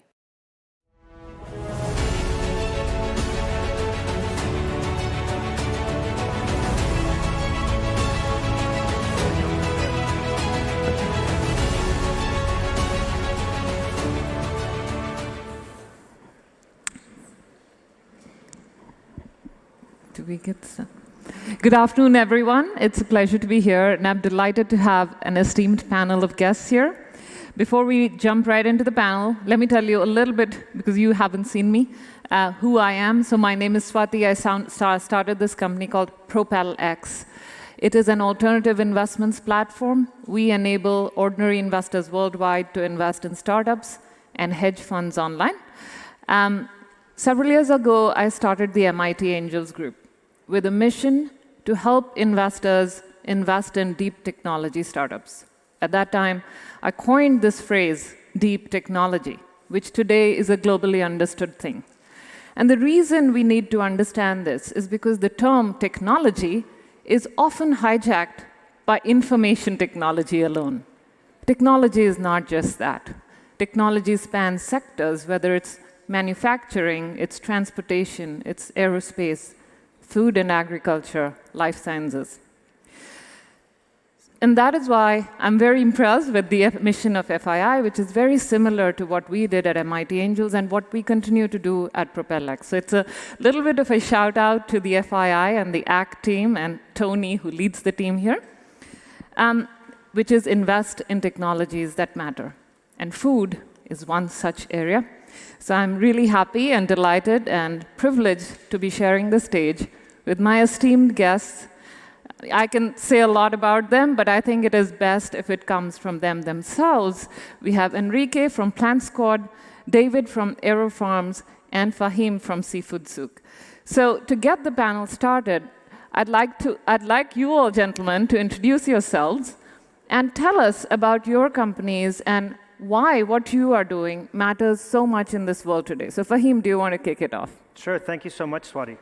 We don't get to engage as much with you, so I'm going to have a little bit of audience participation.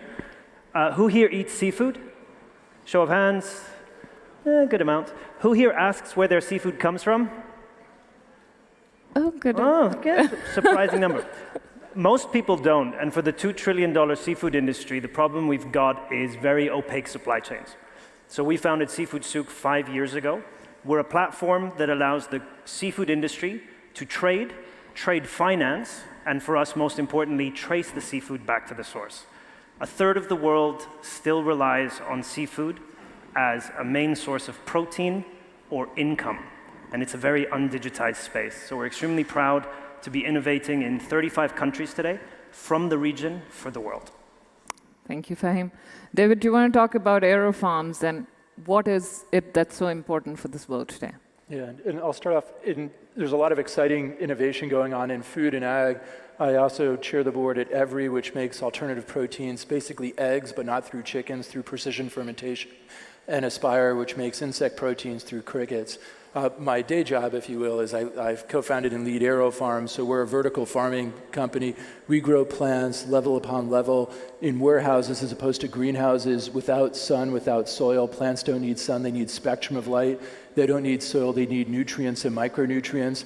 So how do you give high specificity of the environment that the plants want? Instead of bringing the seed to the environment, we bring the environment to the seed. So whether you're on the equator or the North Pole, give the temperature, humidity, pH, nutrients, micronutrients, when the plant wants, 365 days a year. So we have a facility in Virginia that feeds the whole country of the US, and we're building more of these. We have another one in Newark. We grow plants with 90 crop cycles a year versus 5. So incredible productivity. And we just built one in Abu Dhabi, and we just signed an agreement with PIF to build 7 projects. These are big projects, 150,000 square feet, 50 feet high, which is, this is probably like 30 feet high, and build it all over the MENA region. Thank you, David. So, Aero Farms. And now we have Plant Squad. Tell us, Enrique, what you do and why it's important. Well, I'll set the room. I'm the veggie guy, so I hope you ate your broccoli at lunch. I'm all into plant-based food. Plant Squad is a leading plant-based brand in Mexico, and we started the company with the purpose of providing better food in Mexico.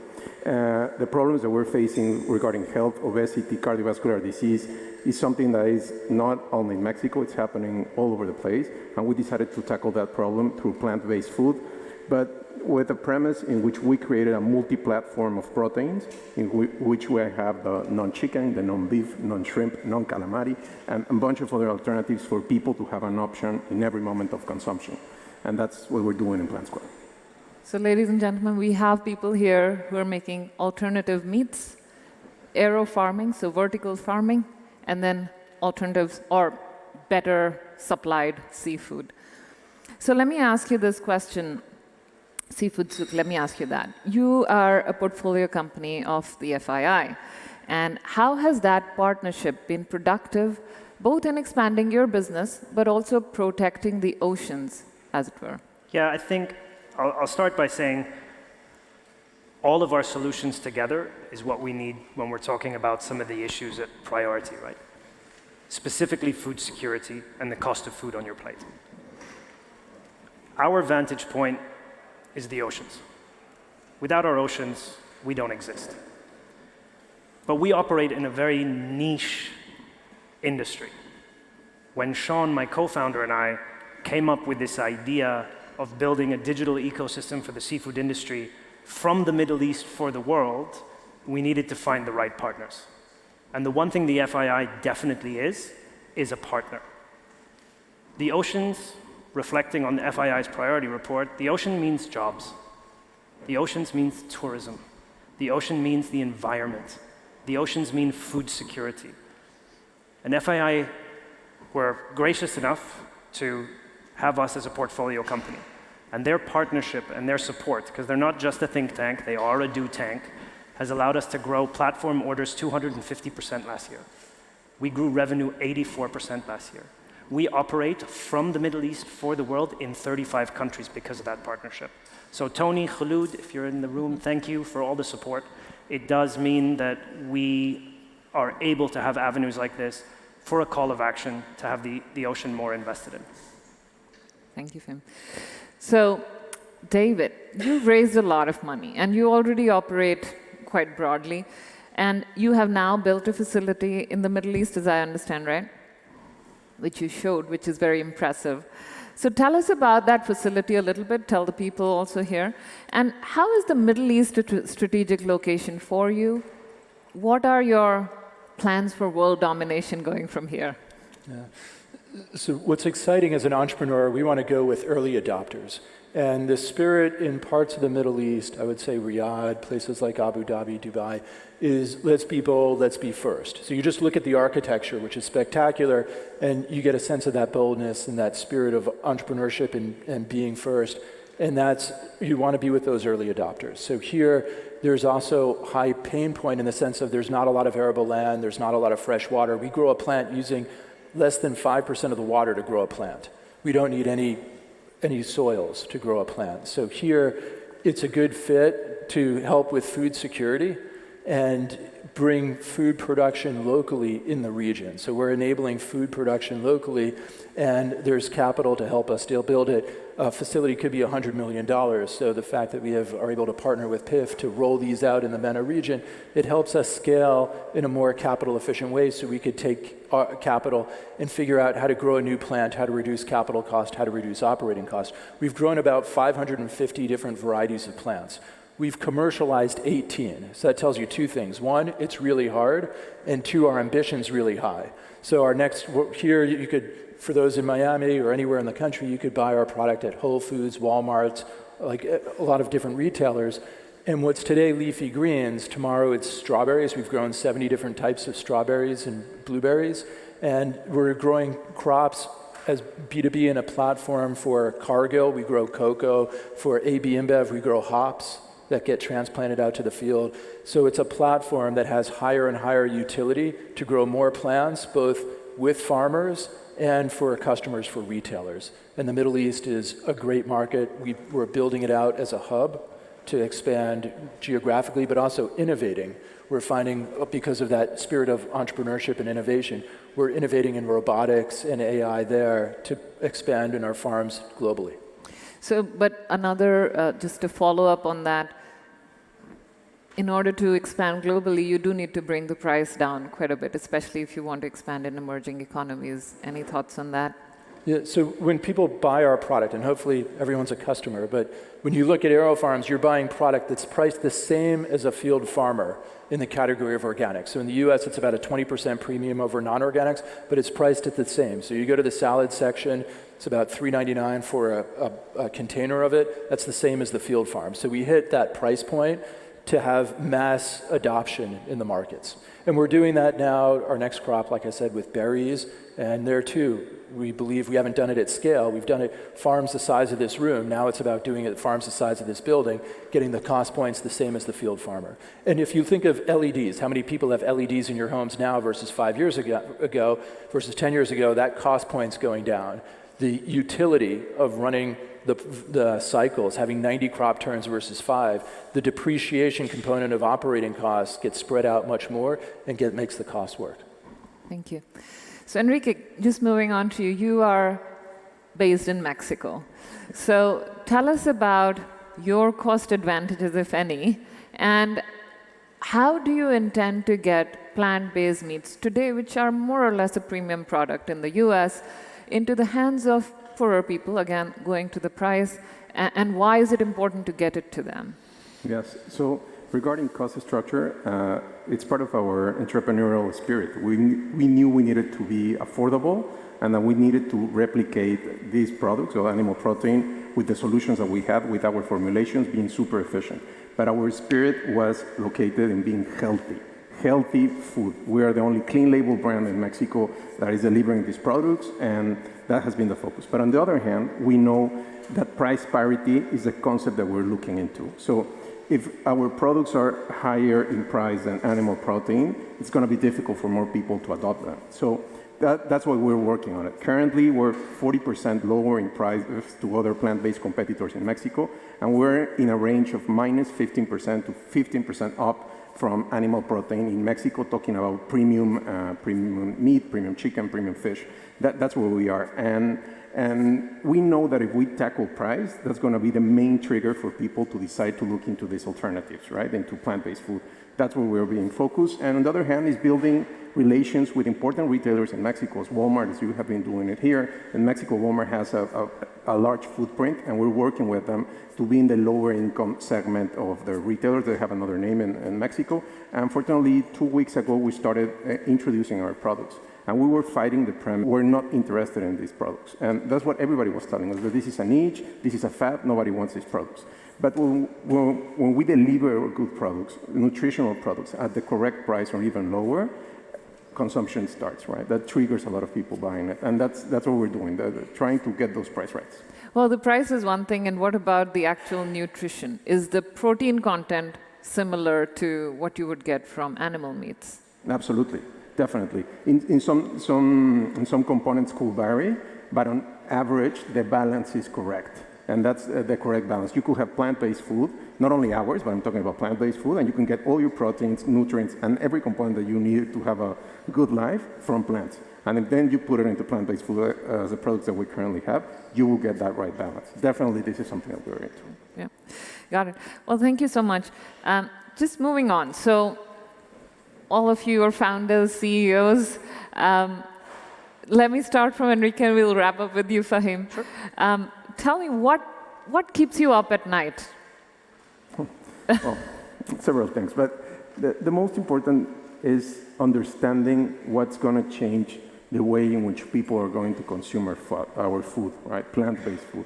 There are a lot of myths about plant-based food, and we need to deliver products that are human design centered to learn how to nudge people to look into plant-based food.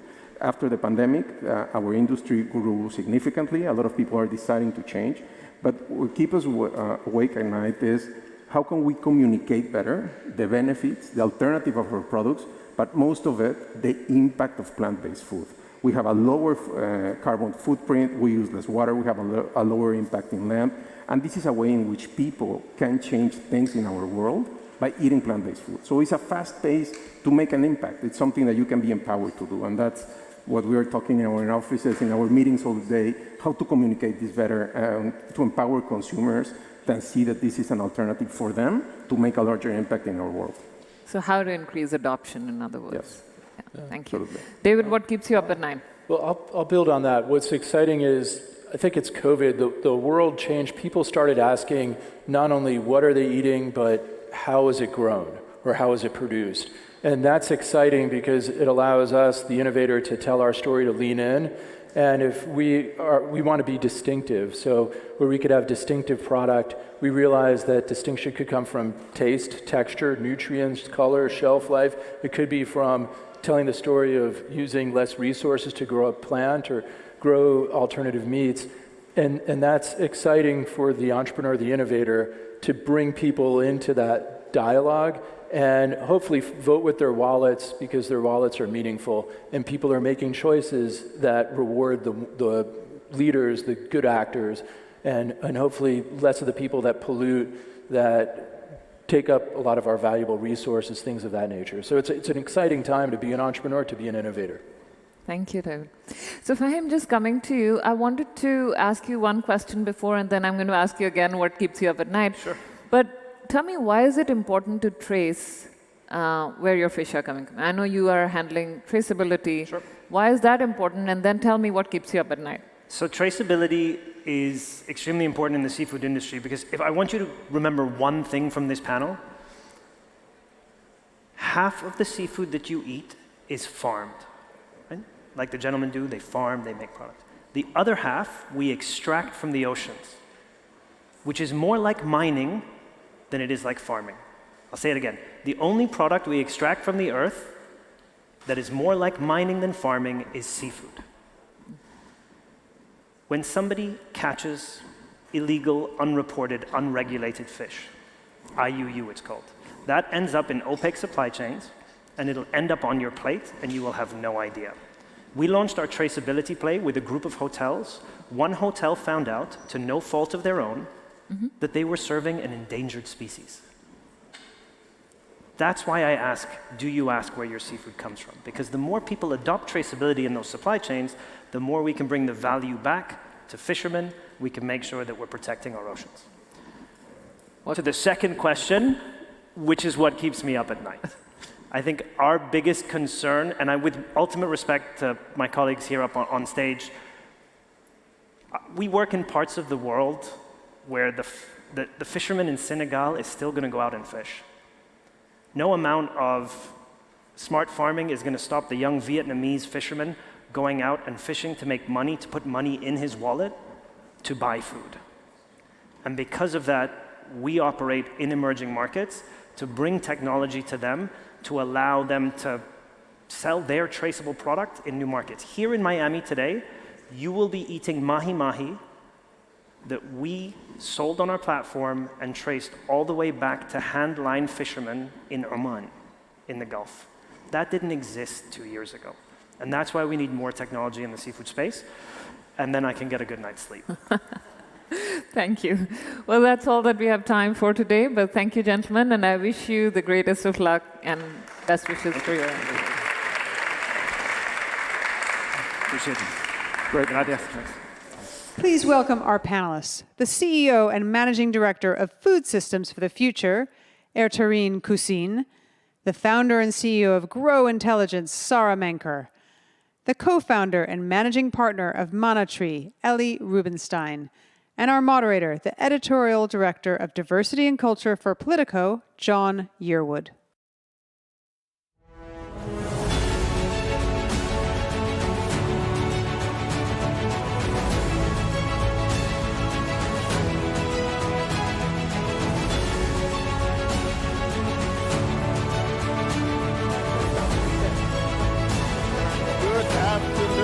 Good afternoon. We're about to have what should be a really stimulating conversation about food security in the age of uncertainty. We have three great panelists who are going to guide us through this conversation. And why don't I start with Sarah, and we'll talk about the whole picture of food insecurity. Let me ask you first, why don't you give us a state of play? How are things in terms of food security? We hear a lot from politicians and others. Is it lip service, or are we really seeing some work being done there? Well, we've been talking about food security since the 1970s, so there's that. But I think in terms of state of play, we're at very sort of truly unprecedented times for our global food systems. There's a few things at play simultaneously. In early 2020, before COVID started, China effectively became a structural importer of grain. China had never been an importer of major grains. Then COVID came in and disrupted our supply chains. We're still reeling from the effects of that and sort of what happened. Then you had a Russia-Ukraine war, which disrupted trade flows and agricultural sort of production. Meanwhile, you also had 3 years in a row of La Niña, which caused droughts in South America and the United States, both the largest exporters of food products around the world, at a time when we also have a currency crisis brewing in every other part of the world. So when you say, where are we in terms of state of play and sort of from a global food security standpoint, what comes to mind that is even in the US, if you look at the price of a basket of food over the last essentially 3 years, it's still up 66%. If you look at Sudan, it's up 2,000%. You look at Lebanon, it's up 3,000%. So, we're so far from sort of having fixed the systems. And to me, one of the sort of bigger worrisome plays we have right now is actually the confluence of the currency crisis, a debt crisis, and a food crisis, and what that actually ends up meaning for political stability around the world. Because many countries have issued an unprecedented amount of foreign currency denominated debt that they have to pay in US dollars, which is the same dollars they have to use to import their food, which has been devalued because of the debt. So you just have this virtuous cycle. So I think sort of looking out the next 12, 24 months, the biggest issue we have to solve from a food security standpoint is actually the debt question for a lot of countries. And I want to get to the debt question in a minute, but I want to go to Ertarine and ask you, you've been deeply involved in helping to solve this problem. It's been going on, as Sarah said, for decades now. I mean, what's going on? Why is it taking so long? Yeah, when Sarah paints the picture for us of the challenges that the global community is facing from our food system and the debt crisis, let's put that into people, numbers of people. There are 828 million people who are severely food insecure as we're sitting here now. What that means is that without assistance, they will go hungry. We know that there are some places in the world today that there should have been a famine declared because babies are dying in Northeast Africa, in Somalia, for example. But We talk about that 828 million, but there are 2.3 billion people who are also acutely food insecure, which means they don't know where their next meal is going to come from. 2.3 billion people in that category. 150 million children who are chronically malnourished as we speak here today. That means that they're stunted. When you are stunted, the effect on your brain is irreparable. The effect on your height, on your growth, on your physical growth is irreparable. At the same time, half the people on the globe today cannot afford a diverse, nutritious diet. And we know that climate, conflict, and economic instability are the three primary drivers of food insecurity and chronic malnutrition across the globe. And the challenge is that what we're seeing is the paucity of investment that is necessary, not in humanitarian response. Because let me tell you, last year, there were many of us who were raising the roof about the confluence of the challenges of economy, food insecurity, and at that time, fuel prices as well, that we were afraid we were entering a perfect storm that would result in massive famines. The world stepped up. WFP has never raised more money. They raised $14 billion last year, fed 150 million people for the first time. So humanitarian, thank you, world. We are doing the things that are necessary to ensure that we avoid the crisis. But what we're not doing, we're not investing in the resilience that is necessary, in the adaptation of agriculture that is required to support a sustainable transformation of our food system that will create a food system that supports our environment, human health, and the economic return that is required for all of the actors across the food system, from the farmer to the investor. That's not happening in too many places around the world today. Let me ask you that. I want to come back to you on a couple of points that you make. But first, though, let's have Ellie pick up on the investment piece, because you talk about the paucity of investment. Ellie, from what you said, you are very deeply involved in this space. Do you agree? Do you see the same thing? I see the opposite, and I think the issue we've had is a marketing problem. So I can say I started my private equity firm 5 years ago and actually went straight to the Middle East around this concept of food security. I'm from Alaska. Most people don't know this. Carlisle, my father's firm, was started in Alaska. We import 95% of our food. I'm the granddaughter of a commercial fisherman. Fish touches your plate 9 times before it reaches a grocery store. It should be 3. So I pioneered this concept that wasn't plant-based. It was a food supply chain global private equity firm. I'm here to tell you, we've just announced we've raised $640 million over 4.5 years. That is the largest growth equity player in the world. But you look at people like I see my friend Peter in the audience, the reason that it's moving ahead is because of these buyout syndicates of people helping reduce the CapEx dollars on infrastructure, people helping reduce the 4x times of energy costs in order to produce food.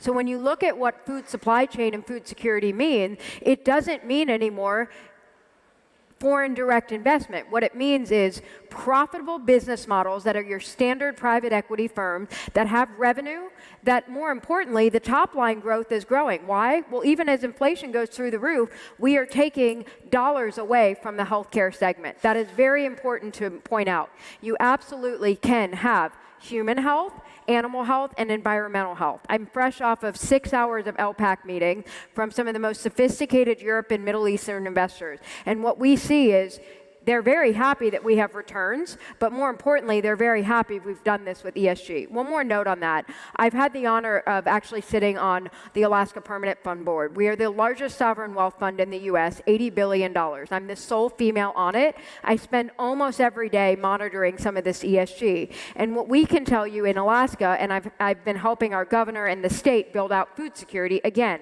we import 95% of our food, exactly like the many countries in the Middle East.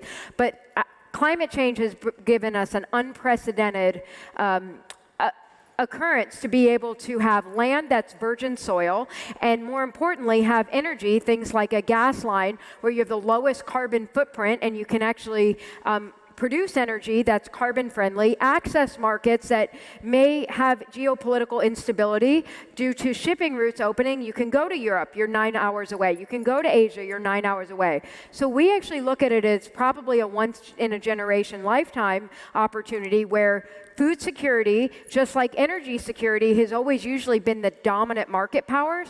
We see that unless you're food secure, you can't just say you're energy secure. So that's why we're very thankful to our Middle Eastern investors who have always believed in this concept and truly been some of the greatest funders in this asset class.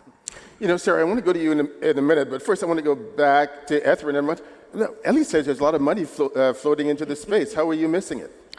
Here's a reality. She's right, but she's also very wrong. And where you're wrong is that there are places where capital doesn't flow, where risk is defined by investors as too high, and the lens that they use, they do not invest. Whether you're talking about some of the countries in sub-Saharan Africa that should be receiving more investment, like Ghana and Kenya and even Nigeria, where there are opportunities for investment, but the capital doesn't flow at the pace that it should. What we see with too many investors is they see the continent as one country. When you talk about Africa, they will say, well, you know, Africa's too risky.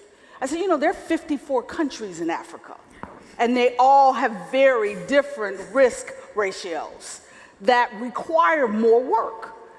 I wish you were right. I know here in the United States, let's not go to Africa. Let's talk about here in the United States. Let's talk about our urban communities in the United States where we have redlining for investment, that entrepreneurs are now receiving capital to start business. Nobody starts more businesses in the United States than Black women. Those businesses don't scale because of lack of access to capital.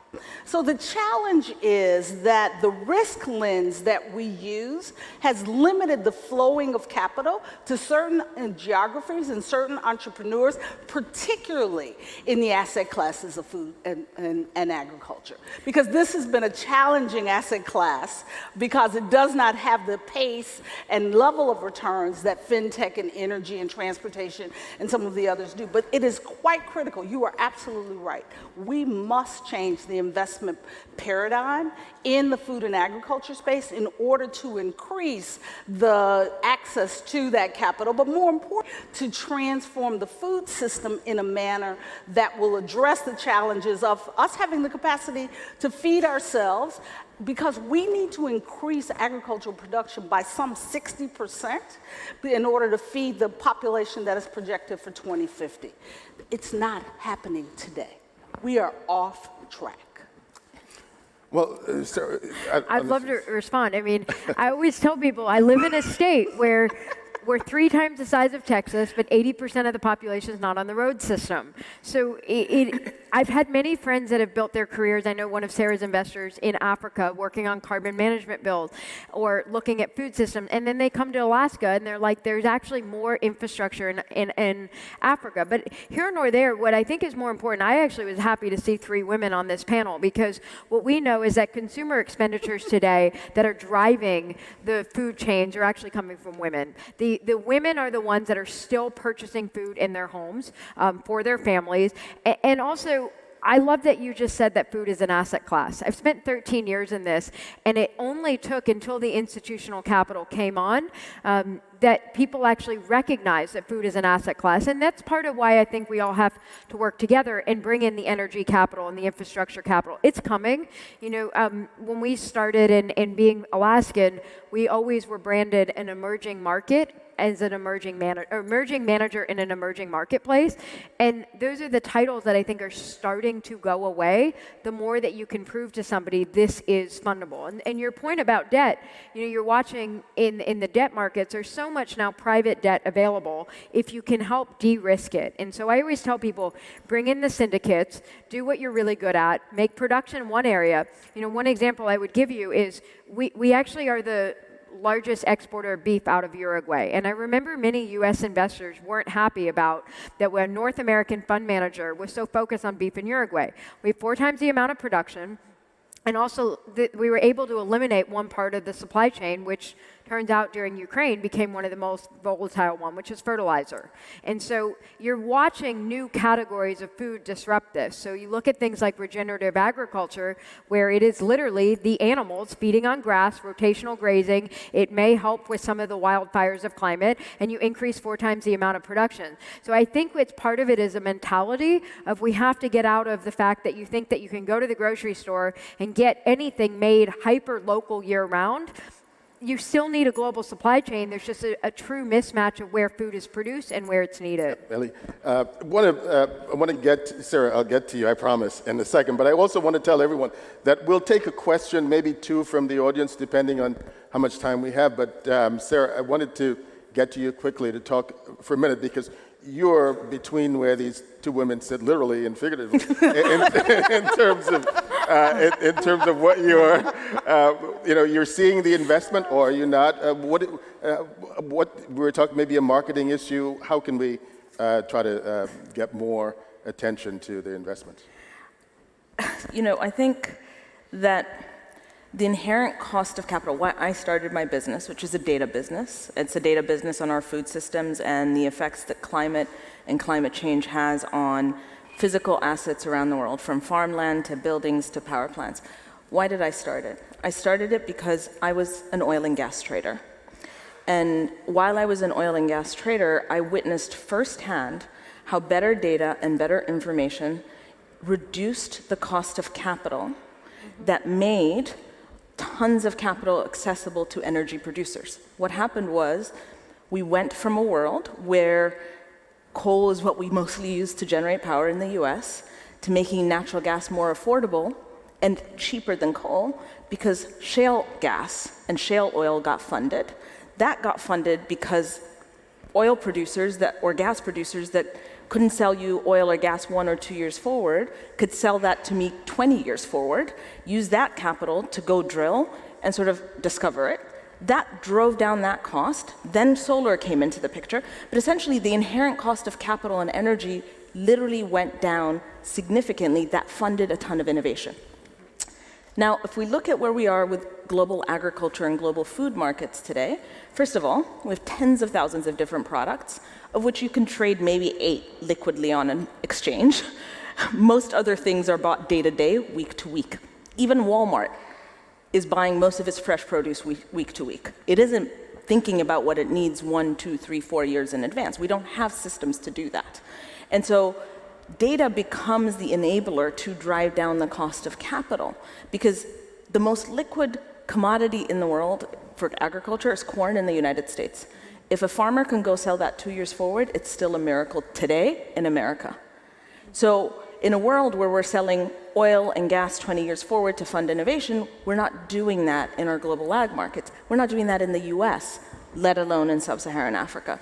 So we need to drive down the inherent cost of capital, which is just mispriced. The minute we do that, it will unlock so much innovation, different types of return profiles, and I think opportunities. But for now, I think capital is completely mispriced in our food systems, and our food systems are in no way receiving the amount of money they need to actually undergo the transformation that is necessary to feed the number of people we're going to have by 2050 alongside the climate disruptions. Terrific. Thanks, Sarah. I wonder if anyone has... Can I just add on to what Sarah just said? If we'll come back to you one quick second, but there's a question here, if we can take that, and then we'll come back to the stage. Please. There's a microphone coming. So I love that you mentioned the cost of capital and corn as a commodity, and wondering, because there seems to be an inherent disconnect between the idea of scale of a commodity like corn that you would be able to, for example, apply this market value to, when we know that the distributive factor of corn, for example, globally, means that you have to have it sitting in silos to protect the price. So what has to be fundamentally re-examined to be able to reconcile that with the regenerative agriculture movement, for example, and feeding the world, saving the climate, and protecting the asset class? I mean, I can tell you, we don't invest in food companies that have commodities. We're much more focused on newer proteins or newer innovations, such as using fermentation technology because of the risks of climate change or outdoor agriculture. So we tend to like indoor agriculture or reducing the risk of what needs to go into your food. Let's go to Ithra, because I know you wanted to, we've got like 15 seconds left, but can you... I just want to say, when we talk about commodities, let's distinguish commodities from nutritious food. This is when we start talking about people who are hungry, malnourishment, there's a big difference. Yes, we do grow enough commodities. Yes, we do grow enough calories. We don't grow enough nutritious food. We don't have the appropriate subsidies that support the regenerative production of nutritious food. That's the opportunity that is in front of us if we really want to not only feed the world, but nourish the world. Terrific.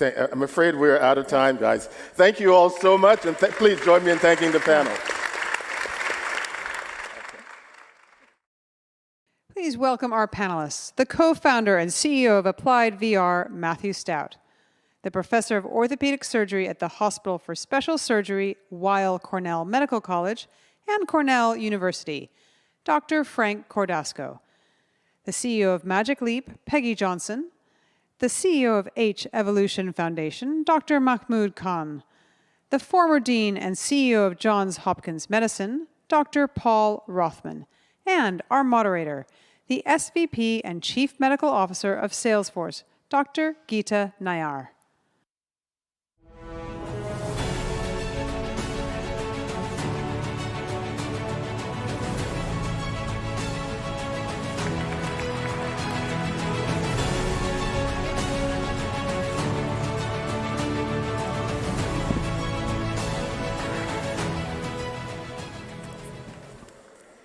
Well, first, I just want to thank the FII Institute for having me and giving me the honor of moderating what will be the best program and panel for the day. Do you guys agree? Obviously. No pressure. No pressure. It's the moderator, really. So I am so privileged to be talking to you about moving beyond the pandemic. Perhaps the only silver lining of COVID-19 were the innovations and accelerations of those that have happened in the past few years. So my first question is for you, Paul. How do you think healthcare has been revolutionized in the past few years? So, Geeta, thanks for the question and thanks for having me. So if you think about the pandemic, I think we have a lot of lessons to learn. Lesson number one, I think, is that the generation and analysis of data is key for us to take care of our populations. If you think at the beginning of the pandemic, we didn't have a lot of data, and it really inhibited our ability to follow the pandemic, and this is just the first of many infectious diseases we're going to see. So I think generation analysis of data is essential. Two, infectious diseases do not adhere to the geopolitical lines that we have generated around the world, and that we have to understand at some level we are one global world, and we have to deal with it. I think that's lesson two. Lesson three is that we have huge discrepancies in the baseline health and the accessibility of health care around the globe and within a given country. And that impacts how we can respond to the huge healthcare challenges we have around the world. I think you could begin with those, and then you think about the challenges I think will move us forward. I think, healthcare can change a lot quicker than we ever thought it could. Right? I mean, we went from, at Hopkins, we had 36 virtual visits a week to 100,000 a week, within a month. So I think we can move much quicker than we ever thought we could in changing the care we provided. I think that's key. I think this whole idea that we can provide care virtually and we don't have to be in front of the patient every time is something, I know we're going to talk a little bit about that's really been something that we're going to move forward in. And finally, I think we were able to generate very effective novel therapeutics in a year. I mean, it's really amazing how science really impacted this pandemic. It took 10 years to identify the HIV virus and know what it was and find a drug for it. 10 years. It took us a year. It took us 3 weeks to know this virus and a year to get a therapeutic. And that's because of investments in basic science made around the globe over the past couple of decades. And I think now as we approach further challenges in healthcare, the platforms that we've developed, be it mRNA or others, will really change the health of the world going forward. That's such an optimistic outlook. We appreciate that as the kickstart. So Peggy and Mahmoud, my next question is for you, is with that table setting, what are the implications for the future? And love your perspective first, Peggy, with all your work at Magic Leap. Right, thank you, Geeta, and thanks to the FII for having all of us. I think one of the things that the pandemic taught us is how to operate in a constrained world. And then some of those innovations that happen so quickly, like the vaccine, are continuing forward in a less constrained world.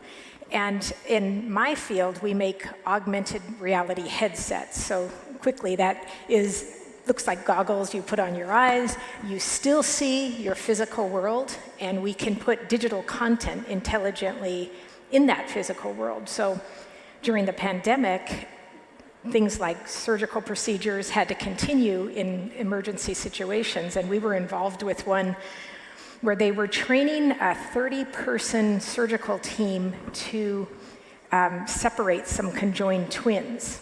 And so they had to do this somehow remotely, and they all put on the Magic Leap glasses wherever they were, and they all had the scan of the brain in front of them. They looked at, it was the same model in front of them. They were able to map the surgical pathways. They were able to do some training.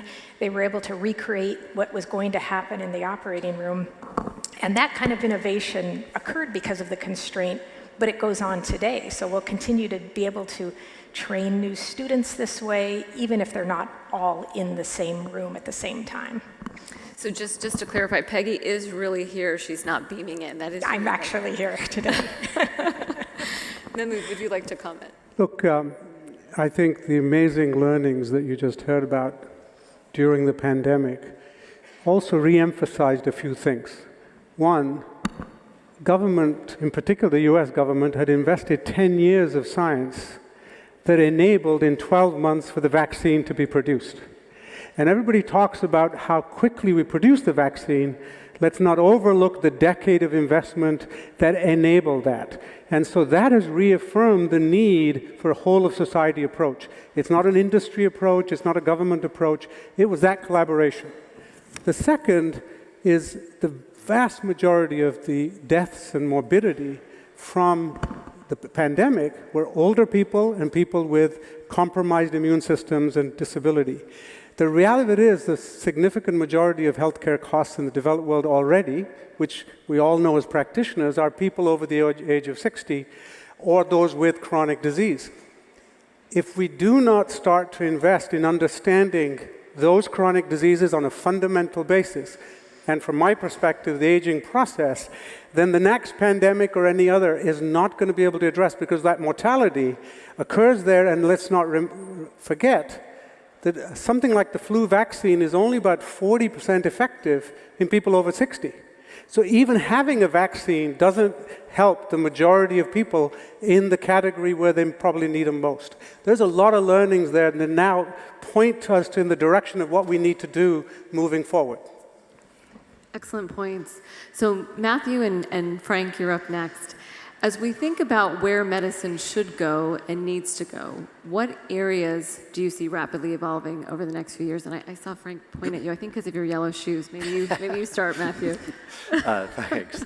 Just a couple quick notes. One is the whole reason I got into virtual reality and what we're doing is we're creating an entire new category of medicine based on this was because of the work that Magic Leap was doing. And my wife happened to be on a plane and sat next to the chief marketing officer at the time, and he regales her the story of AR, VR, and how it's going to change the world.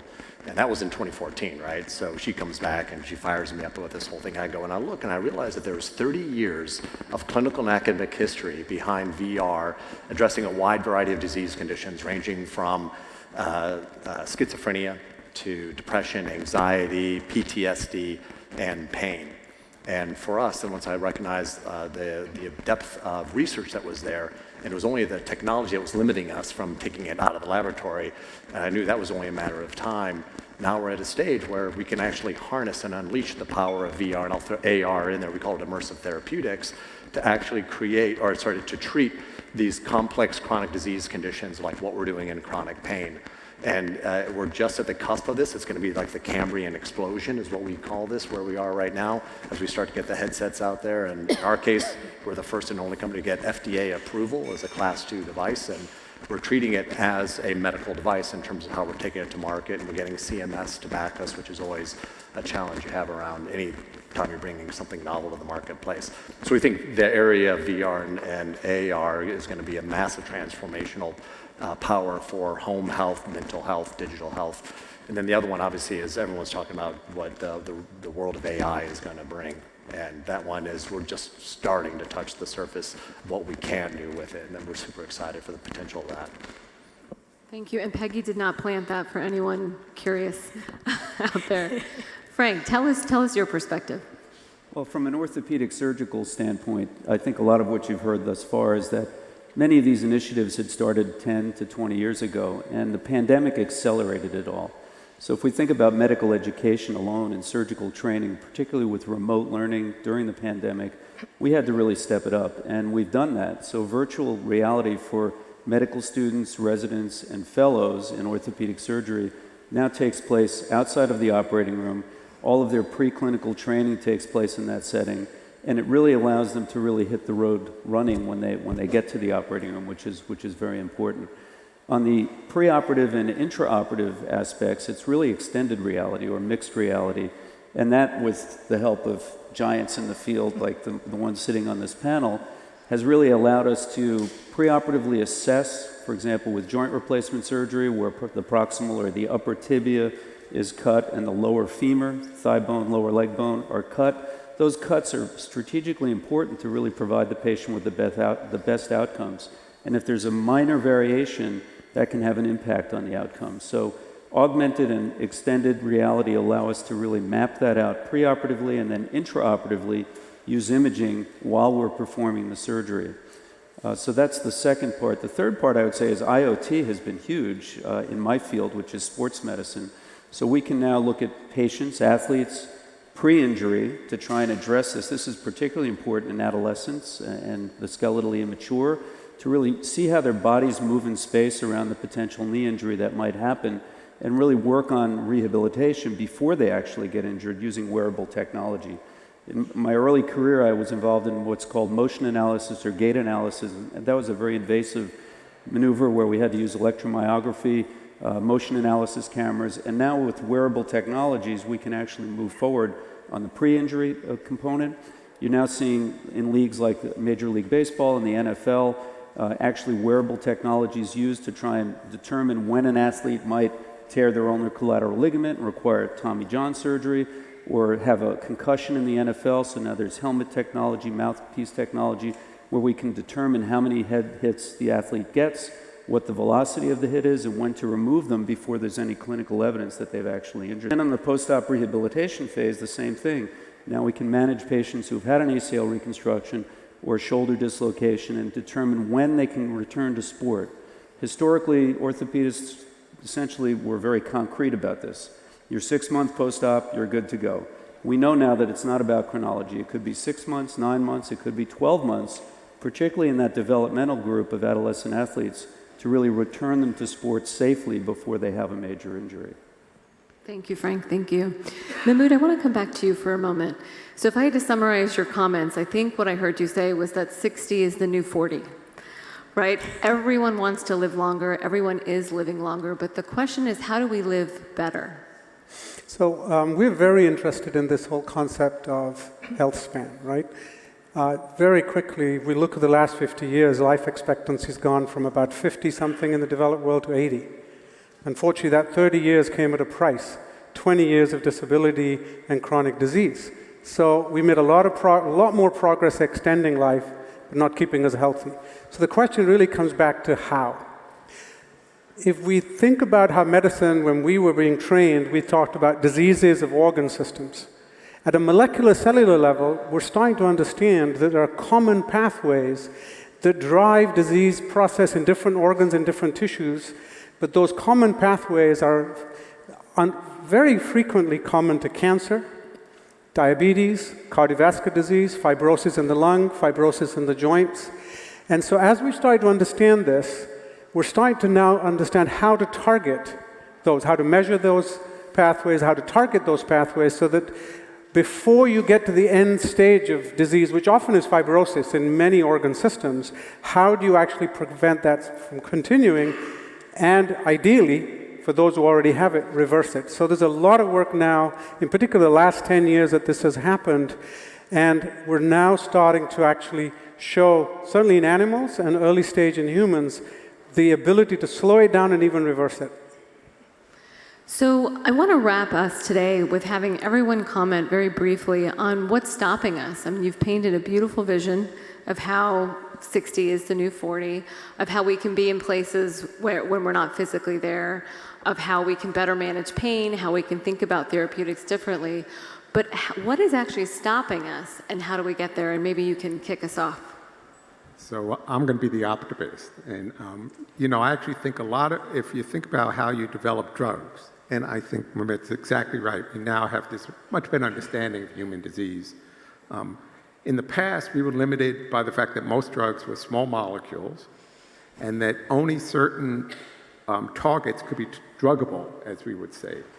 In today's world, between RNA, antisense RNA, other inhibitory type of nucleotides, cell-based therapy, antibody therapies, the ability to target almost any molecule in the cell has never been there before. So I actually think it's going to be the golden age of drug development as we go forward. What people don't understand is that mortality in the U.S. from cancer has decreased by 33% over the last 20 years. We're going to see that same advancement in the next 5 or 6 years with the new cancer therapies, and with the help of things like health evolution, you're going to see those same pathways really rapidly targeted. I think we're going to have a healthy aging coming very quickly. So I'm actually optimistic. Well, let me give, one is courageous leadership. Are we willing to make the investment and policy decisions it's going to take to create the right incentives? We're talking about slowing and preventing disease rather than episodic care. That requires a whole new way of thinking about healthcare. The second is regulatory reform. Today, there are very few drugs approved or treatments approved to prevent disease. Vast majority are about treating disease. How do we come about that? The third is scale and democratizing technology. We cannot continue to progress with fewer and fewer people being able to afford the cutting-edge technologies and the vast majority of the world's population left behind. Imagine a world where healthy aging is possible, but it comes at a price that most of the world can't afford. So it's very much about bringing everybody along into this. And finally, where's the investment going to come across sectors so that we can do this in a cross-sector, whole-of-society approach? Peggy, go ahead.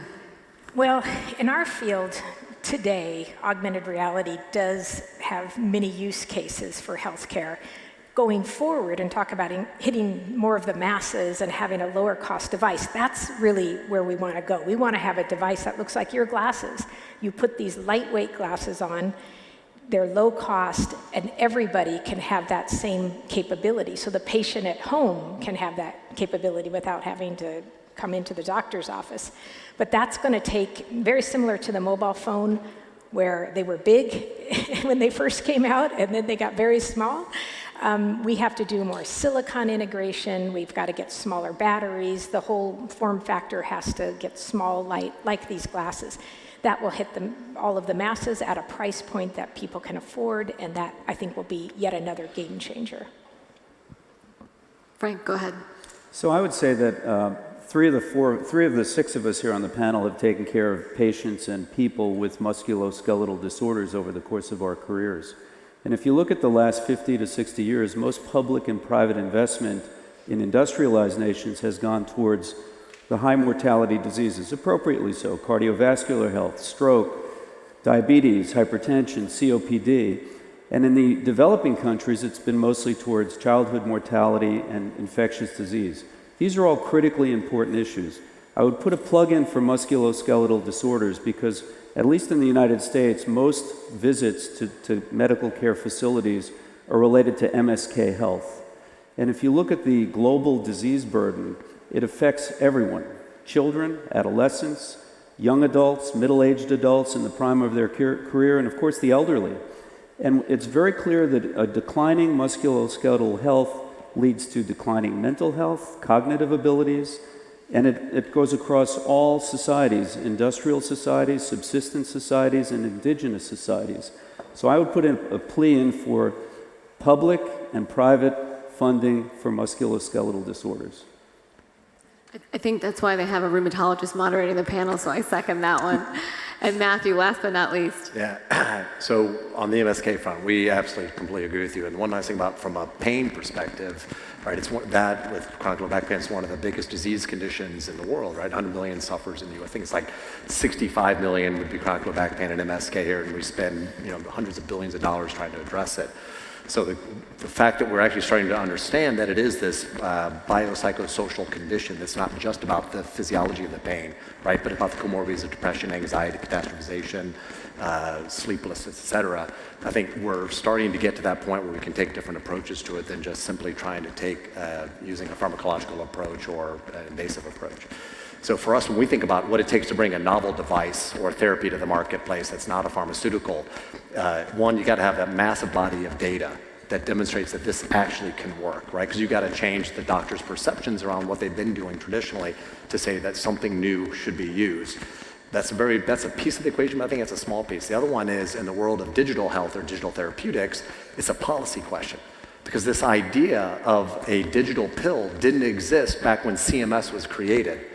And so if we want to actually bring reimbursement for the digital therapeutic space, the fact we can use a cell phone as an example to help someone, or some of the stuff that what we're doing, that you can use a different type of device to achieve it, you've got to go and you've got to get a policy change that will actually create a reimbursement pathway for a new type of treatment.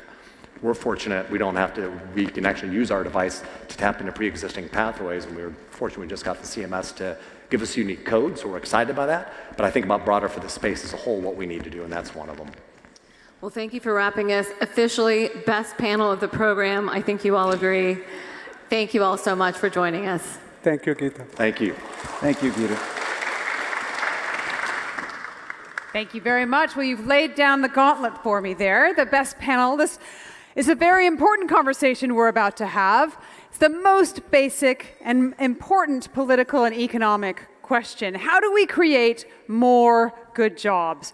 It's not that we're just going to need more jobs. We will, because the World Bank says 470 million people will join the world's workforce in the next 10 years. But the very nature of work is changing at a pace we've never seen before. And we know that the digital economy is growing far faster than the economy of the solid world. So, to help me discuss these issues, I'd like to bring up my hard-working panel. Citibank's Tyler Dixon. From Palantir Technologies, we've got Josh Harris. We've got the former Minister of Employment from Sweden, Sven Otto Littorin. Shine's Donald Tang, and Aleph Group's Gaston Teratuta. Welcome.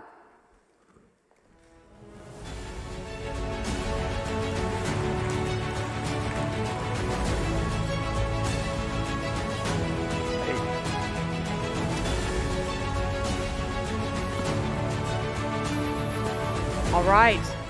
Well, we called this panel the $1 trillion question, but doesn't that really understate the challenge that we faced? Creating good jobs isn't just about money, it's about political stability, global income equality, maybe even about whether we or the computers are in charge. So, Minister Littorin, why don't we start with you? Tell me, why is our ability to create more good jobs so central to our future? Well, I think really it's quite easy to answer. There are two good reasons. One is, of course, that we need every single hand on deck if we're going to be able to afford everything that we need to afford, schools, healthcare, education, what have you. And secondly, of course, it's because if we want to have an inclusive society where people feel that they are needed and a part of building the future, we need to not only have jobs, but we need to have the good jobs. The jobs that are productive, but also meaningful to people. All right. Anybody else want to comment on that big picture? Do we want to go and talk about China? Because I know that China, some countries seem to have cracked this code. Job creation remains at the heart of China's economic strategy, despite its slowing growth. So, Donald, give a sense. Well, the way that we create a job is to use technology to digitize all of the different small and medium-sized companies. And we put them all together on the software, and everything is seamless. They're all working together from the transportation, raw material, the workers. So we eliminate a lot of these human interaction, and they're all kind of weaving together. So we created about 1 million jobs just on the factories alone. But as an engagement company, owning no assets, we work with the delivery people, warehouse people, as well as payment system, marketing platforms. So the kind of amplifying of that job creation is endless. Interesting. Okay. Talk to me a little bit, Tyler, about what Citi has done, because I know that you're across the world, you operate in different cultures. Talk about the kinds of jobs you're creating, what the strategy is. Sure. Citi's been in business for 210 years and have seen a lot of cycles, and we're in 100 countries physically and about 160 clients, different countries. And so we have a view of economic development. Our mission is really to help and enable economic growth. And I think we're in a challenging period of time right now, but we're optimistic over the longer run. The areas that we're excited about job growth are topics that have come up today. Obviously, and fits with Donald's discussion, technological advancement and what's going on in things like AI, quantum computing, all the things that are going on in financial technology, we're excited about. $14.5 trillion between now and 2030 expected just from AI alone, creating new jobs. Second theme that we see a lot of job creation on is at the center of FII and energy transition, right? We've all talked, the numbers are enormous. We're seeing lots of opportunity in that space, and we see that as obviously the most sustainable trend of our lifetimes, and it obviously comes with an existential opportunity. A third area that we're excited about is the future of healthcare. Now, overlaying all three of those are two different dimensions that could be helpful. One is entrepreneurialism is going global, and that opportunity to move from Silicon Valley in places where entrepreneurialism is today is exciting because that's going global. And then the last area is the reskilling opportunity is not only important for good jobs, but we think is going to create a growth ecosystem for more jobs, for jobs. Interesting.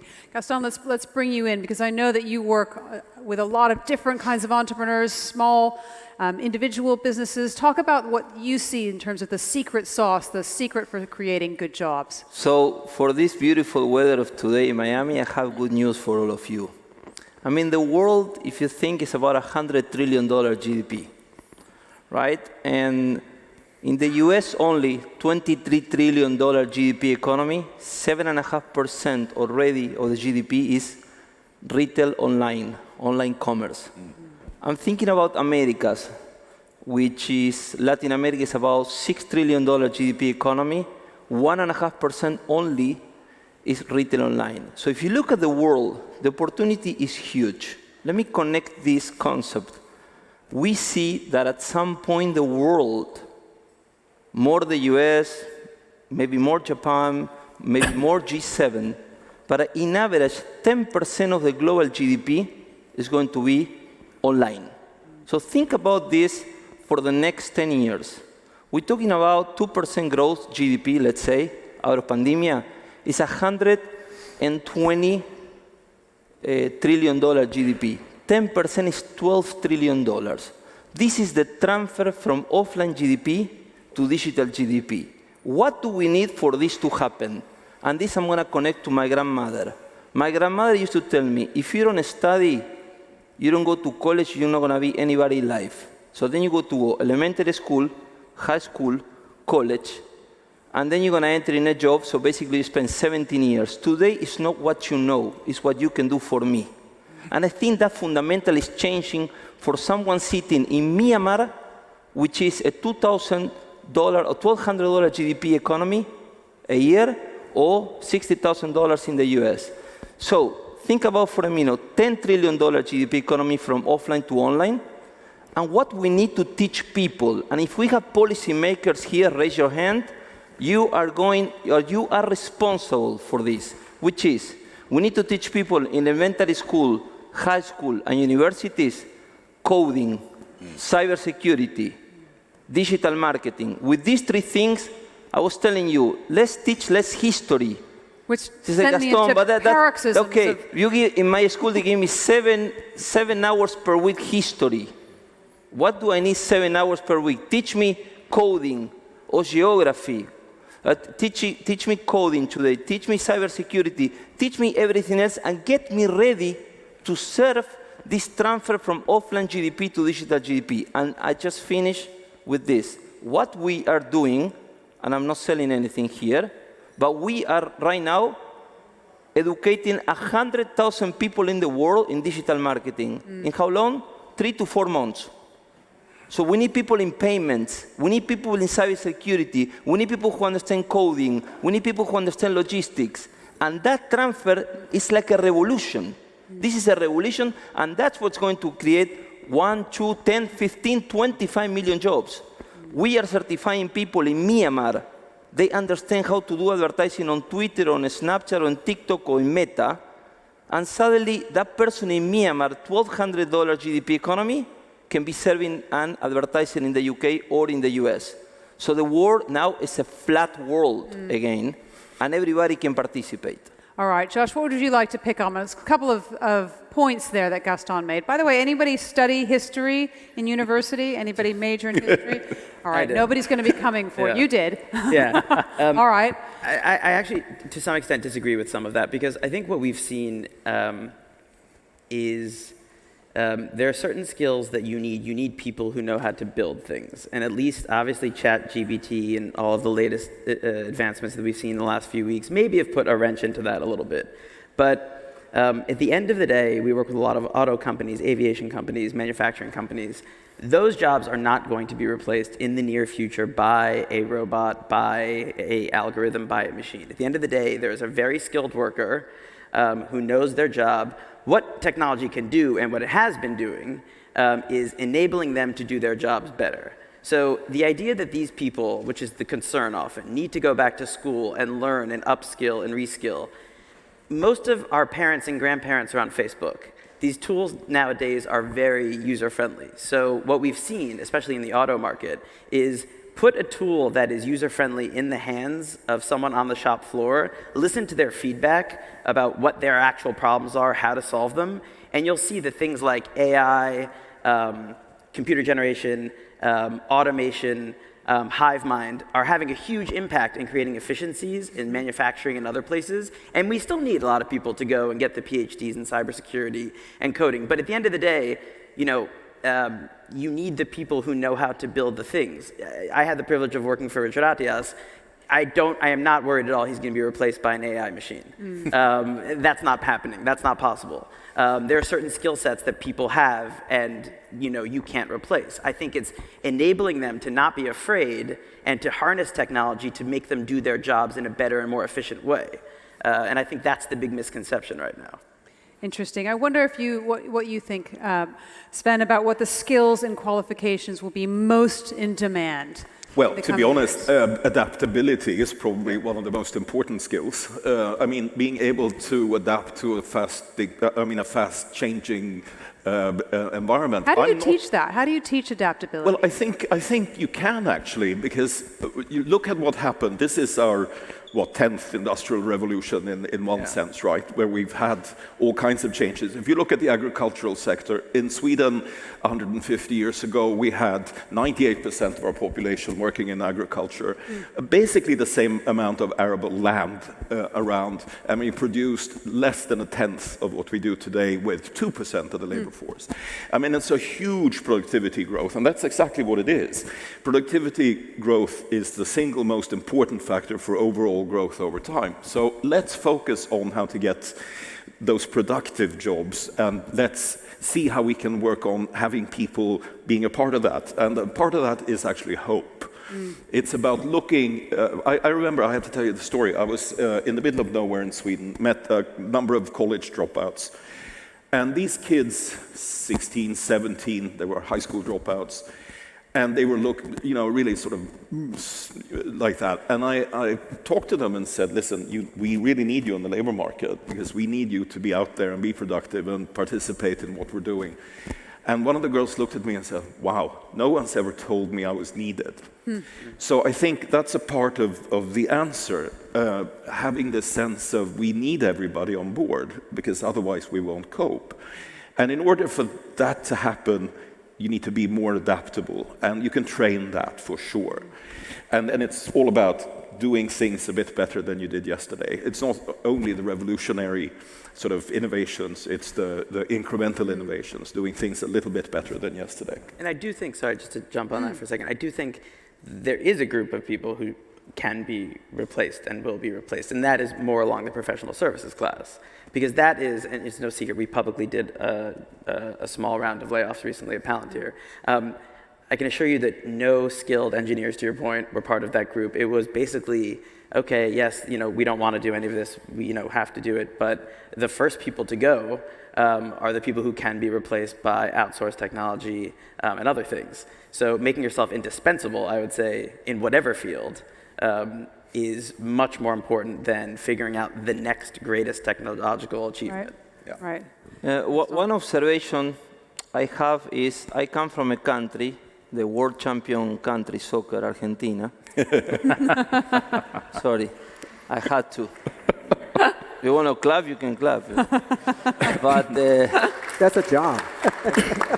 I mean, they told me to say that. But it's a $500 billion GDP economy. Guys, think about Argentina. I know our Minister of Economy is going to be here soon. Argentina is a country that in the 40s, the 50s, is been serving the need for food. This is soy. About 20–30% of the GDP of the country. Today, nowadays, in my country, they're looking at the weather conditions, if it's going to rain or not. That cannot be any longer. We cannot depend on whether it's going to rain anymore. The point here is what we call the digital soy. The world needs millions and millions of people who understand everything connected to this transfer, this phenomenon that is happening, the transfer from offline GDP to digital GDP. And you don't need to be any PhD. You don't need to study coding for 3 years. I mean, I can teach you digital marketing in 4 months. And you can be servicing in your little town the Toyota dealer of a small town in Nigeria. And I'm going to help you to bring you leads and customers. You can be servicing a large supermarket. You can be servicing a large client like Citibank sitting out of Myanmar. I believe in this new force of people being educated without taking 10 years for them to get into the labor market. Okay, so that's interesting. You can teach somebody to be a digital marketer in 4 months. Most of us, however, work for small businesses. How do we take 4 months out to take one of your courses? Well, first of all, we're giving these courses for free, so it's not a cost for you. Second is you can do it on your own time. So if you can take it live, you take it live. If you want to take it at night when you arrive home, you can do it at home. Okay. I have people in Nigeria from a cell phone connected. But one important thing, I was the Prime Minister of Sierra Leone, and I was talking to him about this. He told me, Gaston, I have another problem. Can you help me with irrigation system for access to clean water? I don't have time to talk about digital certification. I have other necessities, clean water. So we need to pick our battles well. It's not one size fits all. But when it comes to lifelong learning, I think governments do have a role to play. Work in mature welfare states, we can work our tax systems and things like that to stimulate companies and individuals to engage in lifelong learning. It's absolutely necessary, I think, for sure. Talk a little bit, Donald, about what you think is important. I want to bring up this idea of the fact that, the OECD estimates that 1 in 10 jobs are at high risk of being automated. You talked about the digitalization. For another 25%, the tasks will significantly change because of automation, and that's hundreds of millions of jobs, right? So standing still in terms of skills is going to mean steady erosion of work opportunities. And we've heard about some of the options, some of what we need. We need people to keep learning. We need the government to help. From your view, from what you see in China, what do you think is important? We believe in partnership and empowering. Empower others and all the partners, because we do not do, we put an ecosystem together, we work with them. So in China, it's more of a functional jobs that we make it more efficient, so it becomes more stable jobs. The factories can have better return and they continue, and then those are more comfortable jobs with higher wages that way. So, and then we try to replicate in other places, in Brazil, in Turkey, and other places. So that's one way of doing it. The other thing that we see a lot of opportunities lies in the creative jobs. Our company is successful because it's on demand. We outsource the design job to the consumers. The consumers have their own self-expression of fashion, and they don't want to follow others. So each consumer or each group of consumer, they have all these creative ideas, and then we take it and we manufacture on demand, bespoke. So in that sense, that we have an incubator program in the last 2 years for 3,000 individual designers, give them the platform and give them the give them all the manufacturing things, right? All the payment and get them going. So give them the capital to get going. So they have been very successful. We wanted to do more of that. And that's something, the design part, artist part. Don't believe AI can really replace that. Yep. Because AI doesn't have vulnerability, doesn't have weakness. You need those kind of weakness to overcome and to create the things that everybody enjoys, appreciates, especially yourself. So that we see huge amount of opportunities going forward. If I just may, I think the fallacy is to see the labor market as something static. There's a set number of jobs and they all look like this. That's not the case. It's always changing. I mean, who would have thought that digital marketing was a job just 10, 15, 20 years ago? It didn't exist. And that's exactly what happened to these farmers, 98% going down to 2-3% of the labor force, being replaced doing other stuff. They just didn't end up being unemployed because there were new jobs created in the labor market. And this is exactly what's going to happen this time around as well. And these gentlemen are a part of making that happen. Yeah, I think if you need a job, you need to go to one of these two folks. But there is a school of thought that says that we are going to so soon digitize, automate, computerize the world that we won't have enough jobs to go around. So I wonder, Josh, if you believe this, and if you think that universal basic income or any one of the ideas like that is an option. I don't believe it. I don't know enough at the moment to have a good reason to believe it. I think that things are changing very quickly. I think we see that. But also, I think if you look at employment numbers and job stats, people can't find jobs. People can't hire fast enough. So I think there will be a shift in skills, and I think what is valued will be viewed differently. I think there'll be a lot less faff, and I think you'll see organizations having to become more efficient because you risk being replaced by a bot, which wasn't the case 20 years ago. And so I don't think that's the case yet, but ask me again in a few All right. I've got to give you the last word because we're out of time. What thoughts? Like the rest of the folks on the panel, we're pretty optimistic. This is a glass half full group here, and I think we think human ingenuity has got a place to play alongside the extraordinary technological innovation that is happening. And I think if there's a courageous way forward with the public sector, financial institutions like Citi, and citizens of the world taking advantage and leveraging this opportunity, if we provide a foundation for economic growth, the people will find the jobs that will change their lives. Look at Saudi Arabia. Saudi Arabia has just, in the last few years, liberated the female part of the workforce, basically doubling the size of the workforce. And hundreds of thousands of jobs have been created in Saudi Arabia in the last couple of years. It's just amazing. Okay. And they did it faster than they thought they would. All right. Gentlemen, I'm going to have to cut you off. They're going to pull us off with a hook otherwise. But of course, jobs aren't the only thing we need. Our next panel will explore how we can invest in the quality of life as well. So stay right where you are and give these guys a great big round of applause. Thank you.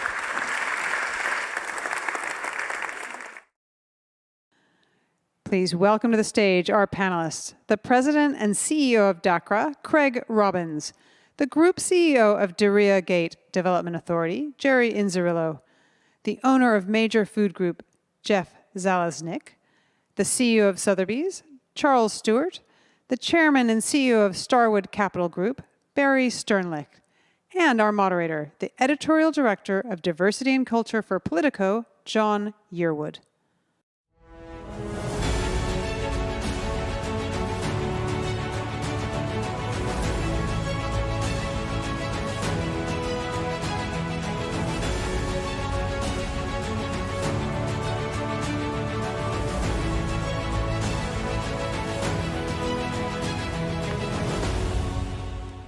Well, gentlemen, welcome. We're going to talk about the quality of life, investing in the quality of life, and we'll start in Miami, and we'll go all the way to Saudi Arabia, and I suspect points in between. So why don't we start in Miami, and Charles, we'll start with you talking about if you look at what's investing in the quality of life here in Miami, there's been so much change happening in Miami. And then I wanted to ask you, Jeff, is the investing in the quality of life keeping pace with the change that's happening in the city? I think, listen, when I moved to Miami 3 years ago, every time anyone brought up Miami, they always said, why'd you move there? And the answer was, you must move there for two reasons, taxes and weather, right? And I always tell people that tax and weather aren't even the top 5 reasons why I moved here or why I moved my business here or why I started to focus here. Miami had this incredibly welcoming spirit. It was set up for success from the top down. People supported great businesses that wanted to come here and create and tell their stories through whatever medium, do their thing and support them. And that was something coming from New York and from elsewhere that I hadn't seen before.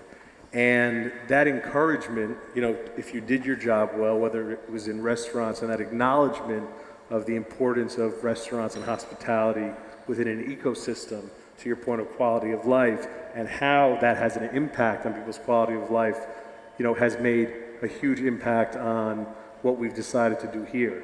And, when you ask that question to me, it also kind of brings me back to earlier this morning when the mayor and His Excellency were speaking, because that's very much the same way we feel about Saudi Arabia.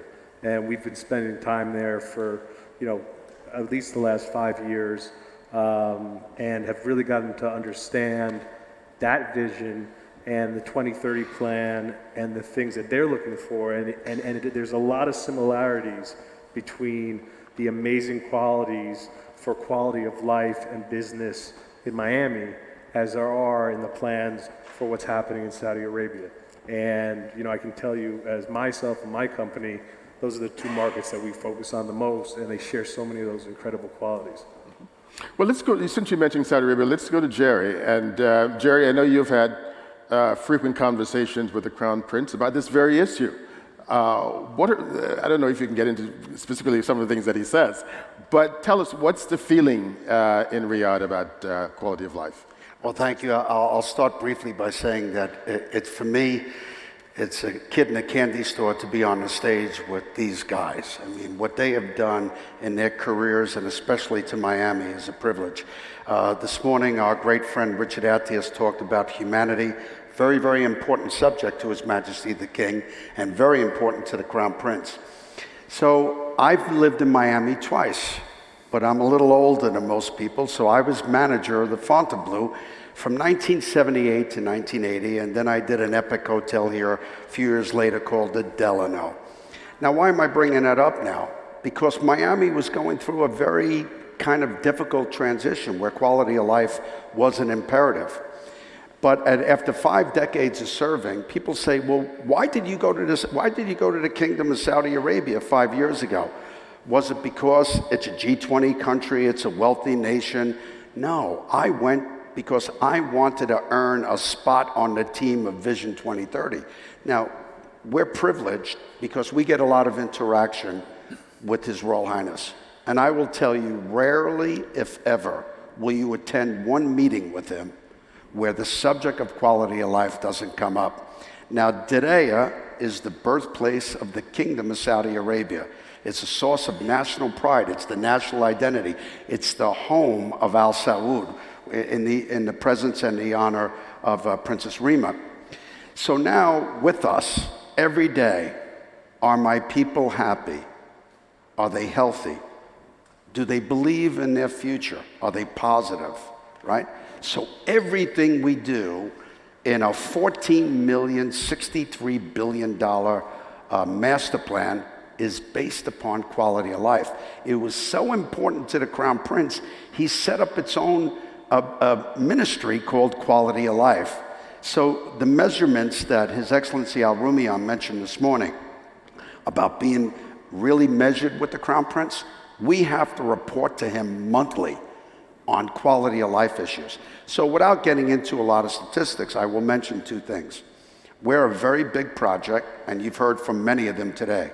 This is our third year in a row where we won platinum status in terms of leads with environmental protection and sustainability. We just won in another year best place to work, not the global best place to work, and we broke the top 10. So 85% of our staff is Saudi, 36% of our staff is Saudi women, 16% of those Saudi women are in management, and 14% of our staff are from Diriyah. So now if you come to Saudi Arabia, the one thing with quality of life that drives the fuel of that country is positivity and optimism. And this is very good because people are psychologically happy, now getting fit, now being outdoors. We will finish this year 9 kilometers of linear parks in 1 year because the Crown Prince with Vision 2030 wants 40% of the population outdoors at least 3 or 4 times a week. And we've already hit that mandate. So with him, it's an everyday thing, and he thinks about it all the time. I want to go to Charles next, but I want to ask you something. When you talked about this Ministry of Quality of Life, when you look at what's happening in various countries around the world, is that ministry making a big difference? Should other countries also have similar ministries? I personally believe so because, with the Crown Prince, when you're a G20 country, and a lot of the talks this morning were protecting your national interest and stuff like that. But if you ask the Crown Prince, what is the greatest protection of national interest? He will tell you the people of Saudi Arabia, right? And especially the young people of Saudi Arabia, right? So what he has given us in terms of training and development and money towards physical fitness, and it's holistic. So I believe that if you're going to accomplish a global system of humanity, it has to start with your people first, which is what Richard and His Excellency Al Rumian spoke about this morning. So, look, I asked years ago, since the millennium, we've doubled the amount of countries that have ministries of tourism. It's doubled. Ministries of tourism have grown faster than any single ministry, but I would love to see all 238 countries have a ministry of quality life. Ours is not a formal ministry, but we have a full division within government that's called Quality of Life with a CEO. Similar to what we're seeing with some countries doing the Minister of Happiness. Yeah. Maybe something similar. Charles, you're talking a lot about art and culture. And how is art and culture playing into the quality of life in cities around? For those of us who live here in Miami, that's a huge part of life in Miami. What are you seeing around the world? Well, two things I would say. The first is that having museums and artistic offerings as part of the fabric of a city, of a growing community, is, in my view, fundamental to its success. These are the most popular attractions, places to be. It's educational, it's community building, it's transcendent in many ways. And so whether it's the growing city of Miami in South Florida region, whether it's Saudi Arabia, who is, on this unbelievably exciting and ambitious journey, thinking about the museum possibilities is an important element. But there's a second element, which is actually building an ecosystem around arts and culture. So that includes artists themselves and small galleries, and eventually all these things, feed off each other and create a vibrant and I think, fundamental fabric to what a city, in the next today and going forward really means. That's a huge opportunity in Saudi Arabia in particular, exciting to see. I want to go to Craig and sort of picking up on, on the last point that you make, looking at creativity and what impact that's having on cities and also in investing. What are you seeing? Well, I think listening to Jerry and Charles, I could actually give a model that illustrates a way to do this. There are lots of ways to do it. So I was a developer in Miami from the onset. One of the things that frustrated me early on was South Beach, where I worked initially. It was like the Renaissance in Miami. It brought Miami back. But it was like a fun in the sun party place. And that always bothered me. Like people just wanted to go to nightclubs and go to the beach. And we started working on a neighborhood called the Miami Design District. And the whole DNA of the neighborhood was it was equally a place for culture as it was for business. 50-50, really truly 50-50, meaning that the neighborhood should be an outdoor museum of art, architecture, and design. You should be able to see all kinds of content in the neighborhood that illustrates that, whether it's music or art, and it should be a place that flourishes for commerce. And the goal was to create a sense of community that people would really love, something that was different, and something that could be like a resource for all of Miami. And so we embarked on that. And the first thing that we did was brought back some of the furniture stuff that was historically there. But then there was this opportunity to bring Art Basel to Miami. And a small group of us collaborated and made that happen. And for me, that was really important because I wanted Miami, our whole city, to be known as a cultural community. But as part of that, what we did was we made the design district like a center where people could do exhibitions during the event, where brands could do activations. And it was inspired by Salone, this very unique thing that was happening in Milan at the time that wasn't happening anywhere else in the world. It was a place like where an entire city celebrated culture, in that case, design. And so Miami embarked on this thing of creating art, and the design district became early on a center of that. And then we founded a show branded Design Miami. It was the first major collecting show for furniture design in the world that had really limited edition contemporary design. And combining it with Art Basel and partnering with Art Basel, it really made Miami a place that was inventing culture, adding to the global dialogue of culture.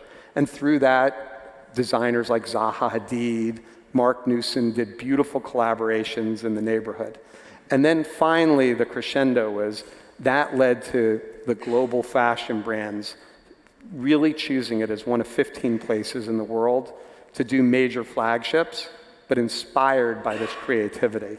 And we're like halfway through the process, but it really illustrates a lot about what Jerry and Charles were saying.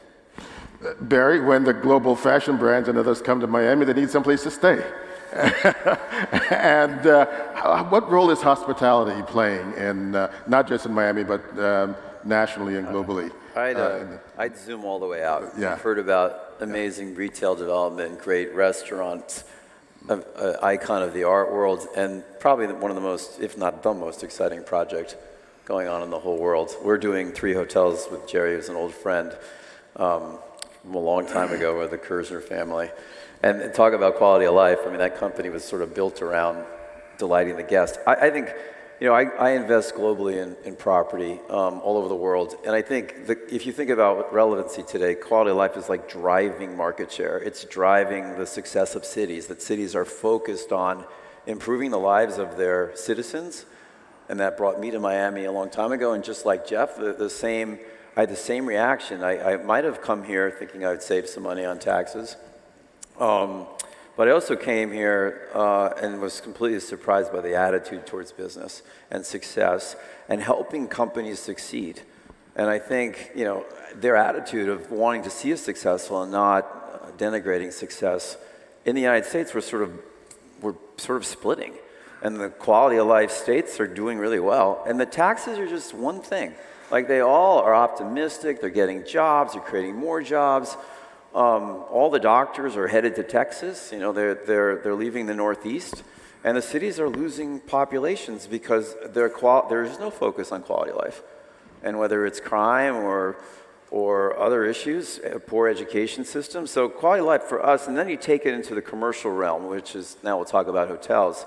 You know, I think it's changing because of the way people define quality of life. I think people, the generations below us, have really changed the way how you find out about where there's good things happening. So whether it's on social media or streaming, I think people are looking for meaning and they're looking for purpose, and whether it's sustainable development, they're picking criteria today that you can actually decide what you're doing, where you're doing it. And you know, I love his place. I mean, the art, I just go to look at the art. I can't afford anything in the stores, so I just look at the facades, which are beautiful. And occasionally I shop with this guy. But I think in hospitality, I think the newest thing is 3D. You have to think about everything about your consumer. And I look at the world as 2D brands and 3D brands. So the old hotels, and I ran Starwood Hotels, and we just did a bed and we tried to get you a hotel and a place you wanted to stay. That's no longer the winning formula. You know, our newest brand, One Hotels, which is teaching people they can live a luxurious life but a more sustainable life, is dominating every market they go into. And it wasn't a new idea, but we made it the focus of the brand. And you know, it was the #1 hotel out of 221 hotels on TripAdvisor in Miami. And you never see that with a luxury hotel. Usually the luxury guys don't even respond to surveys. They don't say anything. And the guests so appreciated what we were doing that they gave us a rate that was 2x what we thought we would achieve, and it's sustained that position in the marketplace. It's interesting to see, though. It is about the body. It is about the spirit. It's about what it smells like. It's about the food. It's the holistic approach to travel today that really people can find destinations, and they're looking for places that resonate with how they define what quality of life means to them individually, because people have different definitions, especially as you go internationally. So if you think about that, I was thinking as you were talking that I might have to appoint a minister of happiness in our hotel company. But it was funny, I was at Augusta recently, the golf course, and I was talking to the chairman, and there was a new chairman of Augusta. His name is Fred Ridley. He'll be presiding over the tournament next week. And the first thing he did was he empowered the staff. He told the members the staff are more important than them. Now, that was like heresy at Augusta National. You have kings and queens of business and industry. And he said, he said to me, if my staff is happy, my members are going to be happy. And I think as we think about our businesses, that is true. Our employees will produce. Your employees will engage. And I think that happened with One Hotels. Our employees told the story of the beetle kill, the wood that we saved 35,000 trees by using this wood. And they got engaged in the dialogue, and it happened even better than I thought. So it's really exciting when you kind of turn yourself upside down and think about that's your goal, quality of life. And remember, it's defined differently by different people. So that's the challenge, is it's not all the same. It's not one thing for everyone. And that's a really good point, because I know we don't have too much time. I wanted to ask Jeff a question about gentrification. And in some cases, some people are saying, for some people, the quality of life has improved. But for others, it hasn't. In fact, in some cases, some people have had to move. How is that impacting the decisions that you make when you look at where you're investing? I think that in general, the quality of life, when you have everything that's represented on the stage, you have the best in hotels, art, everything hospitality related in the world, and design, neighborhood planning, everything on this stage, food and beverage. When you combine those things, the quality of life that someone can encounter and what that does for a city or a country and what it does for their future, and to the point that Barry was just making, what it does for the people who get to be a part of that ecosystem and be in the middle of creating what this new society looks like and this new quality of life looks like, I think that it all overall turns into a net positive across the board, because everyone benefits, including, you know, maybe, sure, someone might have to move or someone might have to, you know, change their apartment, but if they're a part of something, right, and they're a part of something that really means something to them, and it's all these things that's sitting on this stage combined, it can be life-changing for them, and it really becomes something that's meaningful because they were a part of actually changing a city or changing a society or changing a country. And that's how it feels, you know, I know that's how we feel here, and that's how it feels with Vision 2030. It feels that way when I'm in Dorea with Jerry and I'm sitting having dinner with him. You can feel it, it's palpable. And so I think that across the board, I think, you know, bringing these things together when, you know, from the top down, people respect them, each craft, and bringing them together as one, quality of life for everyone gets improved dramatically. We're out of time, gentlemen. Thank you very much for this great enlightening conversation. Thank you all very much. Too fast. Thank you. So before I bring up our next panel, I want to remind you about some very important information, and that is where are you going to get your next meal? The organizers are inviting you all to Carbone tonight from 7 p.m. and will be providing transportation from just in front of this venue from 7 p.m. And do not forget your badge. So, our next panel, Digital Culture and Its Consequences. Please welcome to the stage the co-founder of Bit Basel, Scarlett Arana, and the founding general partner of Galaxy Interactive and co-founder of Galaxy, Sam Engelbart.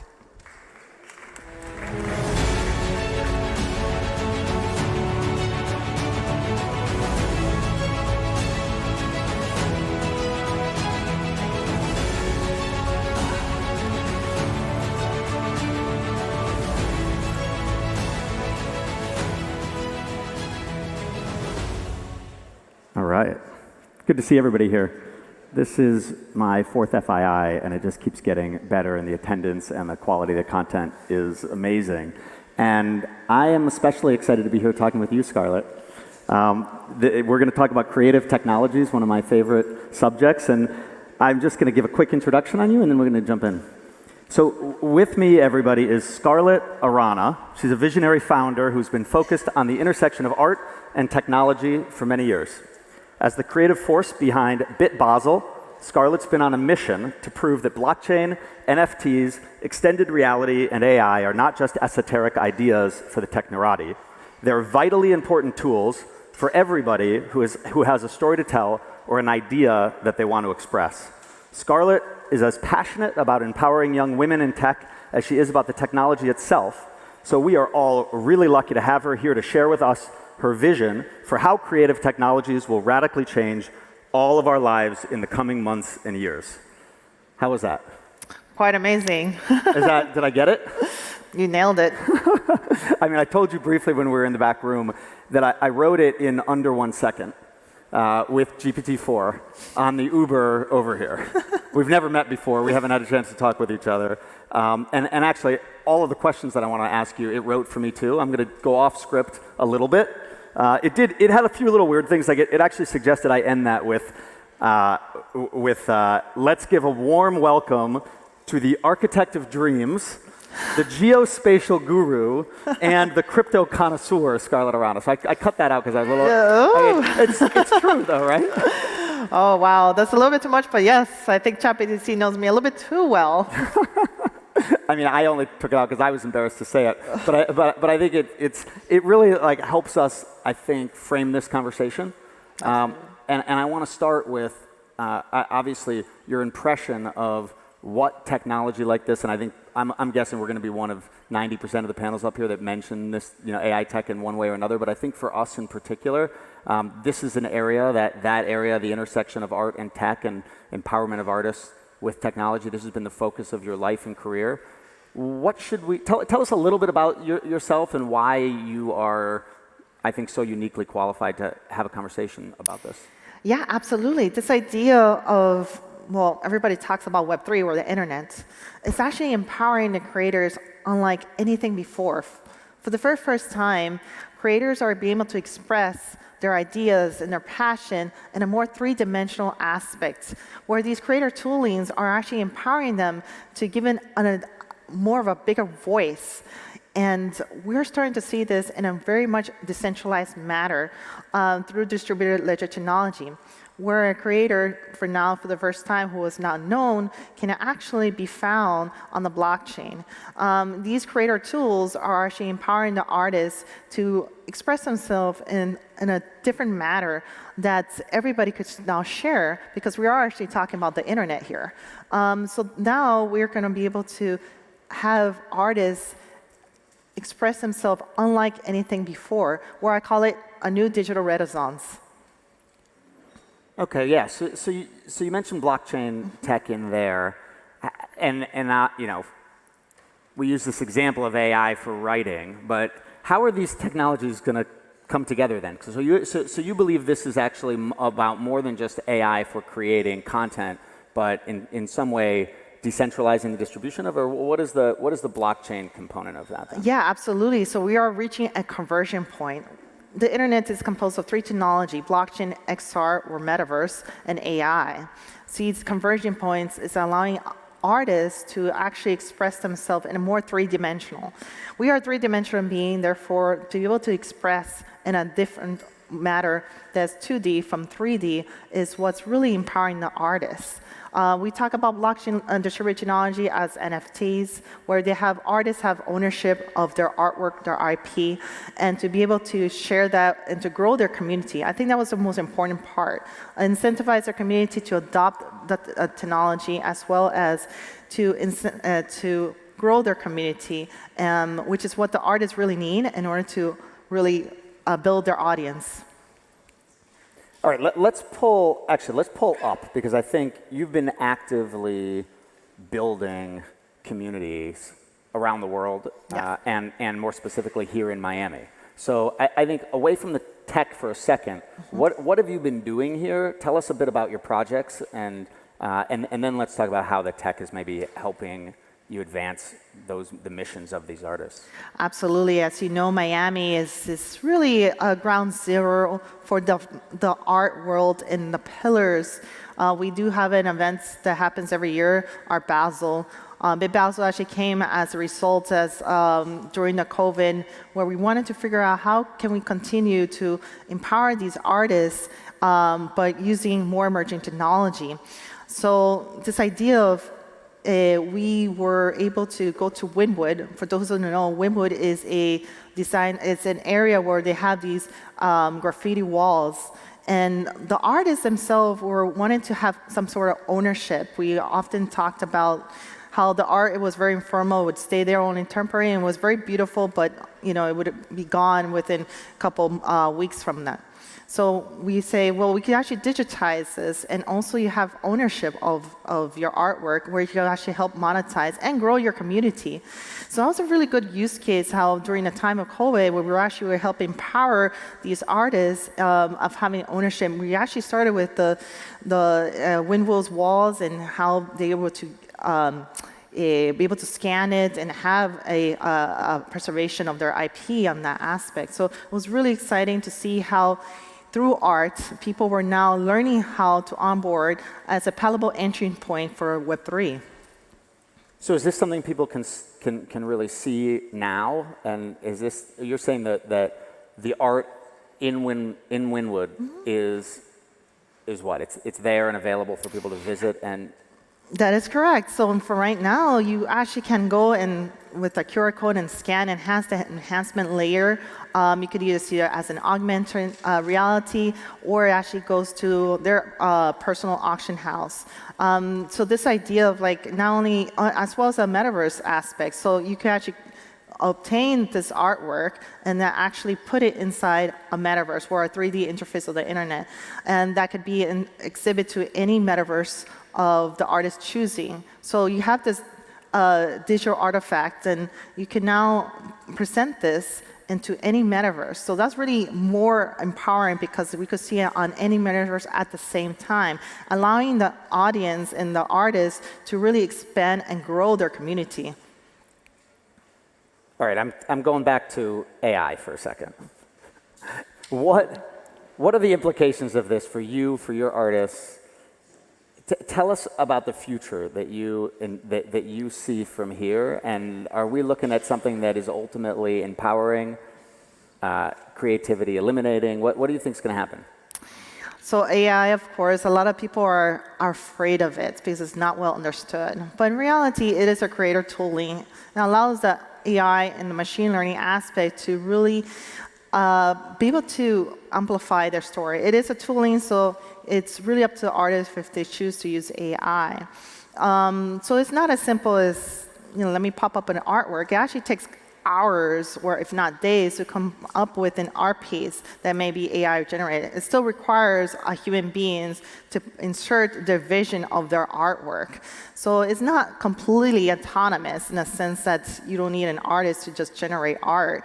It does require that creative ability where for the artist to really come home with what they envision as their creative expression.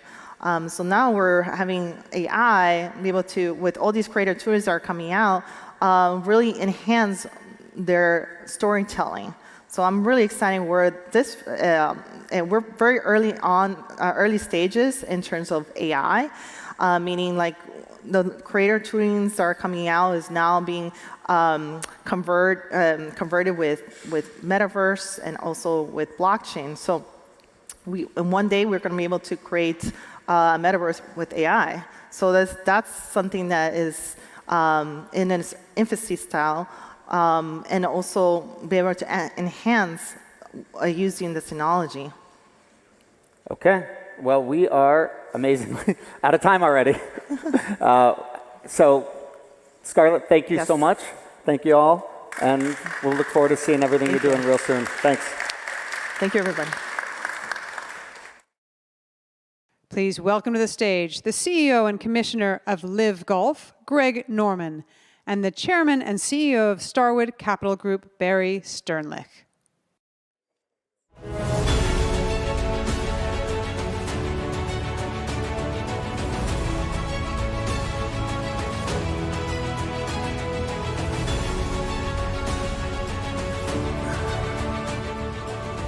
This is the most fun you're going to have today.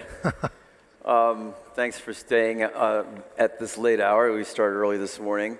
I am with a legend, and I actually asked Greg if he remembered meeting me, because he met me at a place called Temenos on Anguilla in a golf course he had designed for a fellow who's passed away, actually, and he was giving me golf tips, and I actually remember it today. I try to still use that golf tip. Sadly, my game has not quite reached Greg's level, but there's always hope for everyone. I have to tell you that when I've known Greg in his career, but I did not know the scope of his accomplishments. He had 91 professional tournament wins, 20 PGA Tour wins, and 71 international wins. He won the British Open twice. He was number 1 in the official world golf ranking for a total of 331 weeks. And only Tiger Woods has spent more time at number 1. That was, I think, astonishing. That was quite a run. It's a long time. 331 weeks. He earned 30 top 10 finishes and notably placed a runner-up in 8 majors, including 3 Masters. He earned the nickname the Great White Shark. And this is like a multiple choice question. Why would you think he got that? He might have blonde hair. It was blonde, now it's just silvery gray. And for his aggressive playing style and, of course, his Australian roots. He shares the Masters record for the lowest round in history at the 63 in 1996. That's the golf career. There's Mr. Wynn. Hi, Mr. Wynn. Hi, Andrea. And Nelson Peltz. You got a nice audience. So, anyway, I think his golf career is somewhat well known, but he's an entrepreneur and a businessman, been very successful, philanthropist, and a leader, and he's taken on this new challenge as being CEO and Commissioner of Golf of the Live Tour. So your interest in golf started at age 15? Kinda 15, late. 16. Yeah, I was very late. You're caddying for your mom? I caddied for my mom. I was big into Australian sports, rugby, Aussie rules, cricket, all that stuff. And my father sold his engineering business and moved from one town called Townsville, which is up in the northeastern corner of Queensland. Moved down to Brisbane, and I left all my mates behind. So I was bored one day, and my mother was going out to play golf. And my mother's 5'4", 100-pound ringing wet, and she was a 3 handicapper at the time. So I said, I'll come out and caddy for you. And when she went in, I caddied for 18 holes for her. I thought, if she can play this game of golf, it's got to be easy. Right? And anyway, as it turned out, she got me influenced in it. My first handicap was 27. My first official score was 108. And within 5 years, I won my first professional golf tournament. So I accelerated very, very quickly. You were scratching 18 months. I scratched in 18 months. Something like you, Barry. It didn't work for me. And you watched a Nicholas, because it was pre-internet, you were watching some Nicholas video? No, I was reading his books. He has 2 books, Golf My Way and 55 Ways to Lower Your Score, Play the Game. And so instead of doing physics and chemistry, I was reading the books underneath my desk. And they worked? They worked, absolutely. So I modeled my golf swing after him, modeled a lot of my mannerisms and approach towards branding off it, and then eventually I signed a contract with Reebok to be endorsed by them, and Paul Fireman, the owner of Reebok at the time, he started the Greg Norman collection. I understood what branding and marketing was all about, and then I was a global player, and I got so fascinated with global golf diplomacy. I wanted to continue on that, and as I worked my way through my career, I understood what golf was doing in a diplomatic way, and in a hospitality way, and a growth way, and I've seen golf change countries so much. See what's happening in the GCC now, I see what's happening in the Far East. It's just been an exciting 45 years of my involvement in the game. Well, I think, it's been remarkable. It's really fun, I think, for any steward of a legendary sports athlete to see him continue. And in your case, you have 12 companies. I was looking at your website. Of course, we know the Shark Clothing. You do golf course design. In fact, you're doing a course right up the road with Steve Witkoff, Shell Bay, and that's going to be too hard, so I won't show up and play there. You need to make easier courses. You have a estate. You have a wine estate. You have a beef company. Mm-hmm. At first I thought it was restaurants, but it's actually Wagyu beef, right? Yeah, Wagyu beef. We're the largest. Did you bring any for everyone here? No, I wish I'd known. I could have done, but no, we're the largest importer of Wagyu beef out of Australia into the U.S. That's crazy. And then you have a real estate development business. Mm-hmm. You build homes, I guess, around your courses, and and then you have your own design group, and then you have the Verizon. What do you call that thing? The golf cart business? Yes. Shark Experience? Shark Experience is, that's part of the innovation, and part of the innovation that got me involved identifying virgin space, where we'll eventually get to with what we're doing with Live Golf, identifying virgin space and going after it, and that's what we did with Shark Experience. What do you think you learned from your golf that's translated and helped you succeed in business? The institutions have no idea about how to grow the game of golf. And I mean that sincerely, because when you think about us as the player, and the player actually puts bums on seats and put the cameras on us, there's a very few number of players in the world that actually move the needle. And to be part of that shift in the cultural, corporate dollar value in the game of golf was really instrumental in me learning so much about the game. And I did learn playing the game of golf that, like the institutions, the PGA Tour and stuff, they were so stuck in a box. Yeah. They weren't innovative enough. They were still sticking to the same business model they've had for 53 years. And it was time to innovate. And when I was asked to become on board as the CEO and chairman of Live Golf Investments, it was number one, it was an honor. Number two, I could realize the value and the passion that Yasser Al-Rumayyan had for the game of golf, but also they're the first PE, private equity, to identify unlocked value in the game of golf. And what is that unlocked value? It's the franchise model. So how do we have to create the franchise model? We had to get teams together. So how do you get the teams? You got to take the independent contractors, the players, some of the greatest players in the world today and in the past.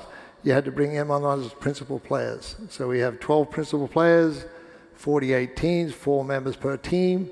As this year we've gone live, we start building out the franchise value. And that value, just like all the other leagues around the world, rest in peace, Kerry Packer. Some of you might know him or may not know him, but he's the one who changed cricket. And look where IPL is today with cricket. And I know we're on the precipice of just creating this whole new world of wealth for private equity, for the players. It's generational wealth for them because we've given them the opportunity to go down this new path with us. And we're here for a long period of time. So it's been very exciting for us. We're not even 12 months old, Barry. Yeah. And we've changed the game dramatically in 12 months. We have been a leader on many fronts. Matter of fact, on every front. You've seen the PGA Tour try to copy us or emulate us in the last couple of months. They've invested heavily back into that, which is fantastic. And it's the indicator that competition is the healthiest thing for all of us. And that's what we're done with Live. Do you think you'll be continuing to evolve your format? 100%.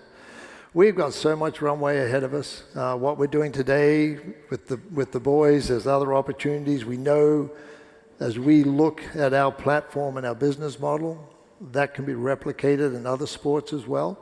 So our first, proof point is proving out what we're doing. Was part of your thought was to make golf more popular or wider, especially in the emerging markets? Great question. One thing, going back to golf diplomacy, one thing I did realize through my golf course design business, that through these emerging markets, I'll give you a prime example about Vietnam.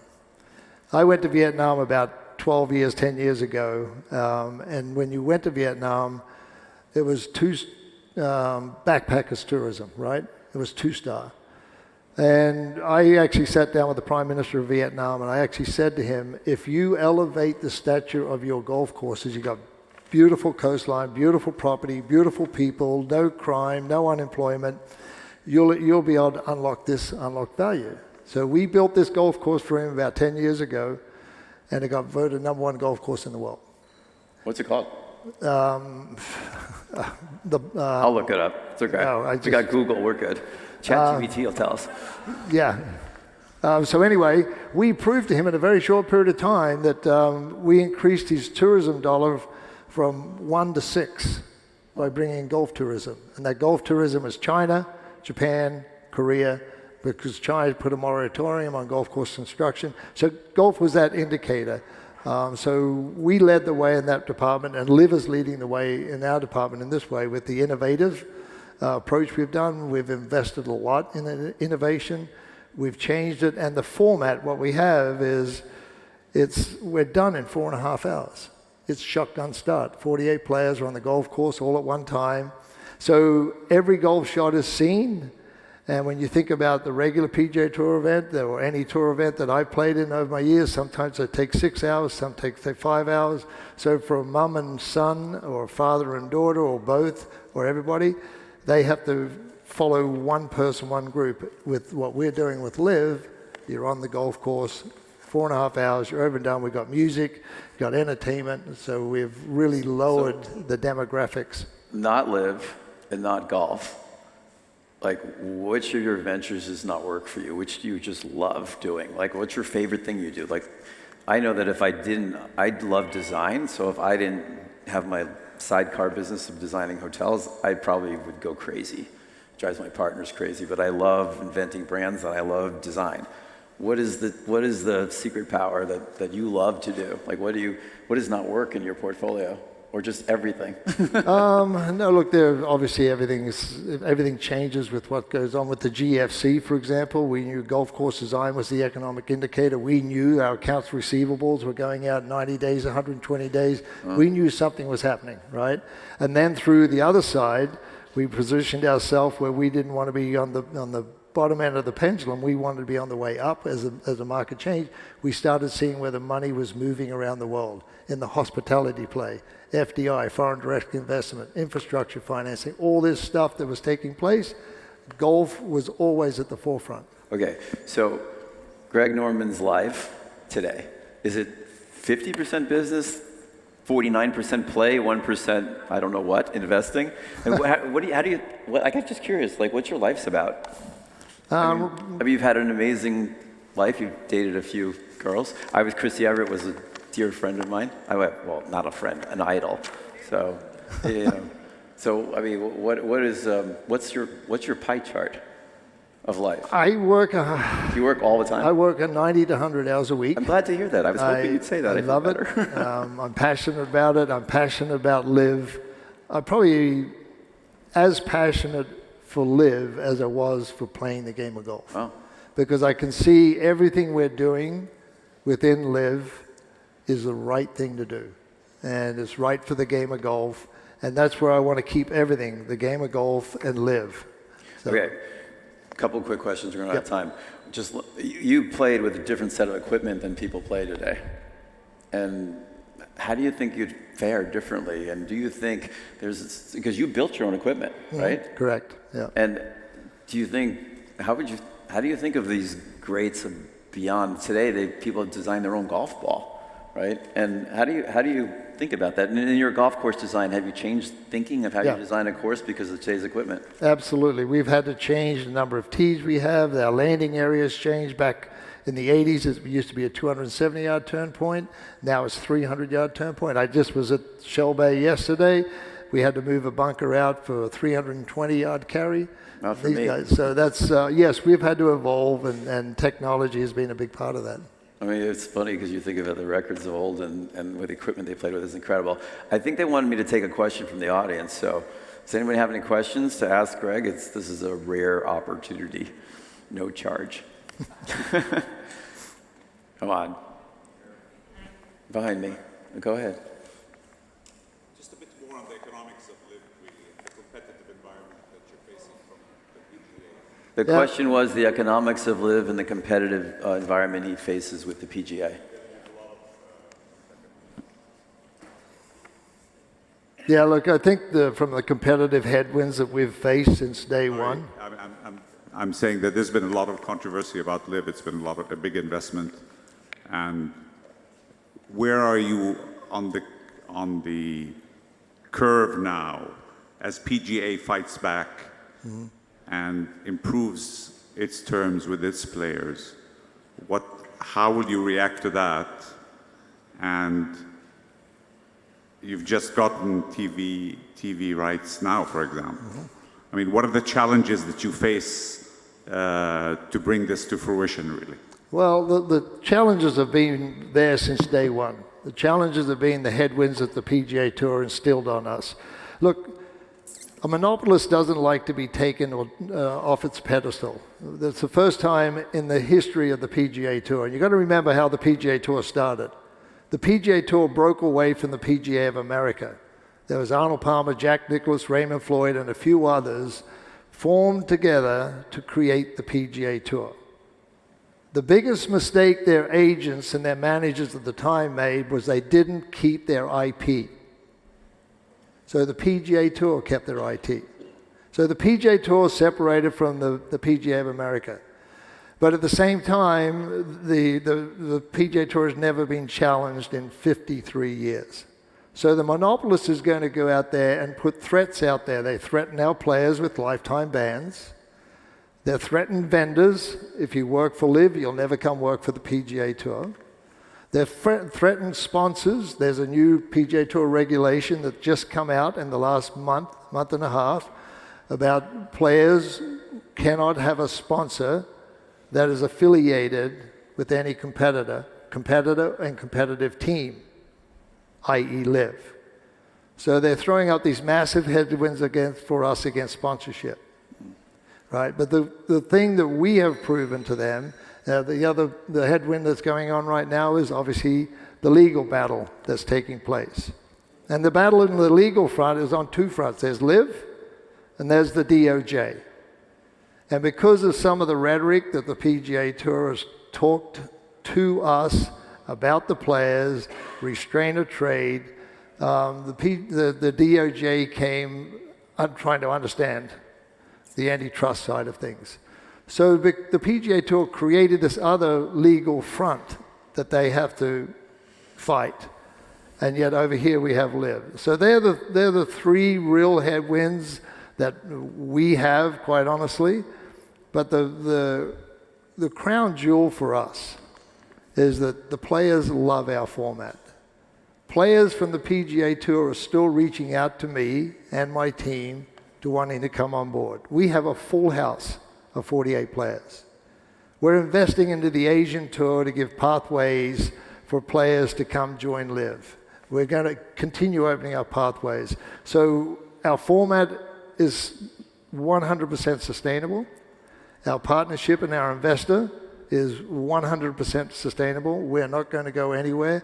And I truly wish, sitting here in front of all of you, all I want is for the game of golf to benefit. If the game of golf benefits, the PGA Tour will benefit. Augusta National will benefit. The Open will benefit. The PGA of America, the US Open. Every part of the ecosystem will benefit from what we're doing, because we're all going to share in this growth, this opportunity, and it can only come through competition. They want us to wrap up, but at Augusta, which is next week, 13 LIV players will be playing. Yes, so, correct. That will be exciting. And thank you all for being here today. Thank you. Thank you, guys. Thank you. Thank you. In an increasingly divided world, sports have the power to bring us together in new and inspiring ways. And many of those ways are digital. Nearly half of Gen Z and millennials prefer to watch sports on smartphones or tablets. The same group is 41% more likely than older fans to engage with fantasy sports. The global esports market is forecast to be worth nearly $2 billion in 2025. With 377 million esports gamers, the Middle East is expected to become the fastest growing gaming region in the world. In Saudi Arabia alone, 68% of the country's citizens consider themselves gamers. And the kingdom is set to host Gamers 8 this summer, the world's largest esports and gaming event. Why has esports won over so many fans? And how will it impact traditional sports? Which new business models and consumer trends are disrupting the global sport industry? How can sports help us achieve humanity's highest priorities?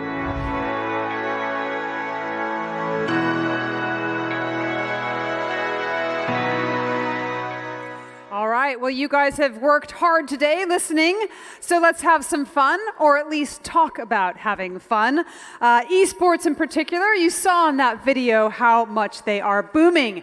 And competitive video games make incredible spectator sports too. You saw that number, the $2 billion market for global esports. First Olympic esport will be held in Singapore this June, and Saudi Arabia will host another edition of Gamers 8 in July. So here to talk to us about esports, a rise he has had no small part in, is the chair of the Saudi Esports Federation, His Royal Highness Prince Faisal bin Bandar bin Sultan Al Saud. Your Royal Highness, come on down.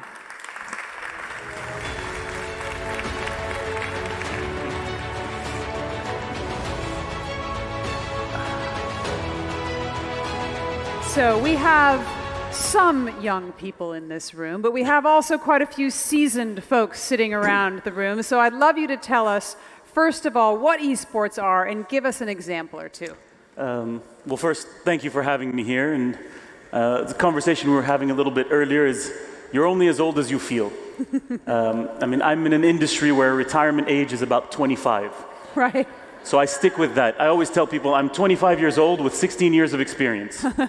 So we stick with that. What is esports? This is something we've had to work with a lot in Saudi when we were first getting started. Explaining to parents what is esports. Now, the question we got the most often is, why is my child at home watching someone else play a game? And the first question I used to ask is, did you watch the football match yesterday? And they said, yes. I said, well, it's the exact same thing. They are watching the professionals in their sport play their sport. It is more than just sitting down in front of a screen and kicking a few buttons. It's tactics, it's community, it's social, and it's a phenomenon that, I mean, really, as the world grows and as long as we have children, gaming is going to be a part of their lives, and it's just an evolution. Gaming has been there since the beginning of time in different forms, throwing rocks, playing with sticks. Digital gaming is just the next version.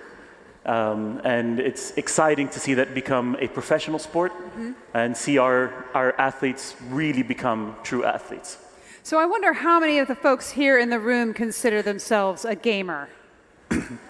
Okay, we've got a few, all right. Who of you don't consider yourself a gamer? All right, put your hand down if you've ever played Wordle. Okay, or Candy Crush. All right, there's a few left, but not too many. Princess Rima, do you consider yourself a gamer? All right, got somebody to win over today. So tell us why you think this is a revolution in digital entertainment, not just another flash in the pan. Well, one of the things that I get very excited about when we talk about game development and game creation and what we're doing in Saudi is there is no more immersive medium than gaming. When you watch a movie, you're watching something someone else is doing. When you read a book, you're reading about something someone has already done. But when you're playing a game, you are doing it yourself. You are living that experience. And so as a way to talk to people, to teach a culture. I mean, there's a game that I played growing up called Dynasty Warriors. It's about Chinese history and the unification of China. And the first time I ever went to China, and we were doing a tour of some of the old sites, and they were telling us about some of the battles. I said, oh yeah, this is the one where this general did this. And they looked at me, how did you know that? I said, well, I've been playing the game for about 10 years. The story my wife hates me to tell is there's a game called Assassin's Creed. It was, one of the episodes was based in Italy.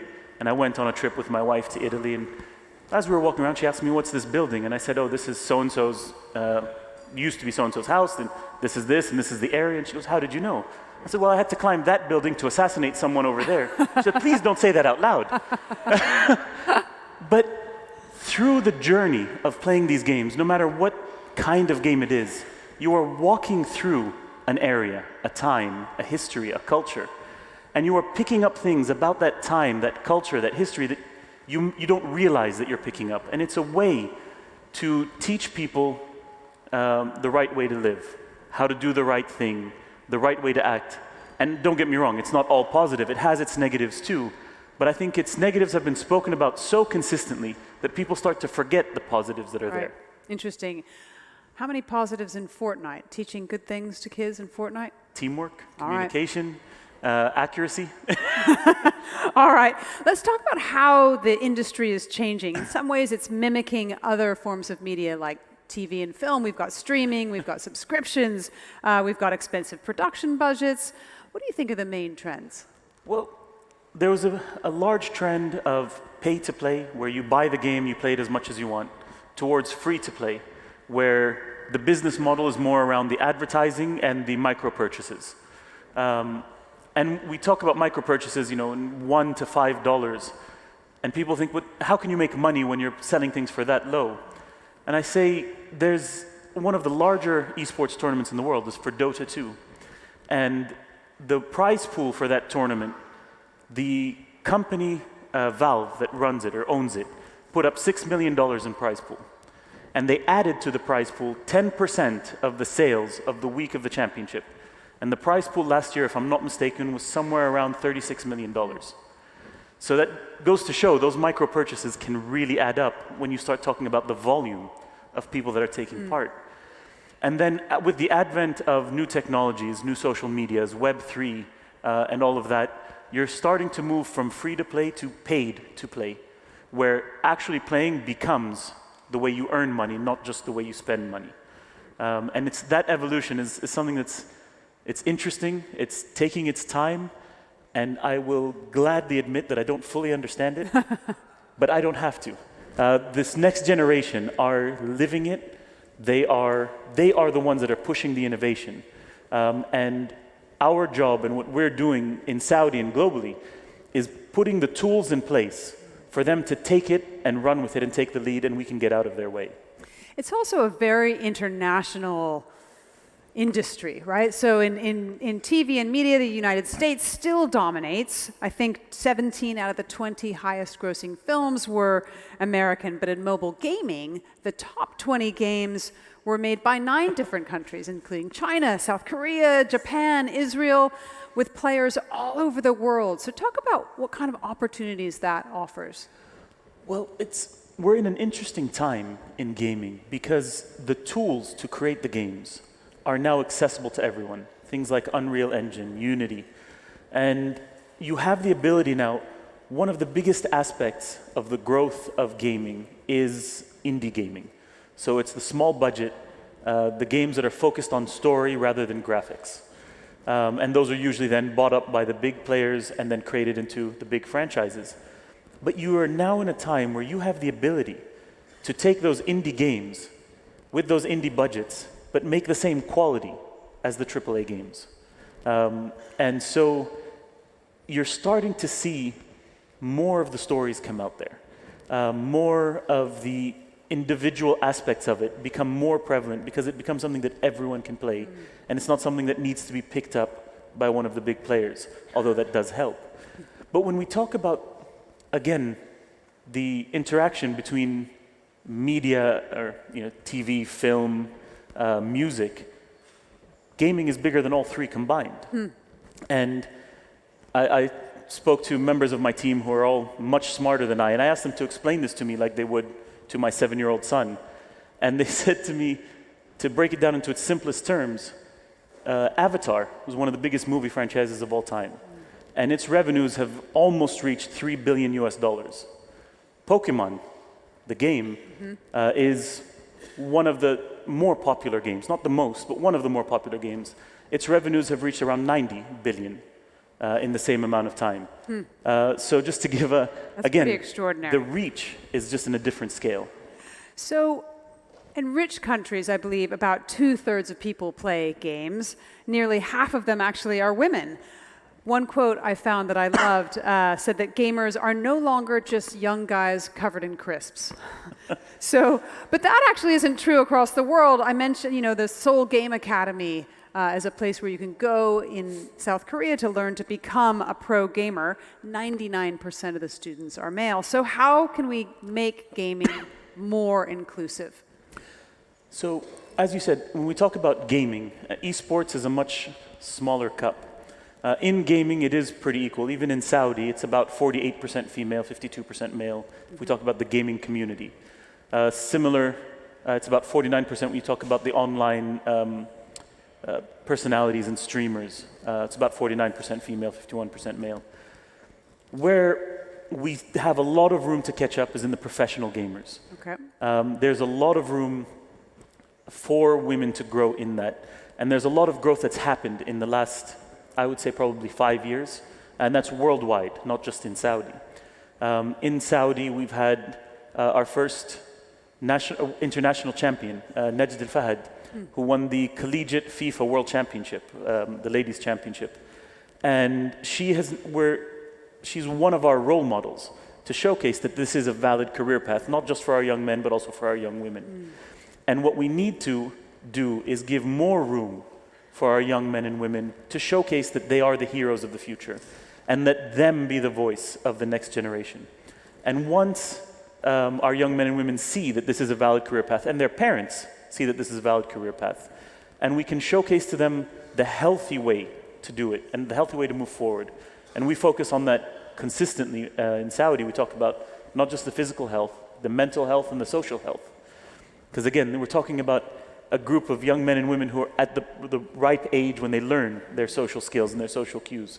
So how can we use this as a tool to give them a career for the future, and not just as a professional esports player, but in the industry? Game creation, storytelling, production, law, finance. I mean, there's so many different avenues that literally anything you have a passion for, anything that you enjoy doing, there's a career path within gaming for it. Interesting.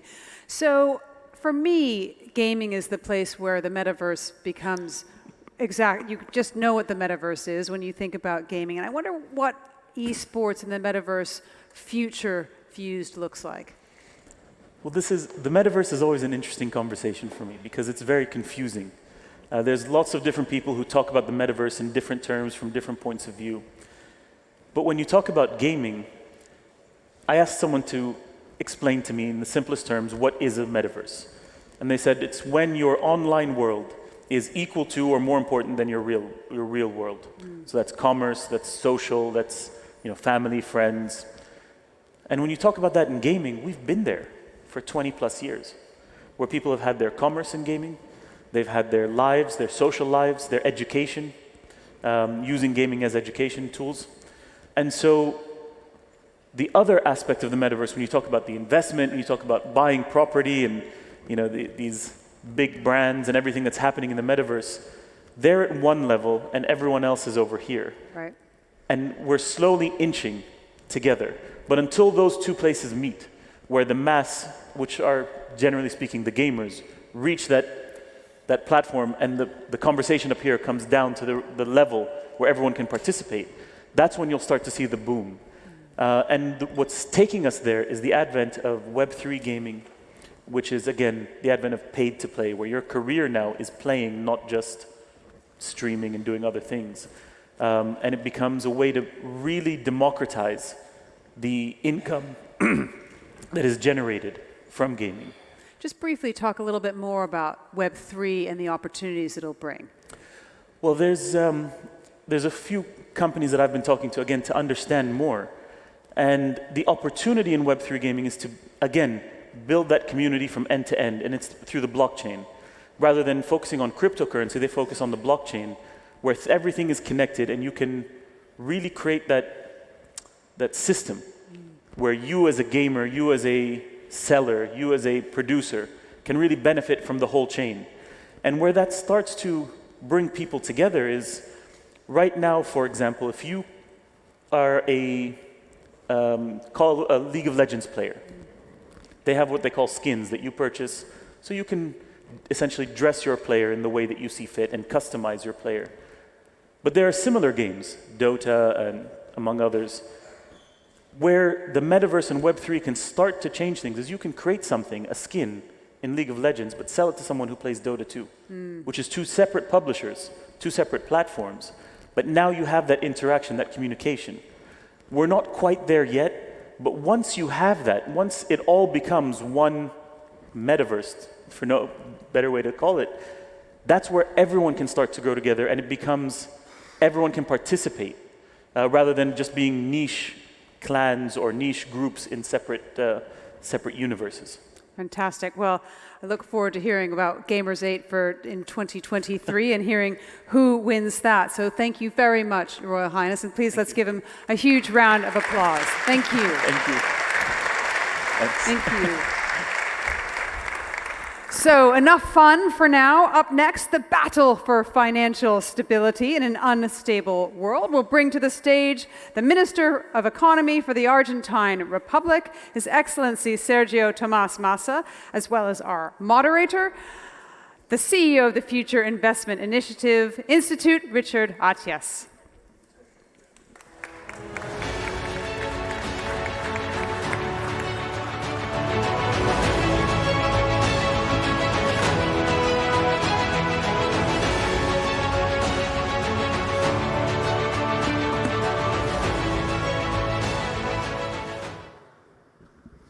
Thank you. Please, if you want, if you are like me and you don't understand Spanish, it's better to have a headset, even if I know that in Miami everyone speaks perfectly well Spanish.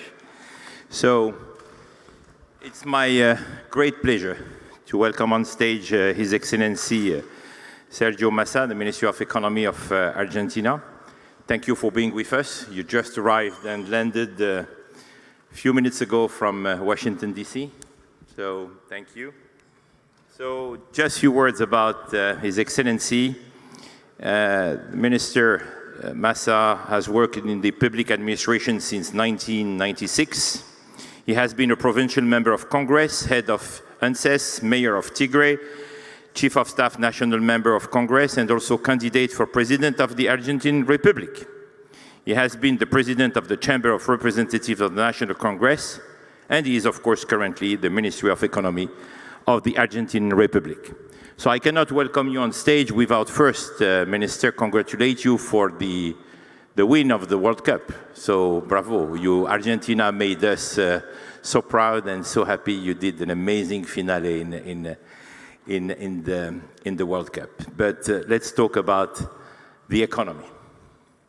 So, Minister, you have recently advocated for global financial reform, and amid Argentina's own economic challenge. How do you balance Argentina's domestic agenda, which is, of course, related to the priorities of the citizen, with pushing for change on a global scale? How do you manage these two, I would say, priorities? Bueno, en primer lugar, muchísimas gracias, Richard, por la invitación. Efectivamente, hace apenas 20 minutos llegamos de Washington, tuvimos una agenda bilateral y con el Fondo Monetario Internacional de 3 días de mucho trabajo, pero no quería dejar de visitar, de acompañar y de compartir algunas ideas en este encuentro que no es ni más ni menos que un ámbito para pensar hacia adelante y para tratar de encontrar soluciones y alternativas a lo que hoy es o lo que hoy reina, que es un poco la falta de certidumbre, la insatisfacción, de alguna manera los problemas aspiracionales de nuestras sociedades. Así que gracias por la oportunidad de compartir con ustedes y de poder encontrarnos. En segundo lugar, you know my Spanish is worse than my English, so speaking Spanish. Un poco la idea de poder compartir mis ideas en mi idioma también tiene que ver con una convicción, que es que la América toda tiene diversidad y creo que es muy importante que tengamos la capacidad de compartir en esa diversidad. Creo que cuando uno mira el comportamiento de la economía global y el comportamiento de los multilaterales en relación a los países de ingreso medio y a sus capacidades de desarrollo, se encuentra con la contradicción de que los multilaterales de alguna manera no terminan siendo vehículo o instrumento para el desarrollo de los países en vías de desarrollo. En los países de ingreso medio se concentra el 60% de la población pobre del mundo. Y los países de ingreso medio son centralmente los que tienen, en términos de recursos, y seguramente después hablemos de recursos y oportunidades, los mayores vectores de crecimiento y desarrollo a nivel global. Sin embargo, los organismos del Consenso de Washington, a partir de funcionar sobre la base de una tasa que de alguna manera está fija y responde más a los mercados financieros que a la necesidad de desarrollo,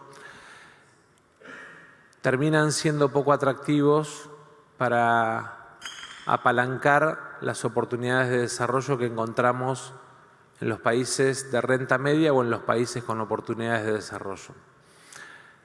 Por eso, indudablemente, el rediseño de la arquitectura financiera internacional exige, entre otras cosas, establecer que los bancos de desarrollo tienen la finalidad precisamente de apalancar desarrollo y no de mirar tanto lo que son las calificaciones de riesgo o lo que son los mecanismos de rate que habitualmente se establecen para las operaciones financieras de crédito habitual, porque centralmente tienen como objetivo el diseñar, impulsar y financiar mecanismos que permitan que recursos, en muchos casos naturales o humanos, se transformen en capital social o en capital económico de los países. esa discusión es una discusión que inexorablemente va a haber que dar, que tiene que ver con la decisión de los países de capitalizar los multilaterales de crédito, porque o se toma esa decisión en términos internacionales o los instrumentos soberanos que vemos creciendo a lo largo de otros continentes, podemos poner como ejemplo Noruega, países árabes o el sudeste asiático, van a terminar ocupando a la hora de la elección del financiamiento para proyectos de mediano y largo plazo asociados a desarrollo económico y a desarrollo de capital humano, a los multilaterales tradicionales tal como los conocemos.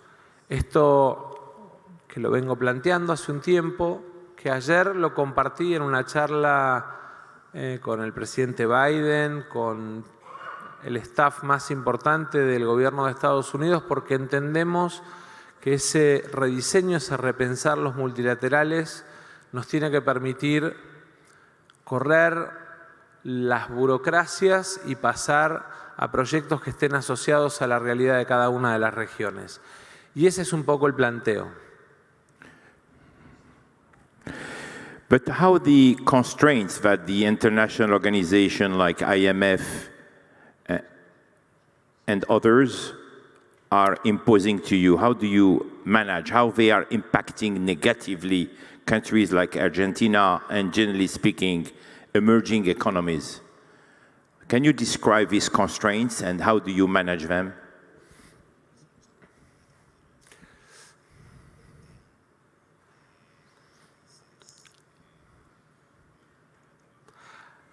En primer lugar, yo creo que nos enfrentamos a un problema no solamente en el IMF, sino en la mayoría de los multilaterales que tienen, digamos, no asociada la decisión de inversión o de financiamiento a los proyectos de desarrollo, no asociada a una mirada de crecimiento, sino asociada a una mirada muy dedicada a la cuestión de cuentas públicas y no de balanza de pagos. ¿Qué es lo más importante en términos de resultado económico que puede tener un país? Una balanza comercial positiva y acceso al mercado de crédito porque tiene capacidad de pago por esa balanza comercial positiva. Y sin dudas, el financiamiento, el apalancamiento de proyectos de desarrollo tiene que estar asociado centralmente a eso. Obviamente, además, a mejorar en términos de calidad la vida de los ciudadanos, pero la mejor forma de mejorar la vida de los ciudadanos es a partir de generar riqueza, de hacer crecer los productos, los GDP, los productos brutos de cada uno de los países.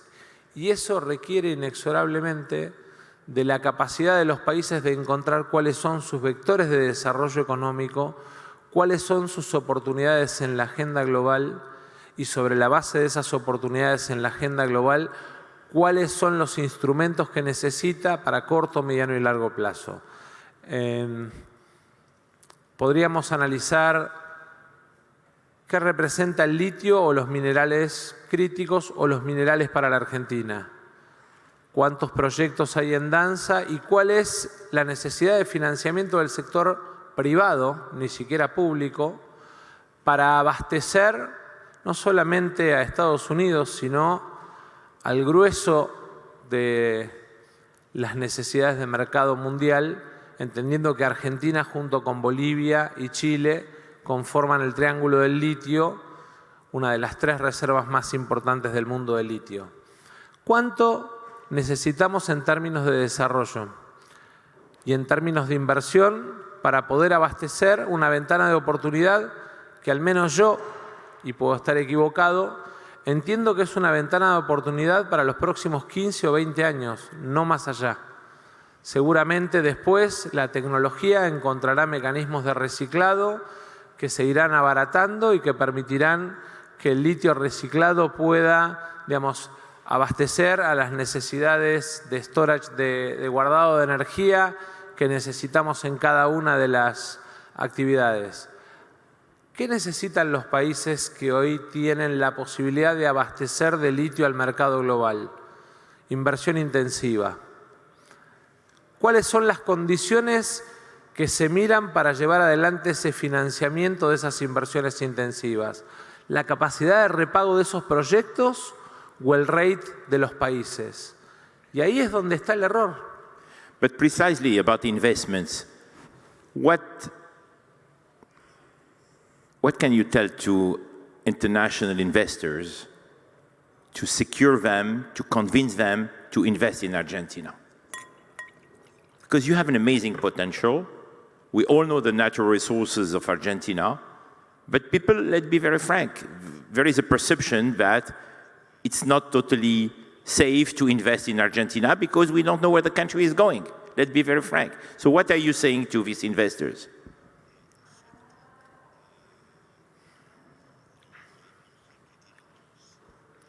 Argentina tiene dos situaciones. Una situación que claramente está marcada por lo que ha sido el proceso de endeudamiento con financiamiento de fuga de capitales y lo que ha sido el proceso de financiamiento del sector público y su inversión solo con emisión monetaria. Esos dos anclas de alguna manera aparecen en términos de análisis como un problema que impide construir en términos de perspectiva una mirada positiva o capacidades positivas en términos del futuro de la Argentina. Ahora, a mí me gustaría por un instante detenerme y hacer el siguiente análisis. La discusión de los próximos 20 años global es alrededor de las proteínas. La seguridad alimentaria es uno de los grandes temas de la agenda global. Y cada una de las regiones del mundo se está planteando estrategias alrededor de la seguridad alimentaria. ¿Quiénes son los principales productores de proteína en el mundo? Bueno, el 80% de la producción de proteínas que se consume a nivel global se producen en este continente. El 40% de la producción de proteínas global se produce en el sur de este continente. Y el 25% de ese 80% lo produce la Argentina. Indudablemente que en la agenda de agronegocios, más allá de que vivimos un año muy particular por el fenómeno sequía, con 3 años de niña, que nos destruyó este año la capacidad productiva y que nos genera un grave estrangulamiento desde el punto de vista de la capacidad del financiamiento presente.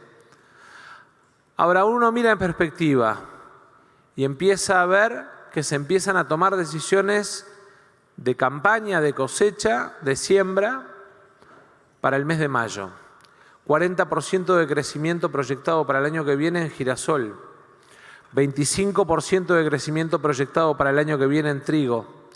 21% respecto no de este año que es muy malo, respecto del 2022 proyectado en crecimiento de soja, también por una razón biológica, que es que la sequía hizo generar en términos de suelo un mayor nivel de acumulación de fertilidad del suelo. Y eso obviamente va a tener un impacto enorme en las cuentas y en la cuenta comercial de Argentina, no solamente en el 2024, sino desde el 2024 al 2030. Uno dice, bueno, pero las proteínas no es la única batalla que va a dar el mundo. La energía también es una de las grandes batallas de los próximos 20 años, mucho más con la discusión respecto del tiempo de la energía de transición y de los tiempos del proceso de transición energética. ¿Dónde está la segunda reserva de shale gas del mundo? Uno mira a Estados Unidos, encuentra en Permian la primera. ¿Dónde está la segunda? Vaca Muerta. Con además el descubrimiento hace menos de un mes de un bloque adicional en Santa Cruz que representa el 35% del total de reservas de Vaca Muerta. ¿Cuánto podría proveer solo a Argentina Chile, Brasil y Paraguay en términos de años ese yacimiento. 140 años. Todos quienes estamos acá sabemos que dentro de 140 años el mundo no va a usar gas como energía. Y que esa ventana de oportunidades para los próximos 40 años. ¿Cuánto multiplica del año pasado a este año la producción de gas vaca muerta? 21,5%, solo en un año de crecimiento.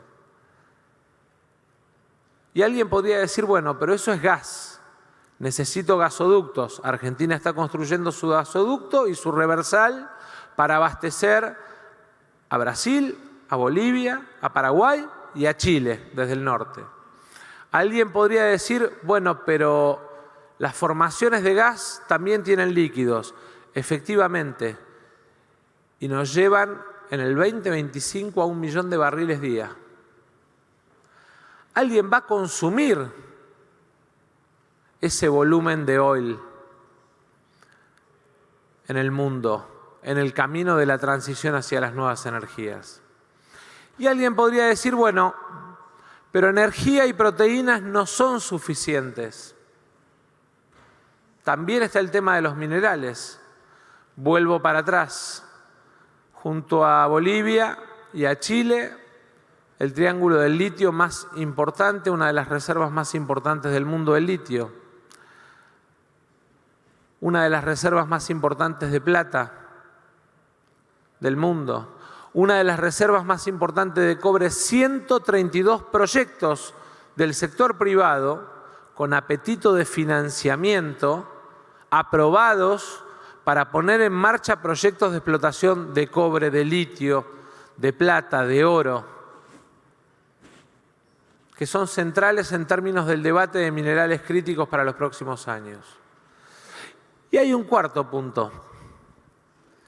Porque uno puede decir, bueno, ese país tiene un enorme nivel de recursos, pero tiene un problema de capital humano. Sin embargo, cuando miramos nuestro continente, América, Argentina y Colombia, en términos de provisión de capital humano para servicios, por elegibilidad de talentos, son los dos principales proveedores. Solo este año, Argentina exporta de manera individual servicios profesionales e intelectuales de 310.000 ciudadanos al resto de nuestro continente. Y básicamente eso tiene que ver con un sistema educativo universitario gratuito que permite que el capital humano argentino sea elegible en términos regionales y globales. Competimos también con Croacia, pero en este momento la gran competencia de servicios de capital humano tiene que ver con Argentina, Croacia y Colombia. Por eso, si uno mira la balanza comercial de Argentina hoy, siente dudas. Si uno mira proyectado en términos de volumen de exportación, agrobusiness, oil and gas y minerales, no hay dudas de que no hay ninguna situación en términos de financiamiento del soberano del sector público que aparezca como una barrera para que haya libertad de acceso a divisas y oportunidad de que quien invierte en la Argentina a mediano y largo plazo pueda disponer y disfrutar de los dividendos de su inversión. Minister, you spoke a lot about many countries in Latin America during your speech. Recently, you have spoken and you launched the idea of creating a common currency for Latin America. It's quite a provocative idea. Can you tell us more about the advantage or the disadvantage to have a common currency? And if it's happening, do you think this will have an impact on your relationship with the United States of America? Primero, creo que los países que tienen una relación comercial muy fuerte, tal es el caso de Argentina y Brasil, o tal es el caso de Argentina y Uruguay, más allá del tamaño de la balanza, empiezan a encontrar el mecanismo de comercio en sus propias monedas, con un sistema de clearing. Eso ya está, digamos, en funcionamiento el Banco Central argentino y el Banco Central de Uruguay lo hacen y ahora estudian extender los plazos. El Banco Central argentino y el Banco Central de Brasil lo hacen y está en discusión la extensión de plazos. Y eso tiene que ver con ese temor que muchas veces genera en el trade la entrada o salida de dólares y el impacto. Eso en primer lugar. En segundo lugar, respecto de la construcción de una moneda única, yo creo que hay un recorrido largo para hacer. El acuerdo del carbón en Europa fue casi 40 años antes de que pudieran tener una moneda común. Y es un trabajo que tiene que tener alineamiento de bancos centrales, alineamiento de metas fiscales, alineamiento de metas desde el punto de vista de balanza comercial, definición de aportes de capital de cada país para el sostenimiento de esa moneda.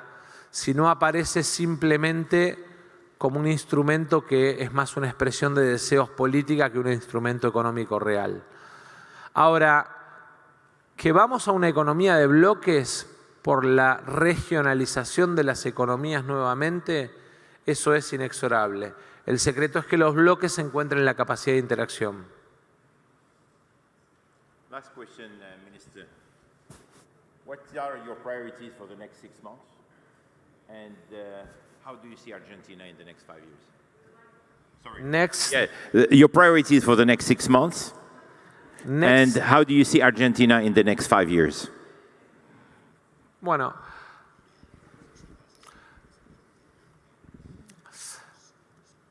yo más que una prioridad lo que tengo hoy es una responsabilidad, que es, digamos, frente a una situación de crisis que vivió la Argentina, consecuencia de pérdida de reservas y de financiamiento de su funcionamiento con una emisión absolutamente descontrolada, la responsabilidad de estabilizar la economía. Y esa es mi mayor tarea para los próximos meses. ¿Dónde veo la economía argentina de los próximos 5 años?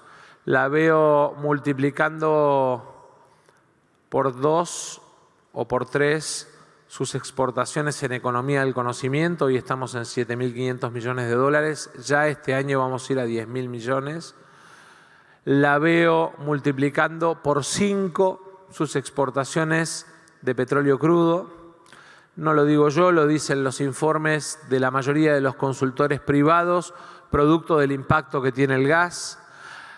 Veo a la economía argentina abriendo el mercado de gas de Brasil, consolidando el mercado de gas de Chile, consolidando el mercado de gas de Bolivia, que va a pasar a ser un país importador por el declino de su propia cuenca, pero también veo a la Argentina con un proyecto de GNL funcionando y exportándole gas licuado al mundo. Veo a la Argentina duplicando valor agregado en lo que son sus agronegocios por las inversiones que estamos teniendo en todo lo que es biotecnología y nanotecnología asociada a los alimentos. Y veo a la Argentina siendo uno de los principales proveedores minerales con valor agregado, porque además gran parte de la charla con el presidente Biden y su equipo fue incluir a la Argentina en el IRA a los efectos de que tengamos la capacidad de absorber las inversiones mineras del bloque occidental, que para nosotros son muy importantes.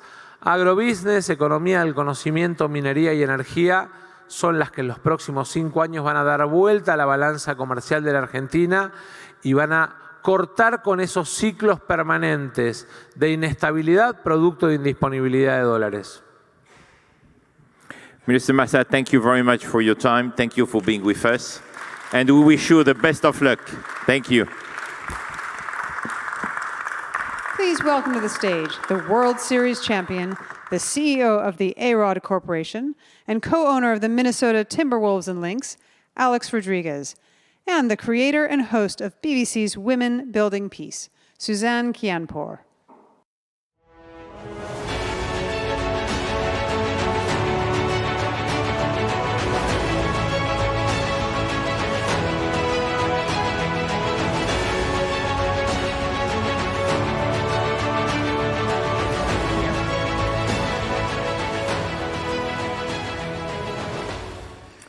Well, You need no introduction, but it is my honor to introduce you, Alex Rodriguez, also known as A-Rod. But most exciting is there's a bit of news in your Minnesota Timberwolves venture rather. So tell us, looks like you're closer to full ownership. What does that mean? Yeah, hello everyone. Welcome to Miami.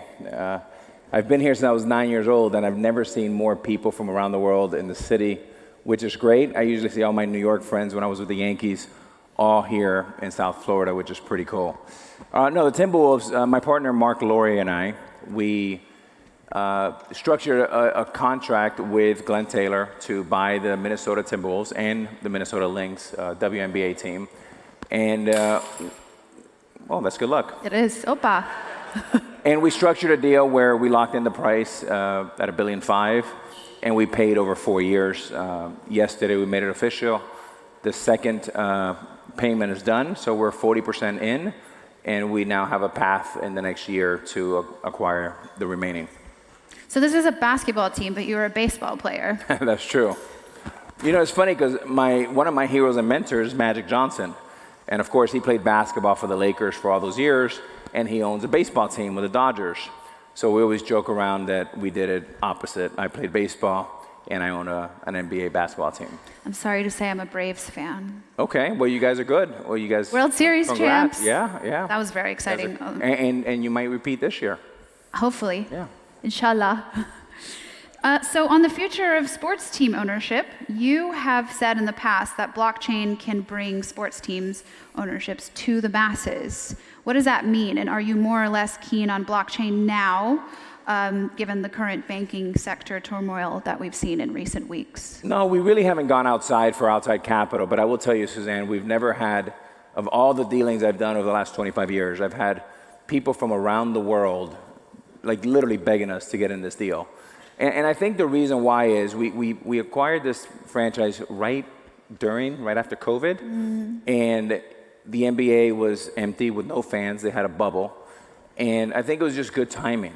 But where TV, the national TV deals, the landscape of sports has changed completely. I mean, nobody ever thought Glenn Taylor bought this team about 25 years ago for about $94 million, and he sold it to us for $1.5 billion. I do think that in the next 5 years, it'll be hard for anyone to get into an NBA franchise or an NFL franchise for under $5 billion. And the reason I say that is for several reasons. I think gambling is coming fast and furious. And then the TV landscape and the relationship with the consumer is here to stay. And it's no longer just Disney, ESPN, TNT. I believe in the next TV deal, you'll have customers like Apple and Amazon and Netflix, plus Disney and Netflix, all involved. And if you think about who can actually capture the audience, it's live sports. And we've seen that no one does it better domestically than the NFL. And then you have the NBA, you see what UFC's done, PFL, there's all these things around sports.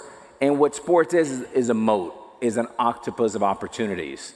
And the real business is around the media, is around the real estate, is around merchandise, is around gaming. Sports brings everybody together. And from a political point of view, sports and music, in a world that is so divided, it brings people together. And it's pretty nice to see. It is such a breath of fresh air as somebody who's spent so much of my career covering politics in Washington, which is just gridlocked. You mentioned mentors. Mentors has been super key to your career success, and your career has been an exemplar of the importance of mentorship and networking. So you said Magic Johnson was one of your mentors. Was that your most crucial mentor, or were there others? Well, I've had a lot of good ones. Some of them spoke to you, spoke here today. Greg Norman, Barry Sternlicht, Warren Buffett has been a longtime mentor for over 25 years now. But my biggest mentor has been my mother. My mother, who I was raised right down the street in Kendall, single mother, 2 jobs. My father left my 2 siblings and I when at the age of 10. We were lifelong renters of apartment, and I often wondered why we had to move every 18 months. It was because the landlord kept raising the rents. So as a young boy, I remember having the prayer that if one day I can trade places with a landlord, I would. And about a dozen years later, I got an opportunity right down the street, right by Miami Arena, to buy my first duplex. And I was so nervous about a duplex. It cost $245,000. And every day in the off season, I would walk by it and make sure that my cream paint with my blue awnings was there, and my 2 tenants would pay my rent. I was a nice landlord. I wouldn't raise the rents. I did get it to market, but that was it. And then over the last 20 years, we've acquired over 20,000 apartment units, over 10,000 single-family homes, and over a dozen hotels. And it started small with a big vision, and I started that out of fear, because I've seen so many of my colleagues go from very down under, build a fortune, and back down to where they started. And I did not want to be that when I was 18, 19 years old. I was starting to think about life after sports. So you really had the foresight then. I was fortunate. I mean, ever since I was 7 years old, I've always thought about 2 things, business and sports. And fortunately for me, I've been able to execute on that, surrounded myself with some incredible people. And yeah, we've been fortunate. Who do you think you've had a crucial role in their lives? Who have you mentored that you've seen kind of grow into something you're proud of? Well, hundreds of athletes now. It's amazing. Now with social media, you get European soccer players saying, Alex, I see what you're doing. I want to be mentored by you. My office headquarters is in Coconut Grove. We now have over 1,000 people working for us. In headquarters, we probably have about 50, which is the holding company. And I'm very proud. I've put about 50 kids through college, the University of Miami, where I've sat at that board for almost 20 years, and FIU. And it's first-generation immigrants like myself. And when I walk around now, a couple times I've been at Starbucks and someone's tapped me on the back and said, hey, I'm an alum, I'm now an engineer, I graduated from your scholarship program. And to me, that's just as important as the home runs of the World Series. I love that. So you mentioned your mother as a major influence, and you have 2 daughters. You're the father of 2 daughters. How are your ventures investing in women? Investing in women? Mm-hmm. Well, I think diversity, it's such an thing. I've been doing diversity for 20 years. Part of it is because, again, coming from a single mother, having 1 sister, having 2 daughters, the leaders in my company, all my partners, the biggest earners are women. And not because they are a punchline or you check the box, is because we're a better company with diversity. And I think is a great compliment to us. It's funny, I was just walking down one of our gyms down in, right down here in Miami, not too far from here. And we're going around and one of my partners says, hey, you don't have bars for women. And I'm like, well, what do you mean? You have the Olympic bars, 45 pounds, but she taught me that you have women bar and they're only 35 pounds. And I said, well, there you go. We got in the office the next day and we ordered 10 of them for every gym. But that's just a simple example that we cannot live from a prism of just a male, white male, Spanish male, African-American male. It has to be all kinds. And that makes the company a better place and makes us for better business.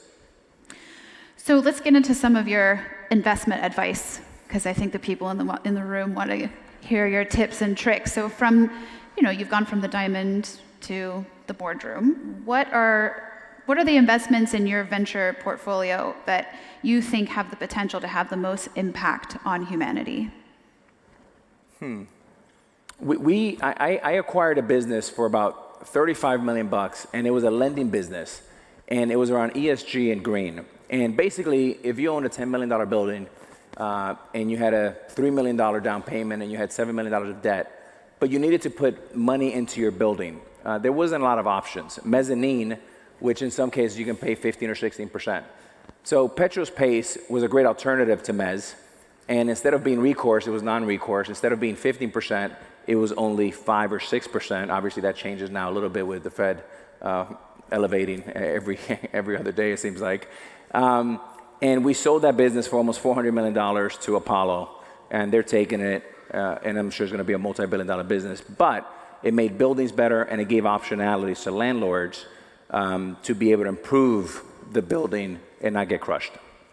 So you mentioned interest rate hikes, and obviously the economy isn't exactly one that is giving investors confidence. So what is your advice on investments now in this point in time? I would just say cash is king, right? And really save, I would say in the sidelines, there's a lot of movement. There's a disconnect right now between sellers and buyers, right? We have a lot of properties we're looking at. We've let owners know that we're buyers. They think it's worth 10. We think it's worth 3. We're now starting to get calls like, hey, we'll sell it to you for 8. We're like, well, we think it's worth 3. We got a call this morning. It's like, I'll sell it to you for 6. I said, we think it's worth 3. And over the next few weeks, we're ready that when they say it's 3, we go and we pick it up and we buy it. But there's still a disconnect that's coming closer, but it's not quite there yet, on what people, owners think is worth and what we think is worth. So there's a lot of buzzwords, and I think AI and ChatGPT is one of them right now. Where are you in terms of, as an investor, where are you when it comes to artificial intelligence? We have a little tiny investment in it. We got some exposure. We need to get educated. Ironically enough, my 2 daughters, 18 and 14, one goes to Ransom, the other one goes to Gulliver. They know way more about this than me. I guess kids are now using this to kind of cheat and do their paperwork, which is interesting. But our philosophy is we don't ever need to be first in line. I think through our relationships, we are able to get into incredible deal flow. And we rather get in the 3rd inning once we feel the sure thing. We don't need to be in the 1st inning. So right now, we're a little bit pause, wait, educate, and see what happens. Do you not worry about how fast AI seems to be evolving and growing? Do you not worry that we're already potentially behind? Yeah, I mean, look, a year ago, you would be asking me about Bitcoin and blockchain and XYZ, and a year later, like now everyone's paused on that. We really need to see how things develop in the first early innings before we have real conviction and before we do the work. But we like to stick to our competence, right? And that's what Warren Buffett always taught me, is stick to your circle of competence. That's sports, and that's real estate. So that sounds like you're not really a risky investor. Is that the case? I would agree with that. Do you think that has something to do with being an athlete? Interesting question. Never thought about that. No, I think from afar, it would look like we're very risky, but you know, I've written the biggest check of my entire life into the Timberwolves. I have incredible conviction. This whole idea of diversity is good to a degree, but I believe that I don't like being wide and shallow. I'd rather be narrow and deep and really concentrated. When I believe in something, I have full conviction. I mean, I've written a check over $200 million in the Timberwolves, and there's probably another, a lot more coming, but it's because I have full conviction, I understand it, and that's why investors want to pour in, because they see my conviction, they see how involved with it I am. I tutor our players, I mentor them, I spend time with them in financial literacy. I really care about the customer experience. And then if you think about Minnesota with the George Floyd, there's also a responsibility in that community to bring people together. Some of the things we're thinking about doing is bringing, police officers and kids from the inner cities into one suite. I get to sit in the middle. I don't want to see cop uniforms. I don't see gang signs. We're all Minnesota Timberwolves, and we're all cheering and facing in one direction. That sounds like you're really, yeah.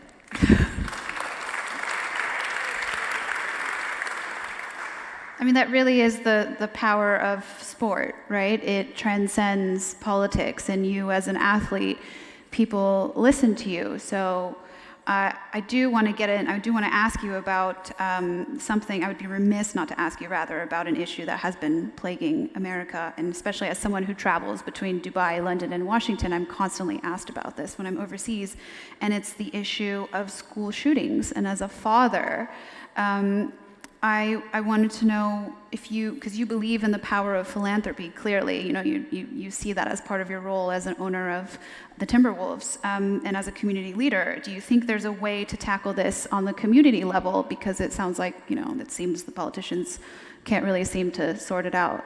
You mean the guns and the shooting and all that stuff? I mean, obviously it's one of the great catastrophes that we have not only here, but around the world. And, I'm not sure what the answer is.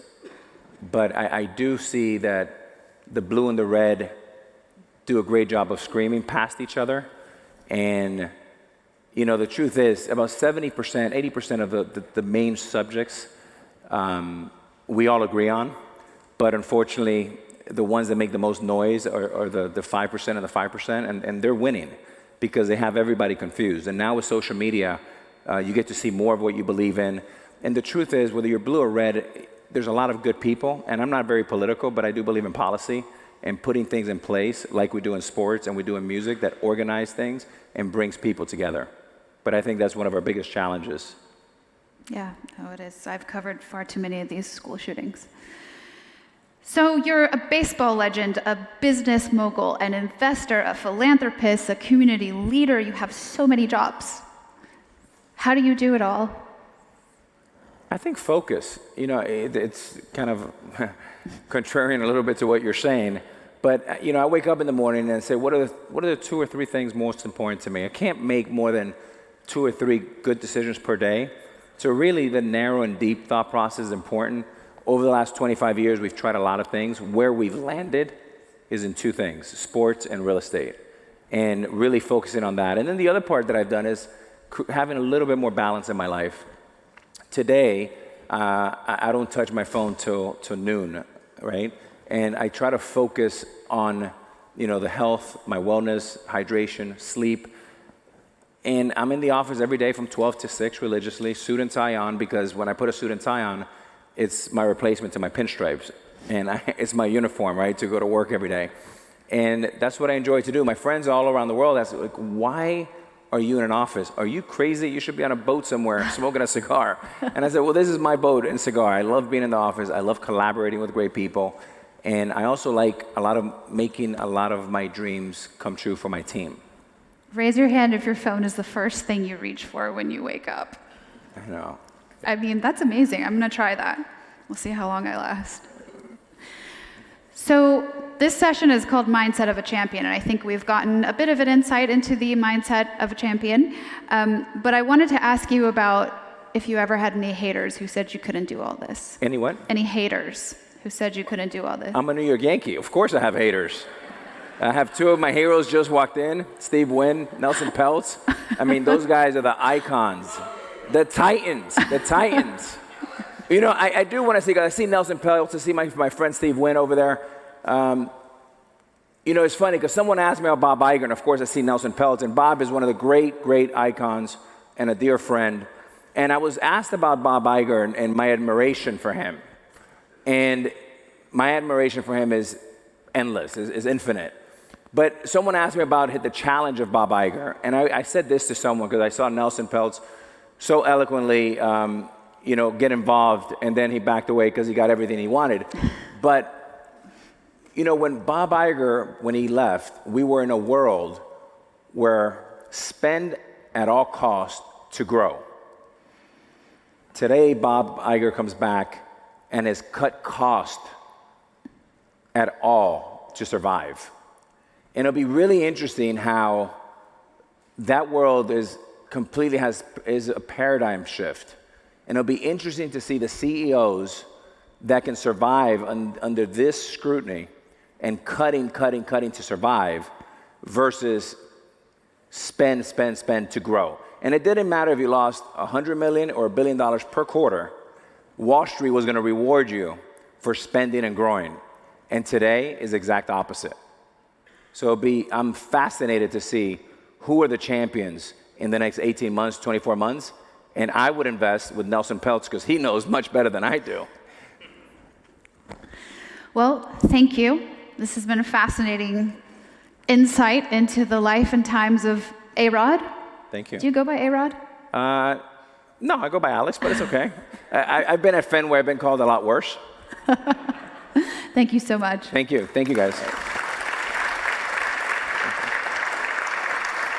Thank you very much to Alex and Suzanne. Really fascinating conversation. Now for our final session of day 1 here of Priority at FII Institute. From Titans of Sport to Titans of Industry, please welcome to the stage the CEO and founding partner of Trian Fund Management, Nelson Peltz, as well as the founder of the Wynn family portfolio, Stephen Wynn.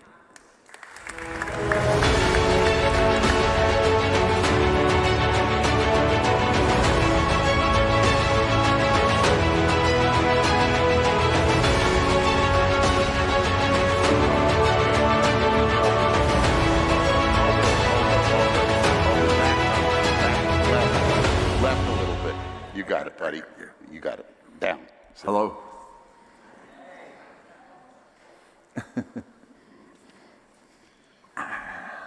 Hi, everyone. Thanks for coming, Richard. Congratulations on a great day. Really.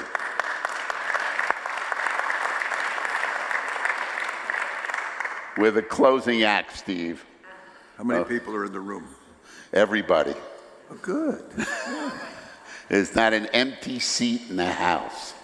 So we better do some good stuff here today. But I want to read something that was written in the program. And before I read it, I want to apologize to everyone that DJ Khaled is not here. Okay? This guy on my right is not DJ Khaled. No matter what you people believe, this is not DJ Khaled. He's much prettier than DJ Khaled, but it ain't DJ Khaled. He had to work with some rapper today. So today the topic, Steve, is Titans of Industry. Wait a minute. What exactly are we supposed to be doing here? Did they give a description of what they expect? No. Isn't there something you could read that would explain? I'll read what it says in the program. It says, this is unrehearsed, by the way. Titans of industry have much in common. Extraordinary biographies. Really? Invaluable insights. Wait a minute. And hard-won wisdom. Stop right there. Now I understand what happened. Yasser Ramayan walked up to me and gave me this. I want to make sure the audience can appreciate this.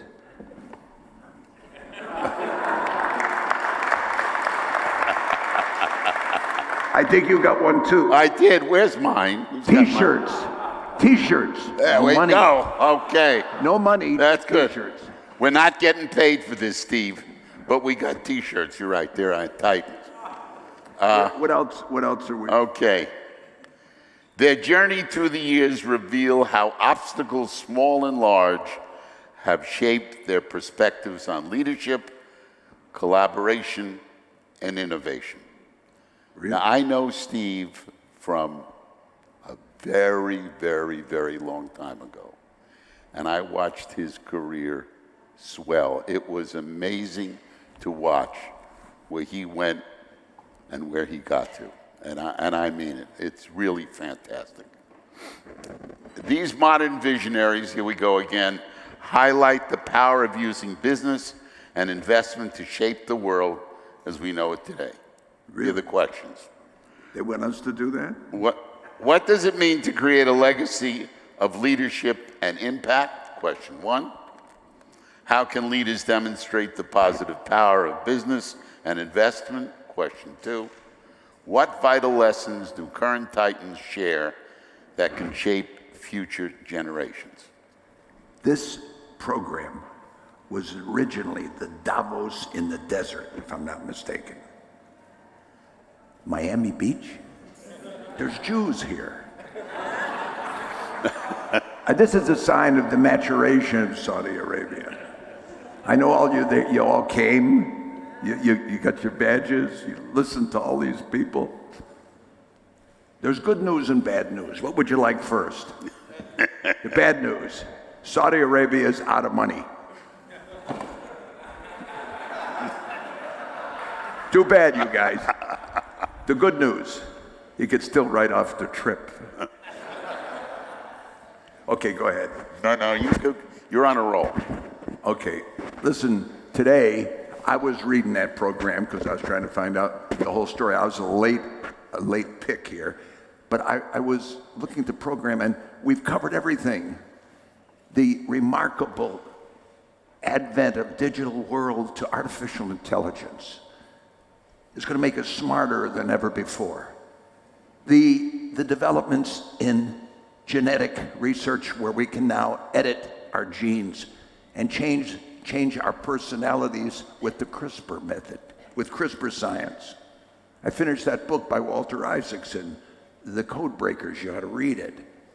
Now we find out we're the first species in the history of mankind that can change our own nature. What took millions and billions of years, we can change now on our own. We can live for 50 more years. I'm 81. I was thinking about being 131. Good news and bad news. The good news first. I could finally learn how to use the iPhone 12. The bad news, I'd never make it. I'd go insane listening to the Pillow Man one more time. It would be too much for me. My Pillow 16.0, I can't handle it, but just think about it, you guys. We can live forever. Think how many years we could argue, Steve, if Trump lived to 130 years old. And we're still going to face the same problems in terms of leadership and navigating a changing, more rapidly changing world than ever before. Nelson, you do it with a string of companies' investments. You're constantly evaluating other companies and seeing where the opportunity exists if only they'll wake up to their own potential. And I spent 51 years doing a single thing, very specialized as opposed to your very vastly wide activities. I learned to do one thing: build a building that would make people go, wow, staff it and motivate the employees. And I loved it. You know, we did 13 of them, one every 4 years for 51 years. But when it came down to it, I asked myself, what is it that really matters? In all these businesses that you guys are up to, you gals and guys, it's about leadership. The ability to get ordinary people to do extraordinary things, to accept and take advantage of change on the fly, which is coming so rapidly, it's machine gun fast. How do we do that? All of you that are here for information and for enlightenment from these wonderful speakers that Yasser put together with his staff, what is the thing that can make you allow people to achieve things that they didn't think they could? And you'll come to this single question: what is the most powerful motivator of human behavior? Because in the end, if you have an insight, you're going to get people to achieve your idea. How do you make your idea their idea? How do you get large groups of people, even countries, on the same page that's constructive and positive? I spent 50 years trying to figure that out. And to my own satisfaction, I came to some what appeared to me to be good conclusions. And I'll go on a minute more, Nellie, and then I'll be done with it. The most powerful motivator of people is not money. The greatest motivator of people is enhanced self-esteem.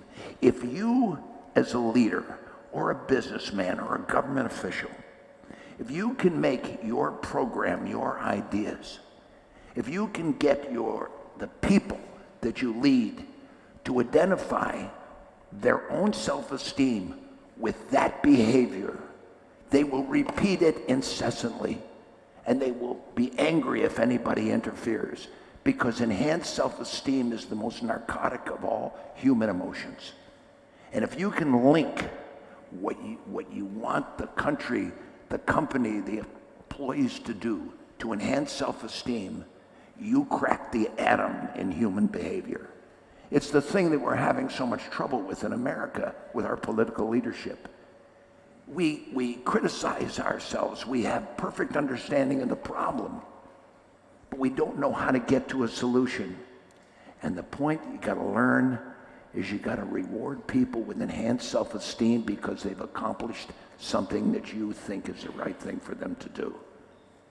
In my business, we figured that out.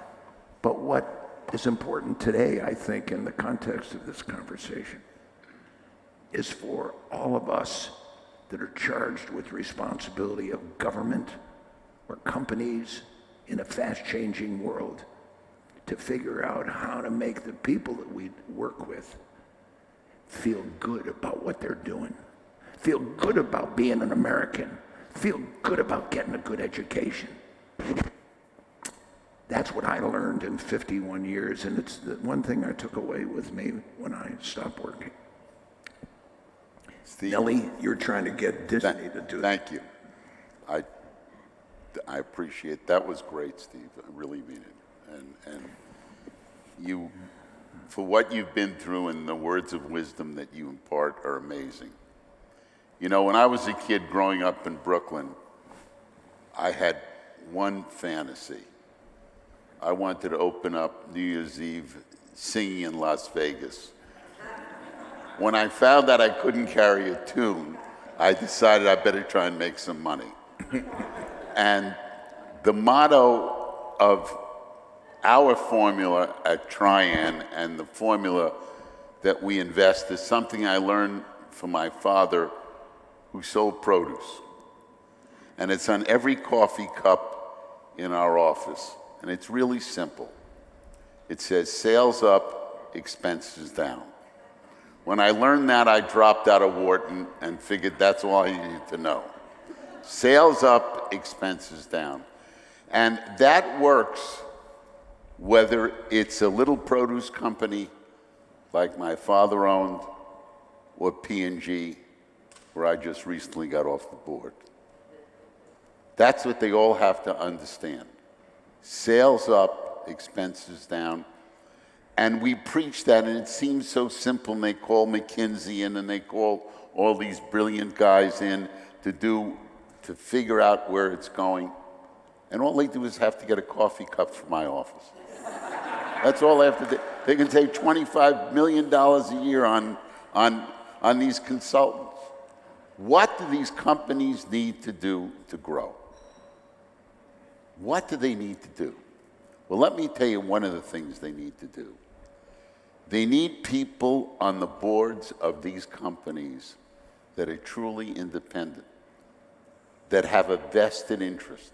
You know, every board, I started my career building businesses and happily built a very large packaging company and fixed up Snapple and did a bunch of fun things. And then I became what's called an activist investor. And it was really simple. You get into these companies, and the first thing you do when you walk into the boardroom is you look around the table and say, who here actually wrote a personal check to own stock in this company? And I want to tell you, every company whose board I've been on, I was the only guy in the room who did that. So tell me what they're doing there. What they're doing there is trying to make sure they're going to stay there, because they get hundreds of thousands of dollars in stock options and stock gifts. So they want to make the CEO happy. They were a CEO once, and they wanted their board to make them happy, so they try and give as good as they get. Now, you talked about, A-Rod spoke about Bob Iger for a moment, and Bob said he was going to do everything that we asked him to do, and we'll see. And I hope he will, because the stock that we have will go up, and everybody will be happy. You know, Nellie, I was thinking, it'd be wonderful at the end of the day, people have listened to a lot of people talk about different things, and then they come to this point and having a look at us. How's about us taking questions? Maybe one or both of us pique your curiosity about something. Do you have a question you want to throw at us? I'd be glad to, and I'm sure Nelson would too, would be glad to respond. It's an ambitious program here about Titans. There's someone on the left, Steve, who's got a question. Can you help us? Steve, someone on the left's got a question. Come on up close so I can hear you. I'm already mic'd. Nelson, can I ask? So Nelson, or for Steve, I'm Alex Rodriguez again. I'm an enormous fan of both of you, and both of you are friends and mentors of mine. Steve, you mentioned 51 years of business, and Nelson, no one's seen more businesses over the last 4 decades probably than you. When you guys think about hiring world-class talent, it's never been more competitive to find the best people in the world, Bob Iger being one of them. Maybe each of you can give us an example of one asset or attribute that you guys look for when you try to hire world-class people or CEOs or anyone for one of your companies. Steve, you want to go? Sure. If you're a CEO and you're a chairman, the only interviews you get are people that are being interviewed for senior positions. And one of the truths were that everybody gives good interview. So here's what I figured, that if someone who's obviously talented, who has a good track record, a CV, if they've come to see to join our gang, then my job is the only mistake someone could make is that they make the wrong decision. I'm talking about the applicant. See, if somebody joins my company and I pick the wrong person, it's not devastating. We'll change and move on to the next person. But to the applicant, to one of you that wants to come and join us, this is a big move in your life. You can't afford to have 18 jobs in 20 years. I mean, this is a big thing if you're willing to join this crew. And if you know the job, if you know the environment you're stepping in, and you think it's the place for you, then you're right. The danger is if you don't know what you're getting into.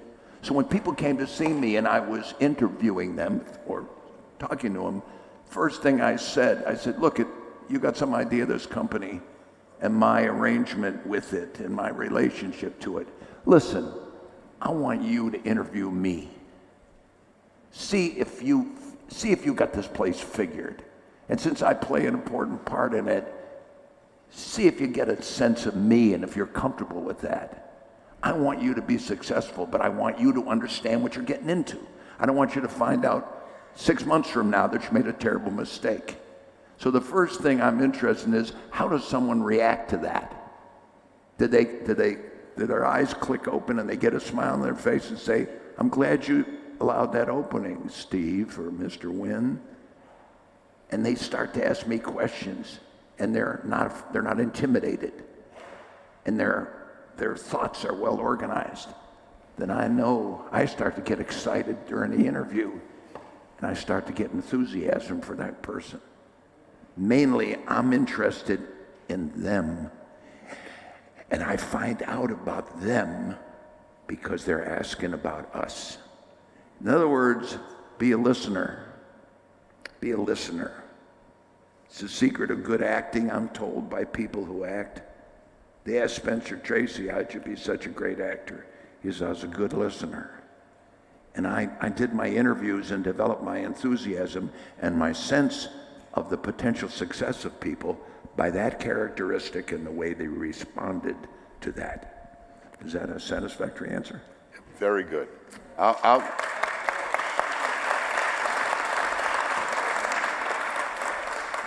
I just recently completed a search at Unilever.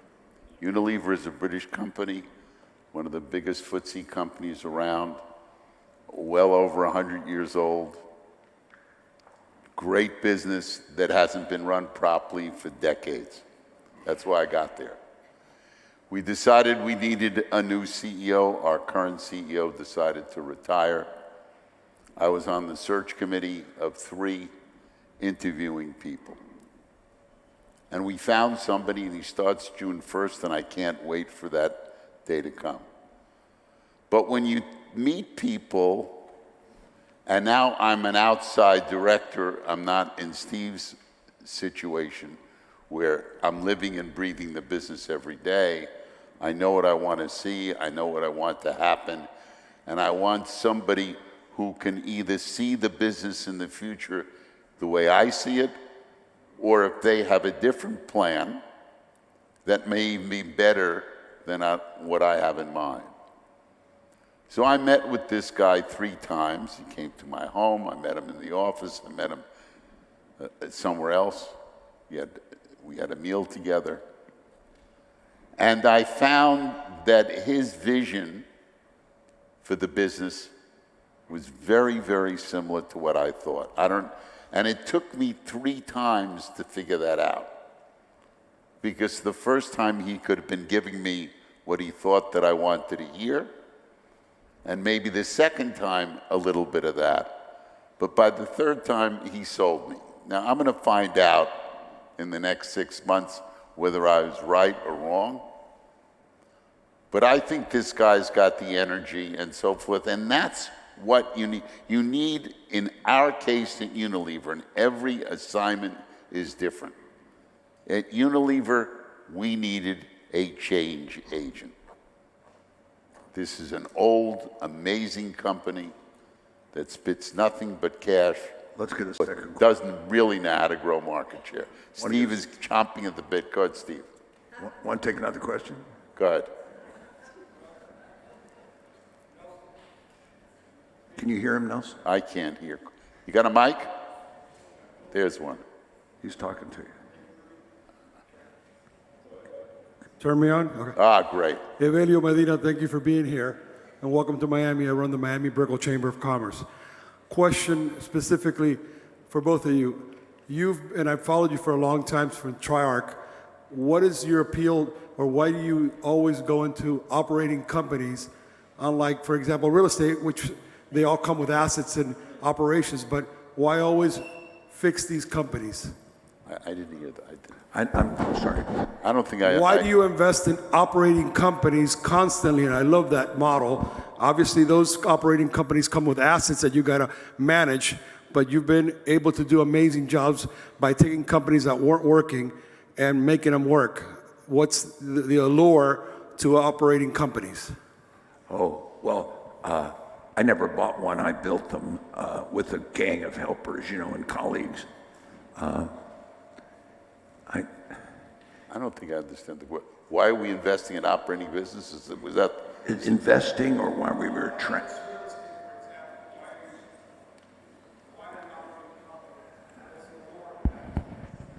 I'll tell you. We invest in companies that we believe are not living up to their potential. That's number one. That's what you. And number two, that we have a plan to make it better. So both of those things are important. There are plenty of companies that are not doing well, that may or may not be living up to their potential, but frankly, we don't have a plan to get them there. But if we do have a plan, and we think there's a lot of white space between where they are and where they could be, then we're going to invest. And most cases, not all the time, we're going to want a seat on the board. Drop my watch. Sorry. You like what I said? Yeah, well, no surprise to me. I hear you talking about it all the time.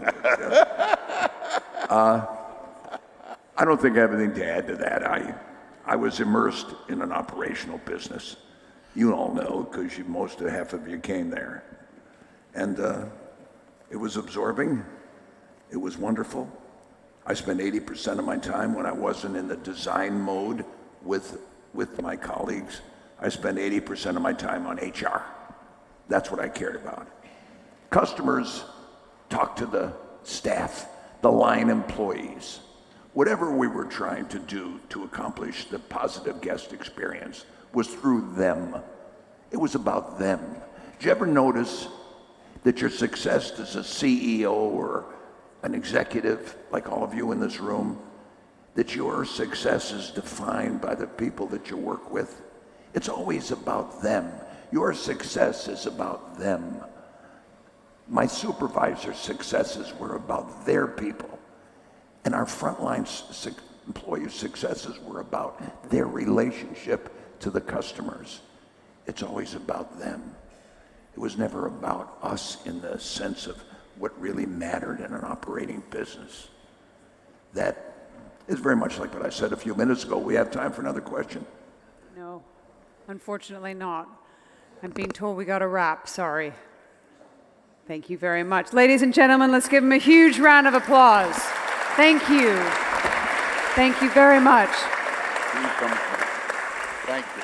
Thank you very, very much. Sorry about It's all good. Thank you. let me. Thank you to all of our speakers today for such an incredible first day here at Priority. Few instructions for dinner. Transportation will leave from here at 7 p.m. You're all welcome to join at Carbone. You'll have your badge to join us. Programming tomorrow, you are not going to want to miss day 2. It'll begin here at 8:30, so arrive for 8 a.m. for breakfast. You aren't going to want to miss Jared Kushner, Tim Robbins. It's going to be an incredible day, so we'll see you tomorrow here at 8 a.m.